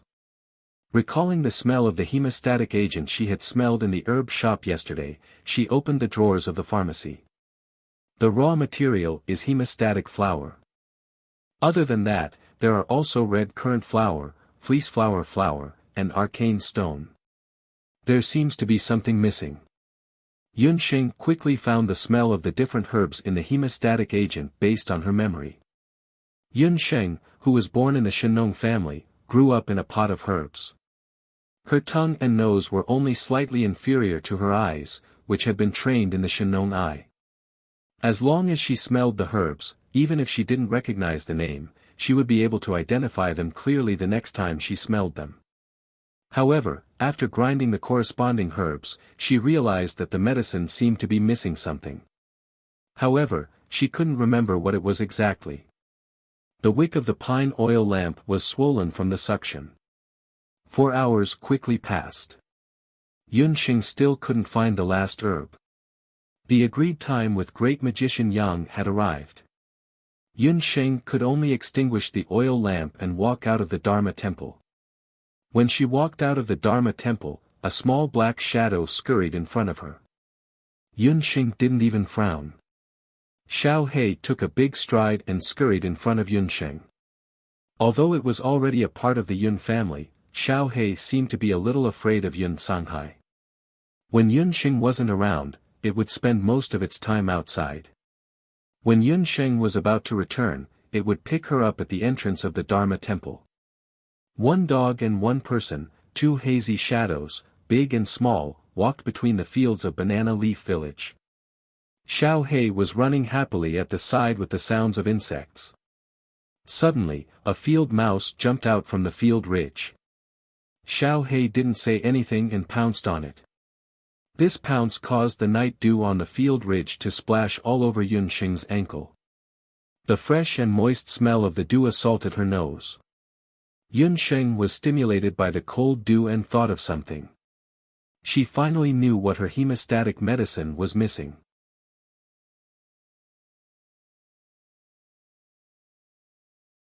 Chapter 26. In the dark night, Yunsheng's eyes flashed with excitement and joy. Xiao He's unintentional action gave her a burst of inspiration. She remembered the last ingredient she lacked for the hemostatic agent. She was pleasantly surprised. She picked up Xiao He and ran towards the Dharma temple instead of going home. The Dharma temple sometimes had patients who needed treatment at night, so the doors of the Dharma temple were always open at night. Hour later, Great Magus Yang should be asleep. Yunsheng returned to the pharmacy and turned the pine oil lamp to its dimmest setting. She took out the hemostatic agent paste that she had ground earlier and carefully added the dew that she had collected from the herb field into the paste. The boundless world's herb system advocated the power of nature. A drop of water or a leaf could sometimes have unexpected effects. After the dew was added into the paste, the hemostatic agent's color changed slightly. The smell it emitted was almost exactly the same as what Yunsheng had seen in the pharmacy earlier. It's done. Yunsheng lowered her voice. However, she immediately realized a problem. The hemostatic agent was a success, but who should she find to test it on? According to Yunsheng's medical knowledge, a new drug had to go through clinical trials before it could be used on humans. In the village, only hunters hunting in the mountains could use hemostatic agents. However, the price of hemostatic agents was too high. Most hunters couldn't bear to use hemostatic agents. They would only find the sorcerers in the Dharma temple to treat it for free. Otherwise, they would use the traditional method of applying hemostatic flowers. As a result, no one in Banana Leaf Village had seen the true effect of hemostatic flowers. Therefore, no one knew if the hemostatic agent that Yunsheng used was a successful one. Should I go to town and find a warrior to test it on? Yunsheng was in a dilemma. Just as she was in a dilemma, the sound of a heavy object falling to the ground could be heard from the courtyard. Could it be that someone really came to treat her at this time? Yunsheng had sneaked into the Dharma temple. If she was discovered by the eccentric Great Magus Yang, it would be terrible. Yunsheng quickly blew out the pine oil lamp, held her breath, and tiptoed to the door. The courtyard had regained its tranquility. Xiao He, who was in Yunsheng's arms, suddenly barked outside. Yunsheng covered her nose and mouth. Keep a low profile. We are thieves, Yun Xing said angrily. Xiao He howled as if she had been wronged. Then, she let out 2 more low cries. At this time, Yun Xing also smelled a faintly discernible scent. The smell was very special, as if it was mixed with the smell of blood. Poison. Yun Xing became alert. Someone had been poisoned. She opened the half-closed door and found a black shadow crawling on the ground in the courtyard. Yi Baiming. Yun Xing recognized the motionless person in the dark at a glance. It was Yi Baiming, whom she had not seen for many days. Yun Xing quickly went forward and tried to flip Yi Baiming over. She was just about to go forward when a biting cold sword light flashed past. Yi Baiming arched his body. His left hand was pressed against his abdomen. Black blood kept flowing out from his fingertips. He was holding a sword in his hand. He was very alert. Even though he was unconscious, his body was still on guard. If anyone came near, he would instinctively attack. Yi, you're scaring me. You're scaring me to death, Yun Xing lowered her voice and scolded him fiercely. When he heard Yun Xing's flustered and exasperated voice, Yi Baiming's body shook violently. The sword in his hand drooped down and the corners of his mouth curled into a smile. Little wild cat, it's you. As soon as he finished speaking, he could no longer support himself and fell to the ground. He was seriously injured. His clothes were completely covered in blood. Yun Xing did not know what kind of willpower he had relied on to make it to the temple. Considering that the pharmacy was not very well hidden, Yun Xing joined forces with Xiao He to drag him back to Yi Baiming's room. Yi Baiming's room was very simple and crude. Aside from a few books, there was only a bed and a table with a kettle on it. Yun Xing lit the oil lamp and took out all the medical tools she had on her. Under the light, Yi Baiming's face was filled with a poisonous color. His lips had turned black. The most serious injury on his body was at his waist. Looking at the condition of the wound, he must have been attacked by some kind of highly poisonous magical beast. Didn't he say that he was going to train? From the looks of it, he was going to risk his life. Yun Xing cursed under her breath. She took out a scalpel and cut open his blood-stained clothes. Yi Baiming was in pain, but he did not make a sound. You're so stubborn. Let's see how long you can take it. Yun Xing glanced at the wound. She decided to first scrape off the rotten flesh on the wound before extracting the poison. She had a wicked thought. Why don't I give this guy an anesthetic? He deserves to die from the pain. She was just thinking about it. Excessive pain could sometimes lead to undesirable consequences. Yun Xing took out her acupuncture needles that had been purified with devil's snare juice and inserted them into several important acupoints on Yi Baiming's abdomen. The anesthetic quickly took effect. Not only could it stop the pain, it could also help to slow down the bleeding. Yun Xing took out a scalpel and quickly cut off the dead flesh on Yi Baiming's wound. After removing most of the rotten flesh, fresh flesh was finally exposed on Yi Baiming's wound. Next is to remove the poisonous blood. Yun Xing bent over and sucked the poisonous blood from Yi Baiming's body. As long as the poisonous blood was removed, he would be almost healed. She had just sucked in a breath when she felt a chill on her neck. She looked up and saw that Yi Baiming had already woken up. His complexion was much better than before. Just now, he felt a numbing itch in his severely injured abdomen. An indescribable strange feeling surged up. He felt that his eyelids were very heavy, and it took a lot of effort. There was a faint fragrance below him. He quickly realized that Yun Xing was lying on top of him.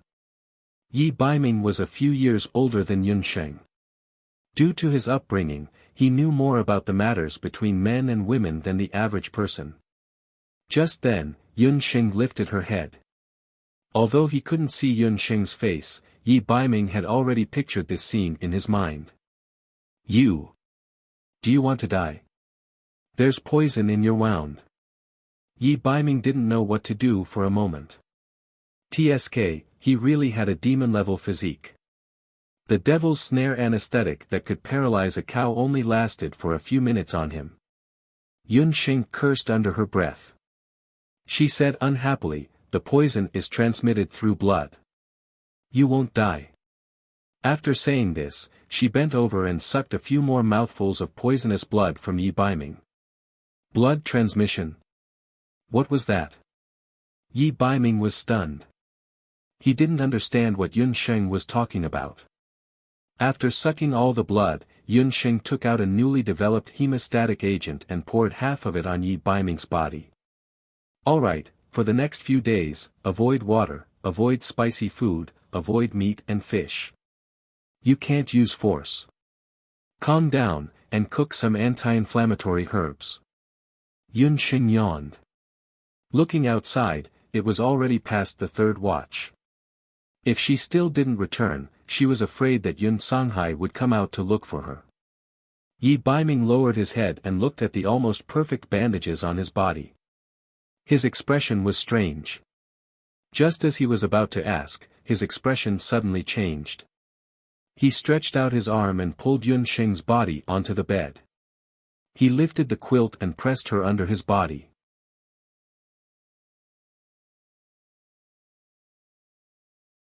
Chapter 27. Pervert. Yun Sheng once again ignored the fact that she was only 6 years old. In the next moment, she understood the reason behind Yi Baiming's actions. The sound of the door being pushed open could be heard. Only great magician Yang could walk freely in the temple in the middle of the night. He must have seen the light in Yi Baiming's room. In the middle of the night, a skinny, middle-aged man barged into a little boy's room. Did the old grey wolf meet an injured, proud little fox? Yun Sheng's mind was filled with fantasies. She didn't realize that she, a 6-year-old lowly, was hiding in a 10-year-old boy's bed in the middle of the night. Yi Baiming's bed wasn't big. It was already very cramped to accommodate 2 people. Yi Baiming had just finished treating his injuries, and his upper body had already been stripped naked by Yun Sheng. While Yun Sheng was letting her imagination run wild, she moved slightly, carefully avoiding Yi Baiming's smooth abdominal muscles. When she was sucking the blood, she realized that although Yi Baiming looked slender and handsome, his muscles were very firm. He didn't look like a 10-year-old boy at all. Injured? Demon beast? Great magician Yang looked at the bloody clothes that Yi Baiming had thrown on the ground. Yi Baiming had already gone to Yuwu mountain range many times. Every time, he had entered and exited safely. He had never been in such a sorry state like tonight. Yi Baiming turned his body sideways and tucked the blanket down naturally, covering Yun Sheng's restless eyes. He pretended to lie on the bed and said casually, I had a conflict with a few hunters. There were summoners and beasts among them. Hunters were professional people in the boundless continent who specialized in all kinds of assassination, hunting, and other kinds of missions. They were mostly made up of a few types of people. Warriors above great martial masters, great magicians, and even summoners. Most of them belonged to different hunting groups.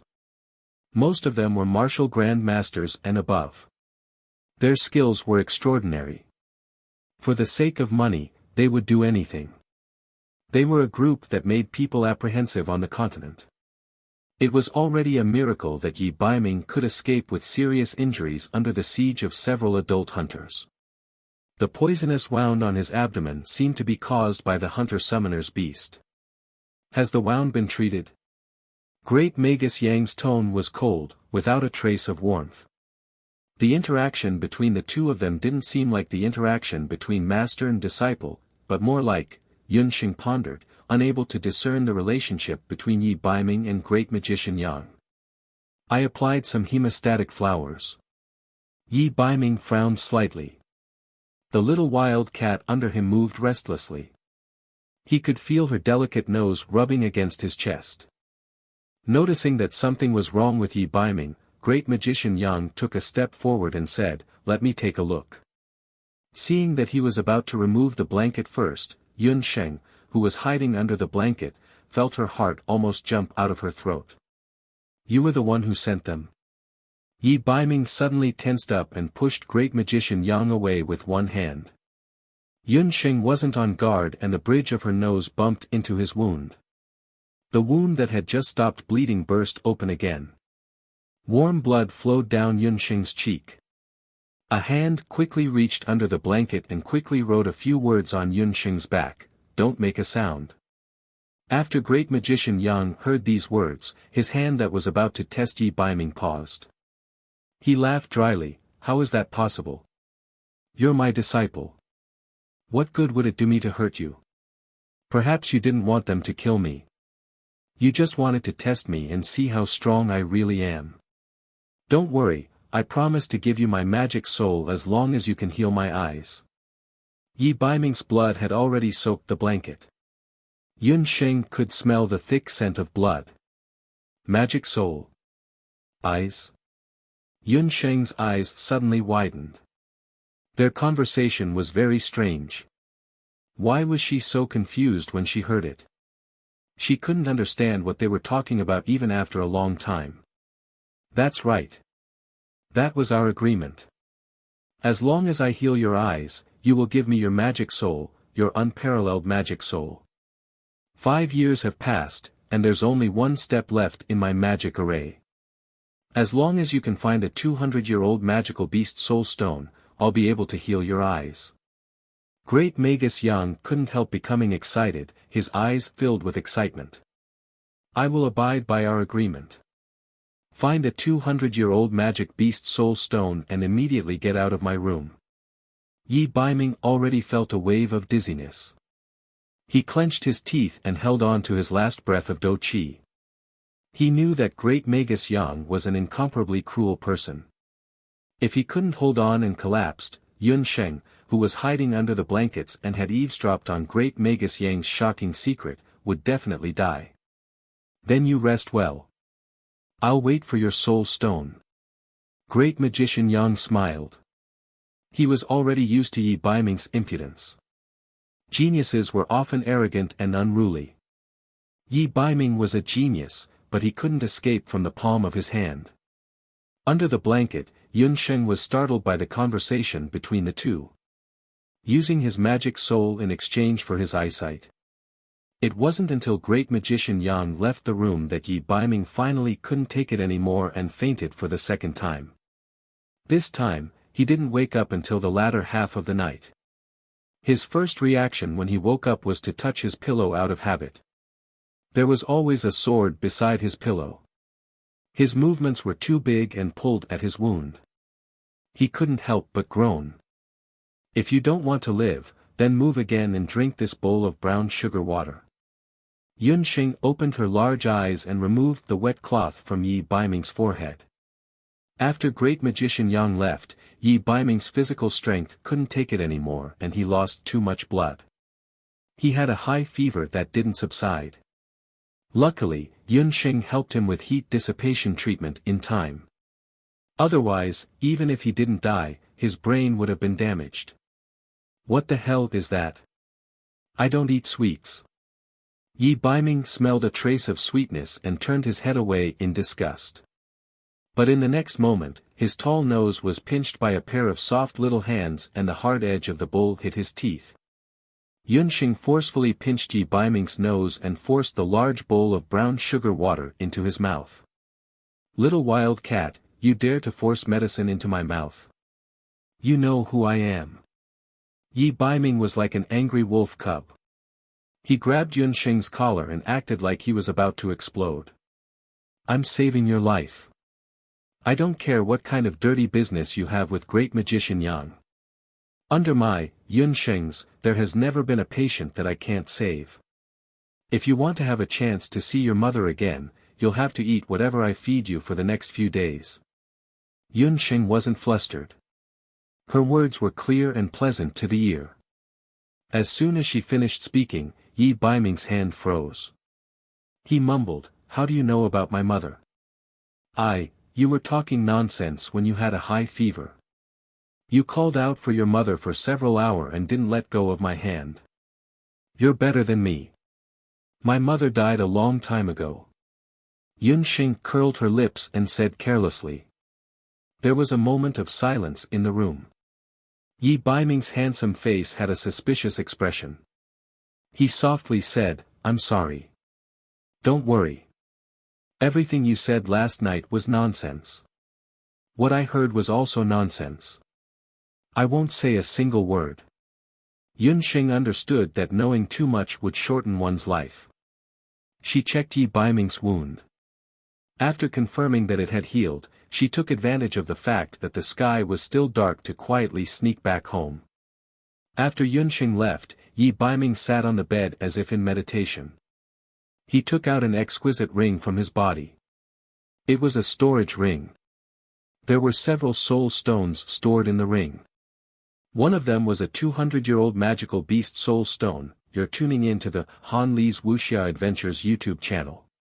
We're so grateful for your support, and don't forget to subscribe to join us on this incredible journey through captivating stories. Your generosity through donations truly makes a world of difference, as it's the primary source of revenue that allows me to expand and enhance this channel for you. Thank you from the bottom of my heart for being a part of this adventure.